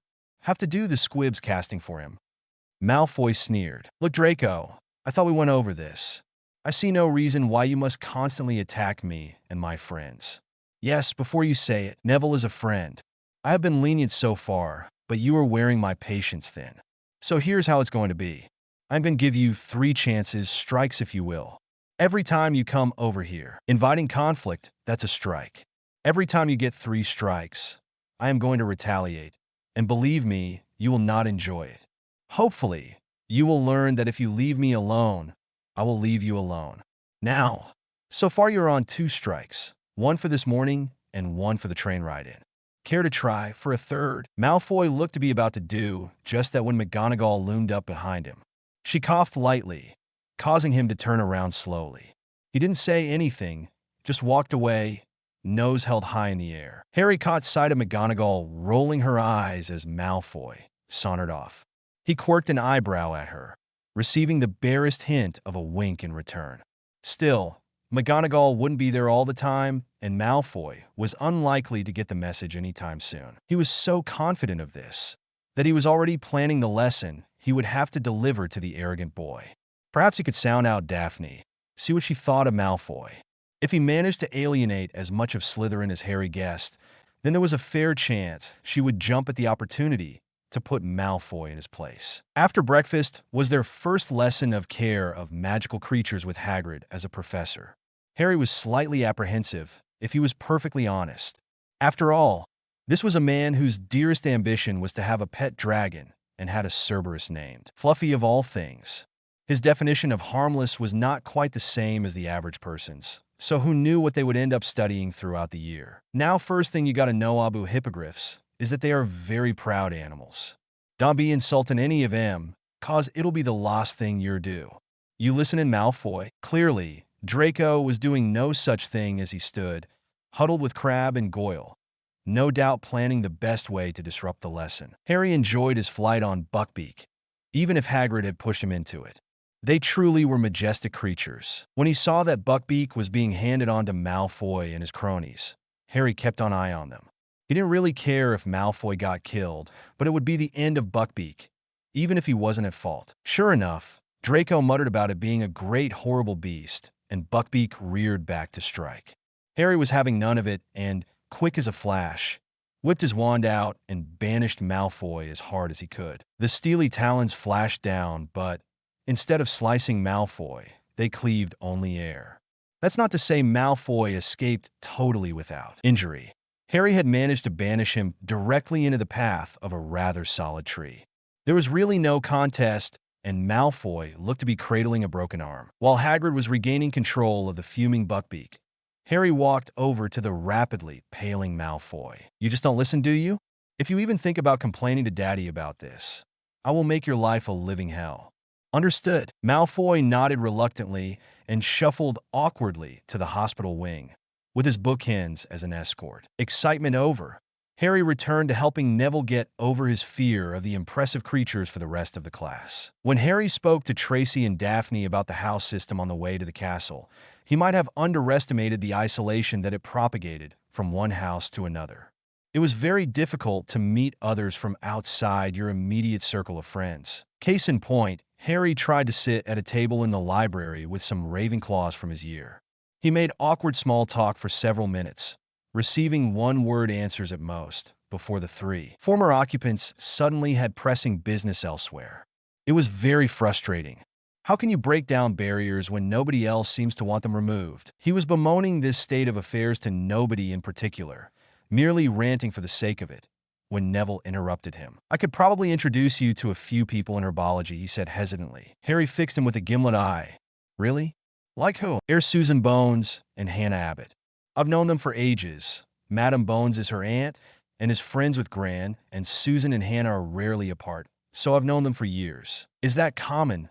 Magicals knowing each other for years and years? Neville nodded. For pure bloods it is. There are only a few of us, so we all attend the same events as kids. I've known them all for years. Malfoy, Susan, Hannah, the Patils, the Greengrass. You know Daphne? I do, Neville confirmed. Not well, but I've talked to her a few times. She's nice once you get past her guard. I remember one time when we were about 6 or 7 and Malfoy was being his usual self. She punched him straight in the nose and broke it. He had to go to a load of specialists to get it straightened out. Harry sniggered, imagining the pain Malfoy would have been in, not from the broken nose, but from his nose no longer being straight. Can you introduce me to some of these people? Definitely Susan and Hannah. It would be useful to have a back channel to the head of the DMLE. Neville came through in spades, first introducing Harry to Susan and Hannah in herbology, and then Pavarti's Ravenclaw twin, Padma, along with Terry Boot. Susan was particularly shy and seemed a little overwhelmed in the presence of the boy who lived, but she appeared to overcome this under Harry's patient guide. It was apparent that Madame Bones had spoken favorably of him, and this was enough to elevate him in Susan's estimation. He hadn't known that she lived with her aunt after her parents died in a house fire when she was only 5. Susan and Hannah's mothers had been best friends at Hogwarts, and they had known each other practically since birth and been friends ever since they were old enough to understand the concept. Hannah was a little less shy than Susan, but not by much. She, at least, managed to complete full sentences without turning into a tomato for the first half hour of conversation. Harry soon learned that both were fiercely loyal to each other and to anyone they gave their trust to. Harry hoped that, in time, he would earn this loyalty, as they seemed like pleasant, uncomplicated people, the type he would be pleased to call friends. One concept Harry hadn't thought about was the fact that Susan was a redhead and thus had the stereotypical temper of a redhead. It came as quite a shock when she exploded in front of him. For the most part, Hufflepuffs got on well with everyone, particularly other Hufflepuffs. There was, however, one exception to this: Zacharias Smith. He was a rather arrogant boy who tried to tell everyone who would listen, and those who wouldn't, that he was a direct descendant of Helga Hufflepuff. He tried to ingratiate himself with Harry in a markedly similar manner to Malfoy had on their first meeting, with talk of the right kind of families. This got short shrift with Harry, who took to ignoring him, but Smith kept pushing. That was until Susan lost her temper at being pushed rudely aside. It was a 5-minute period that Harry was unlikely to forget as Susan exploded, shouting at such a volume that Harry's ears physically hurt. Not as much as Smith's did, though, as he cowered before the onslaught until Susan's wand emerged and a few interesting curses found their way to the foolish boy. Needless to say, Smith had a very painful trip to the hospital wing, and Harry looked upon the girl with newfound respect and a resolve to never get on her bad side. Harry was still chuckling on his way to potions, once he was out of range, of course. While most people in the class preferred having a partner, Harry was perfectly content to work on his own. It might have been slightly antisocial, but it really helped him out because it meant he couldn't coast along on his partner's work. It had its downsides, though. For example, some recipes required several things doing at once, like stirring the potion plus chopping up the next ingredient, ready to add. Doing it all forced him to be creative and use his knowledge to find workarounds. Adding certain ingredients slowed the brewing process, allowing him a chance to do one thing while the potion was in a temporary stasis-like state. The problem was that there was not one single ingredient that would do this universally. Each potion would need a different ingredient, sometimes different ones at different stages. He was thankful for his incredible memory, because without that he would have never been able to keep up with the millions of combinations. It did get him thinking, though. Every ingredient reacted in a different way, so it could theoretically be possible to map every potential mix. He wondered whether there was a way to do that, one that was more practical than countless experiments. He put aside all thoughts of this for the moment. The potion they were brewing required a lot of concentration, so he couldn't afford to be distracted. He added the armadillo bile to slow the brewing while he diced the moon mushrooms. "What are you doing, idiot boy? That will be a detention tonight for not following the directions properly, Potter." Snape barked out from the front of the room. An automatic sense of injustice crept throughout Harry's body. He was about to retort, but ruthlessly bit his tongue. He knew they had agreed that Snape would continue to act as biased as he always had. It had seemed such a good idea in theory. However, now he was faced with the reality. Harry found himself severely regretting that choice. He grimaced and went back to his work, determined to make it the best brew it could be. He was packing up his kit at the end of the lesson when Snape called for him to stay behind. Dean gave him a sympathetic look and Seamus a supportive pat on the shoulder. "Yes, sir." Once the classroom had cleared, Snape flicked his wand at the door, locking it. Harry was suddenly very nervous. Had Dumbledore replaced all of the charms on his potions, Professor? His hand inched towards his wand, body tensing for a potential fight. "I suppose you are wondering why I gave you a detention when you did nothing wrong. It is my intention to push you hard in this subject. Your mother was quite brilliant, and you could be as well. I cannot be seen to favor you in class. So the obvious way to maintain appearances is for you to receive a detention with me once a week. I expect you here at 8 p.m. sharp." Harry nodded, relaxing his hand from his wand. "I'll be here." The detention was one of the hardest Harry had ever had in his life. Worse than the standard Snape detentions, which usually consisted of cleaning some foul substance out of old cauldrons, left specifically for the purpose. Over a 2.5-hour period, Harry was quizzed relentlessly, while attempting to brew a calming draft of a potion from the end of 4th year, beginning of 5th. Snape expected perfection and was not afraid to show his displeasure at anything that wasn't up to his almost impossibly high standards. However, in a departure from his normal classroom etiquette, he wasn't abusive when things were not perfect. He was harsh and brutally sarcastic, but freed from the shackles of Dumbledore's charms and the expectations he had to play up to. He was actually a very good teacher. Of course, Harry knew that overall, Snape didn't have the temperament to teach the whole range of abilities that a standard classroom consisted of. He was much more suited to the apprenticeship-type arrangement, where the student already had a decent knowledge of the subject. He simply didn't have the patience to teach the basics to students who couldn't care less about the subject he loved. Harry learned more in the marathon session than he had in any other potions lesson.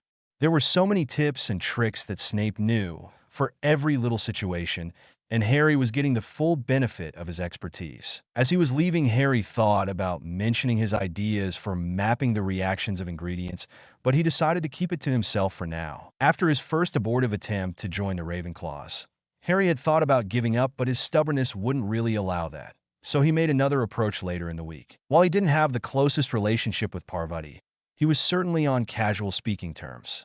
He hoped that she would have passed on a little of this to her twin sister, making Padma the best route into the Ravenclaw circle. She was in the library as usual, searching for a book in the Transfiguration section, while her housemates were at a table.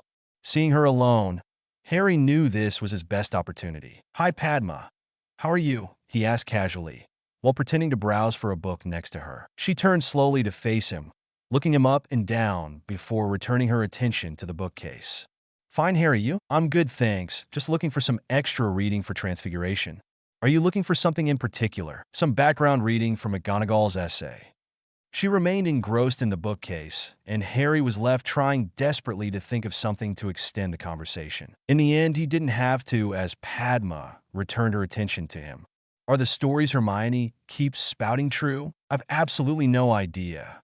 "What has she been telling everyone?" "That you have been cheating, which is why you're doing so much better in class. Not to mention your extensive use of dark magic in order to change how you look," she responded, utterly deadpan. Harry fought to keep his temper under control, taking a deep breath. "And what do you think? The dark magic is preposterous. Far more likely is that you were healed over the break. After all, you have always looked skinny and small for your age. Far too much to be natural." "Thank you," Harry said dryly. "But the cheating, that is certainly more feasible.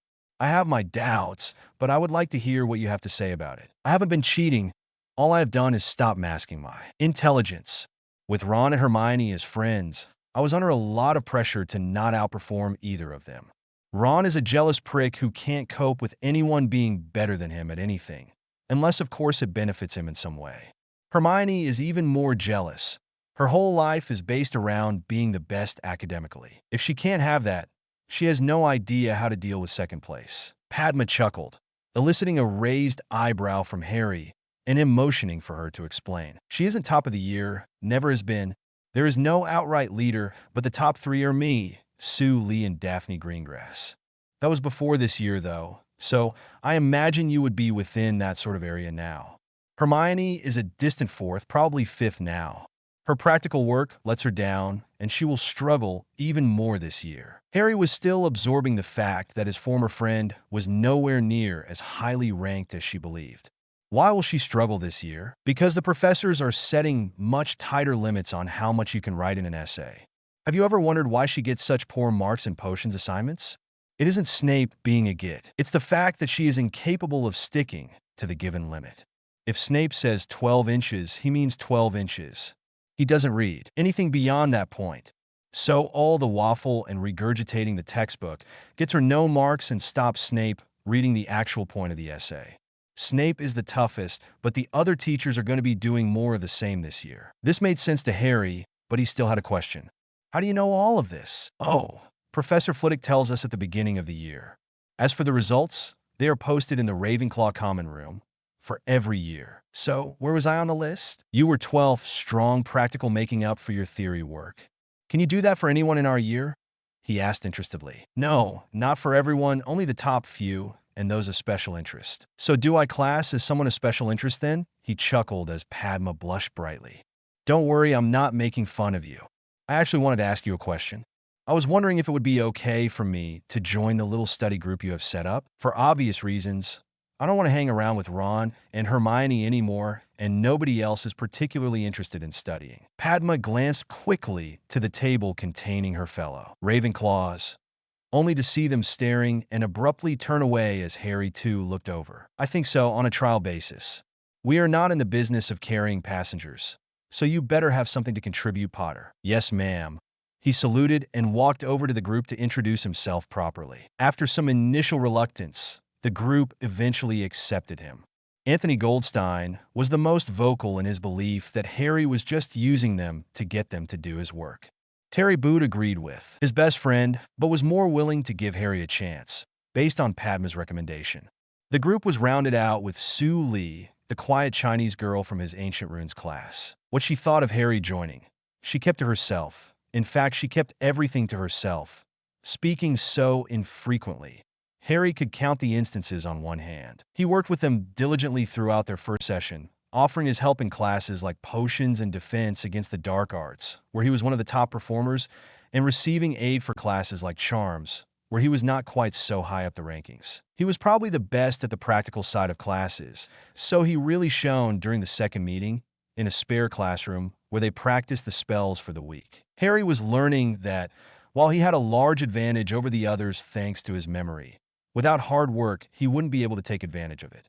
His only slight issue with the group was that they didn't concentrate much on runes, his new favorite, or arithmancy, a subject he was struggling a little in. While he had basic knowledge of math from primary school, this didn't translate well into arithmancy, as the subject concentrated on the magical properties of each number, as opposed to the basic addition, subtraction, etc. he was used to. After their initial success in runes, it had been Daphne that had taken the initiative in arithmancy and joined him at a desk, making them partners in that as well. In this class, the roles were the complete reversal of runes. Daphne was an absolute prodigy with the subject, while Harry needed to play catch-up. With her help, Harry was doing just that, but of course, this was only in class. They had little to no contact outside of the classroom, and so Harry was a little stuck when it came to homework time. The answer was blatantly obvious to Harry. From a study group with Daphne, and perhaps her Slytherin friends, Tracy and Blaise. Unfortunately, as with a disproportionately large amount of simple ideas, the actual enacting of it was far more difficult than it seemed at first. Prejudices were rampant on both sides, Slytherins against Gryffindors and vice versa. He broached the subject with her in their next runes class. Daphne, what would you think about forming a little study group for this class in arithmancy? Maybe with Tracy and Blaise as well. You just want me to do your arithmancy for you, she said without even looking up from her worksheet. I do not. She fixed him with a flat-eyed stare. Okay, maybe a little, but I can make it worth your while. And how do you intend to do that? I can help you with runes. She didn't look that impressed, so Harry cast around searching for something else to sweeten the deal with. I can. Inspiration struck. I can teach you about occlumency. Why would I want to know about that? Whatever it is, It's a method of organizing your mind so that you retain information better and also provides the only defense against legitimacy, the ability some people have to read minds. She was definitely interested now. You know how to do this, and you can help me learn? Yeah, she nodded, turning back to her work. Meet me this evening at 6 in the library. I'll bring the other two if they are interested. We will schedule another time for you to teach me a clemency. 6 it is, I look forward to it. They both continued with their work for another 10 minutes, in comfortable silence, before Daphne broke it. You know, Potter, I would have done a straight trade for help with my runes work, she said casually. But you cheater. You made me think you wouldn't accept the deal. She rolled her eyes. Slytherin. She pointed at herself and spoke as if to a child. That doesn't mean you were getting out of it, though. You made a deal. Aboloc Harry mutard. She gave a small smile, patting him condescendingly on the shoulder. There. You'll be fine. Look on the bright side. You get to spend more time with me. Oh, joy. Chapter 7. All too soon it was Halloween again. Harry hated Halloween. Nothing good ever happened to him on the cursed day. He wondered what awful thing was going to occur this year. He looked back over the last 2 months. It had been mostly good, certainly 2 of the best months he had ever had at Hogwarts, so he was about due a turn of bad luck. He had managed to reconnect with Remus Lupin, his defense against the dark arts professor, also known as Moony, and one of only 2 remaining marauders. Moony had told him a lot of stories about his parents, and it was nice to find out a bit more about them, more than he had previously known. It was especially nice to hear about them from an outside perspective. Almost all he had known about them before was from their own journals. This meant that their views of themselves colored their writing and made it difficult to get a true picture. After all, almost everyone is blind to their own faults and believes they have flaws that nobody else thinks they do. Even worse was hearing about each one of his parents from the other. To read James write about Lily, you would think she was some sort of benevolent goddess, a kind of Aphrodite mixed with Mother Teresa. Reading Lily's tales of James was even less helpful. Before 6th year, he would have probably had more favorable reviews if he spent his entire day kicking puppies and punching kittens in the face.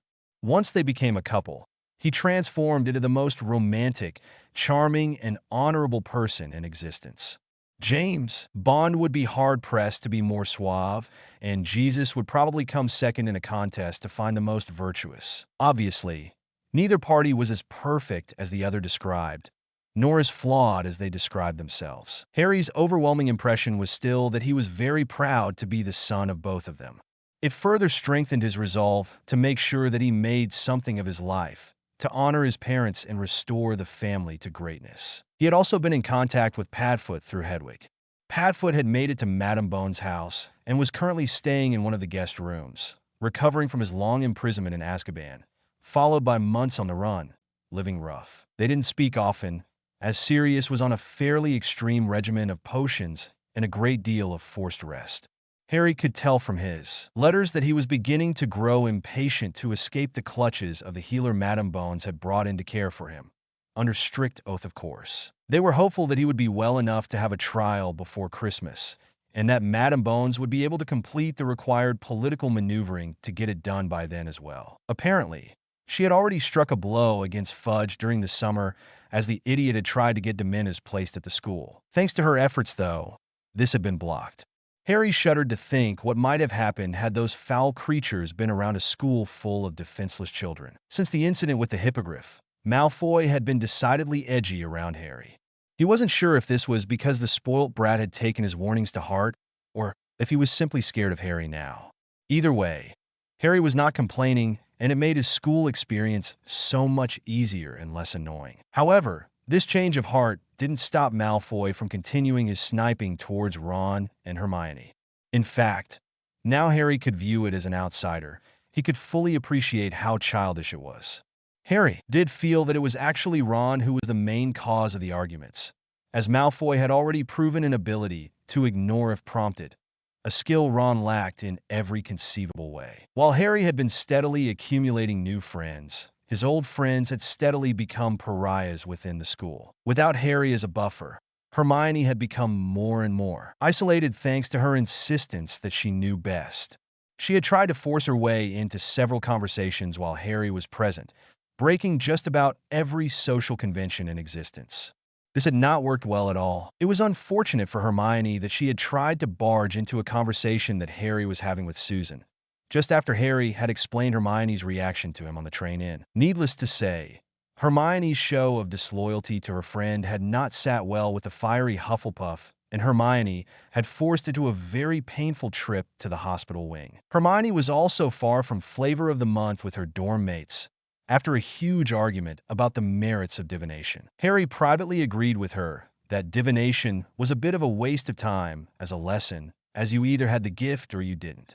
However, he could just imagine the superior tone in which Hermione had delivered her opinion, and it was frankly bad manners to belittle something that someone else enjoys, especially to their face. For all Hermione delighted in berating Ron for his lack of tact, it was actually her that was far worse. Ron had supported Hermione throughout and had tried to turn the Gryffindor boys against Harry due to him consorting with the enemy, namely the Slytherins. However, they were having none of it. Neville in particular had become a firm friend of Harry and his staunchest advocate. He knew Daphne and Blaise from the pure-blood social gatherings that his grandmother had taken him to, and he thought the two Slytherins were all right, even if he had little contact with them. It was amazing to see the progress Neville was making thanks to Harry giving him a little encouragement and help when he needed it. His new wand had given him a new lease of life in classes. He wasn't the top by any means, but he no longer struggled through every single spell as he had before. Harry wasn't as close with Dean and Seamus, but they had a few games of gobstones together, and Harry had also been a part of Dean's disastrous attempt to teach them poker.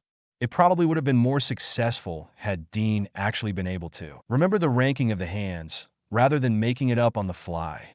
So, after one too many inconsistencies over which hand was the winner for Seamus to take, it had descended into a boisterous pillow war. The Gryffindor Quidditch team had become closer as well, and Harry had even been able to influence Oliver enough, so that one of their 4 practices per week was a team-building one, rather than a traditional training session. Despite what would like to maintain, it was not really a practice, but rather all of the team meeting up and talking, playing games, whatever took their fancy. The results have been clear to see in training, as all the members in the team seemed to be able to instinctively know where everyone else would be at any one time, thanks to their new closeness. Wood was practically skipping with glee at how well the practices were going, and none of them could wait to showcase their superior teamwork in the first game against Slytherin. However, it wasn't all working on his social life.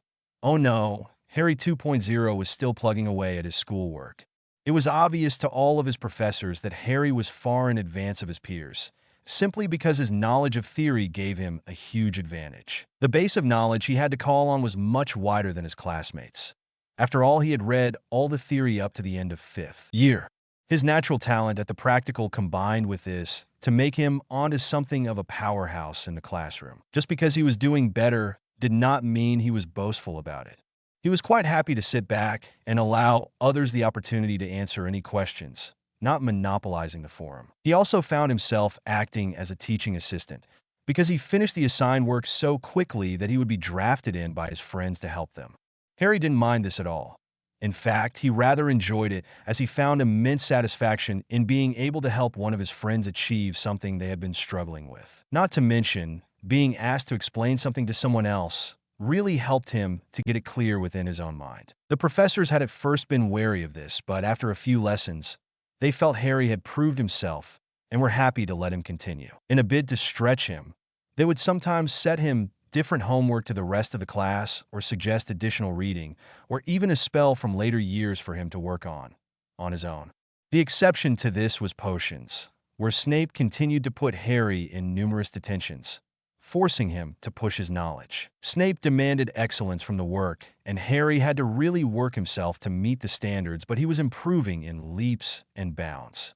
The relationship between the two was also improving, as both put the past behind them and developed a healthy respect for each other. Harry was also delighted to hear many stories from Snape about his mother, something that the Marauders didn't focus on so much. Thinking of Lily was still painful for Snape, but he found that talking about her and sharing his memories allowed her to live on, and this dulled the loss he felt. Harry hadn't really been focusing on his personal projects, but that's not to say he hadn't made decent progress. He had managed to build the Wi-Fi receiver that Ratch had been bullying him to get done, and so was able to speak to her online, using his laptop's inbuilt webcam. He had begun building a program on his laptop designed to manage his money so that he could track his income and outgoings, as well as analyze the Muggle stock market to see if there was a company he should invest in. This was exceedingly difficult, and there were so many permutations to consider that he had been forced to develop a stress relief method. First, he had experimented with transfiguration in order to build himself the perfect guitar.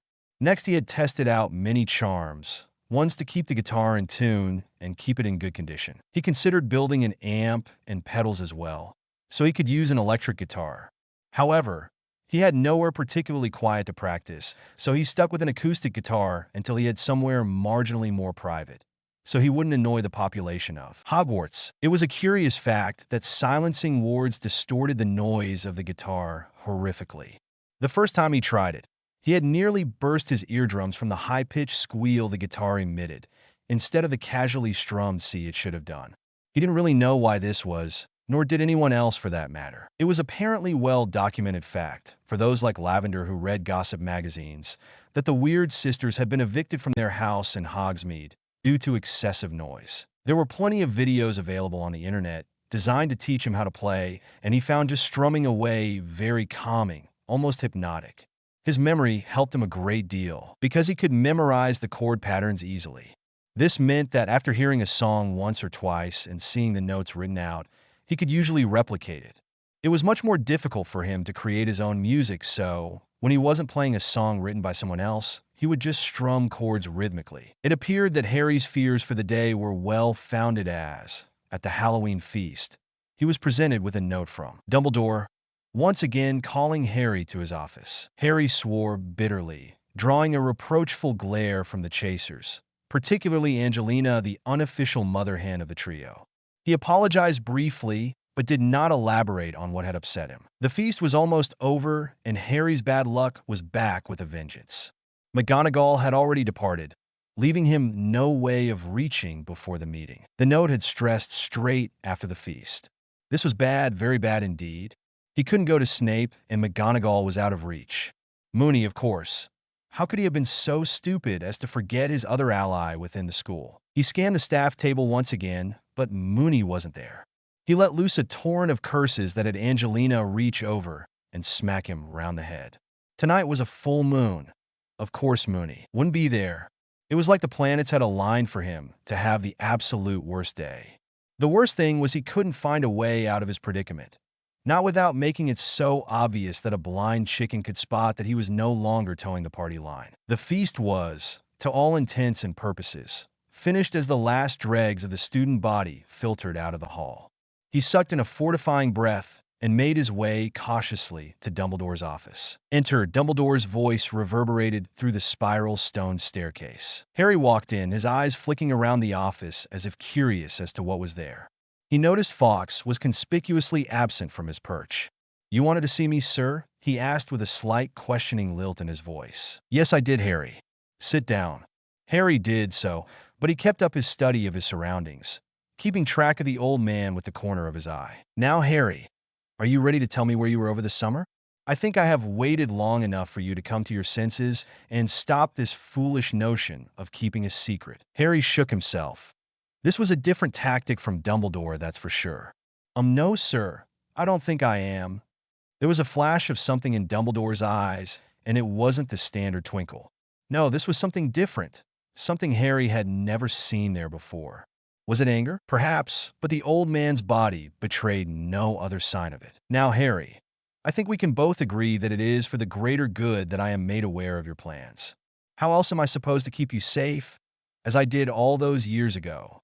Harry fought to keep his expression neutral, but in his hyper-aware state, he noticed a slight tightening around the eyes of Dumbledore as he said safe. It was so brief that Harry thought he might have imagined it, but he had learnt not to dismiss his instincts over the years. "I'm sorry, sir, but I'd really rather not," he replied flatly. It was now that he felt a slight pressure on his occlumency shields. He broke the marginal eye contact quickly and stood up, not caring that he had revealed his hand. He just knew he had to get out of there sharpish. "If that's all, sir, I have a lot of homework to do." He got up and made to leave. He got halfway to the door. "Sit down, boy. I haven't finished with you yet." There was steel laced throughout the command from Dumbledore.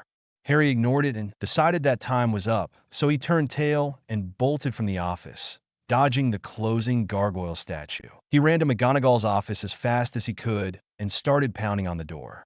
It opened to reveal an irate McGonagall, but her expression softened as she saw the panic on Harry's face, morphing into one of concern. "Well, Potter, what is it? What's happened?" "I had a meeting with Dumbledore. Check me for spells." Her eyes widened as she did so, finding nothing, as the whole story came spilling out about the demand for information. "He was so different just because you weren't there. I can't believe it. It was very foolish of you to go in there alone, Potter." I know. I thought I could handle it and get away without alerting him that I knew about him. I was stupid and overconfident, but at least my occlumency shields held. It's just so strange. It was only tiny little things, so small I almost thought I'd imagined them. But even his mannerisms were different. McGonagall turned to him sharply. "Yeah, I've never seen his eyes do anything other than twinkle before, but they did today." "Are you sure?" McGonagall asked. Harry grimaced slightly. "I can't be 100%, but it's close to that. Something to keep an eye on, perhaps?" "Perhaps indeed, Mr. Potter. I shall let the others know. I must say it's not something I've ever noticed before, but then if the signs are as slight as you say, we have never had reason to look for them before. Anyway, off to bed with you, Potter." "Thanks, Professor, for everything, not just this. I really am grateful, that you saw fit to trust me all those months ago." With a final smile, he closed the door behind him and returned to the Gryffindor Tower and to bed. The first Quidditch match of the season always drew great attention from the inhabitants of Hogwarts. Not only was it the first game back, but it was also the game between the two biggest rivals in the school. Gryffindor and Slytherin didn't really have a friendly relationship between them throughout the year, but in the weeks leading up to the game, it became positively murderous. Hexes were exchanged regularly between the more militant supporters within each house. However, despite all of this, Harry managed to maintain a cordial relationship with the Slytherins in his year. This may be because Daphne had absolutely no interest in the sport of Quidditch, and Blaise tolerated it even if he didn't particularly enjoy it. Tracy was the only one of Harry's Slytherin friends that actually enjoyed the sport, but she insisted that Malfoy's incessant boasting in the common room made her want him to lose. Well, she had actually launched into a diatribe that had Blaise sniggering and Daphne primly turning up her nose at some of the more violent suggestions Tracy put forth. Harry found it quite amusing and was privately very glad that they felt that way. He really enjoyed their company and felt disappointed in himself for ignoring them as potential friends for the first 2 years of his Hogwarts career. Malfoy may have been boasting in his common room, but he didn't do so in front of Harry. In fact, Harry barely saw the blonde boy, as he seemed to be taking extra care lest they bump into one another. The same courtesy was not extended to Ron. Malfoy seemed to take great pleasure in engineering situations where he would provoke the ginger fool within the range of Snape. Thus, when Ron inevitably lost his temper, Snape was immediately able to put him in detention. Harry shook his head, bemused, after Ron had fallen for the same trick for the 3rd time within the space of a week. For all his vaunted chess skill, he had no idea how to avoid such a simple ploy. It was almost like taking sweets from a baby. He actually asked Daphne why Malfoy was taking such great pains to avoid him. Her answer shocked him. "You mean you don't know?" She was incredulous. "Obviously not. Otherwise, why would I be asking you?" "Oh, this is priceless. He owes you a life debt," she stated, as if this explained everything. "What for?" Harry asked, racking his brain. "For saving him from the hippogriff. He thinks you are deliberately torturing him by holding the debt over his head. He's been sweating over what you were going to ask from him to repay the debt." "Oh, so I should probably ask him for something then?" Harry questioned. Daphne looked at him with the expression that he had come to know quite well. The one where she thought he was being a hapless moron. "Okay, not that then?" "Of course not. It is far better for you to be able to hold this over his head. Eventually his pride will insist that he approaches you, to acknowledge the debt and offer repayment.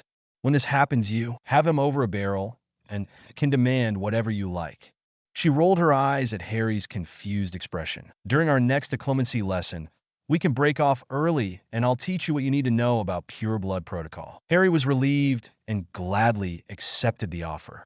Frankly, he was glad for the distraction in the ongoing occlumency lessons. After the initial teaching process, Daphne was now spending the majority of the time meditating. This was not the most exciting of pastimes for Harry.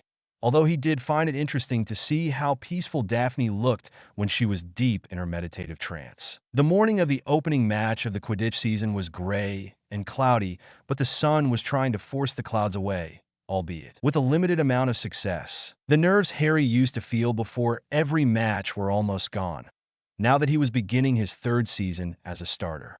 Wood was still hovering around the breakfast table, insisting that every member of the team eat, all the while refusing to touch anything himself.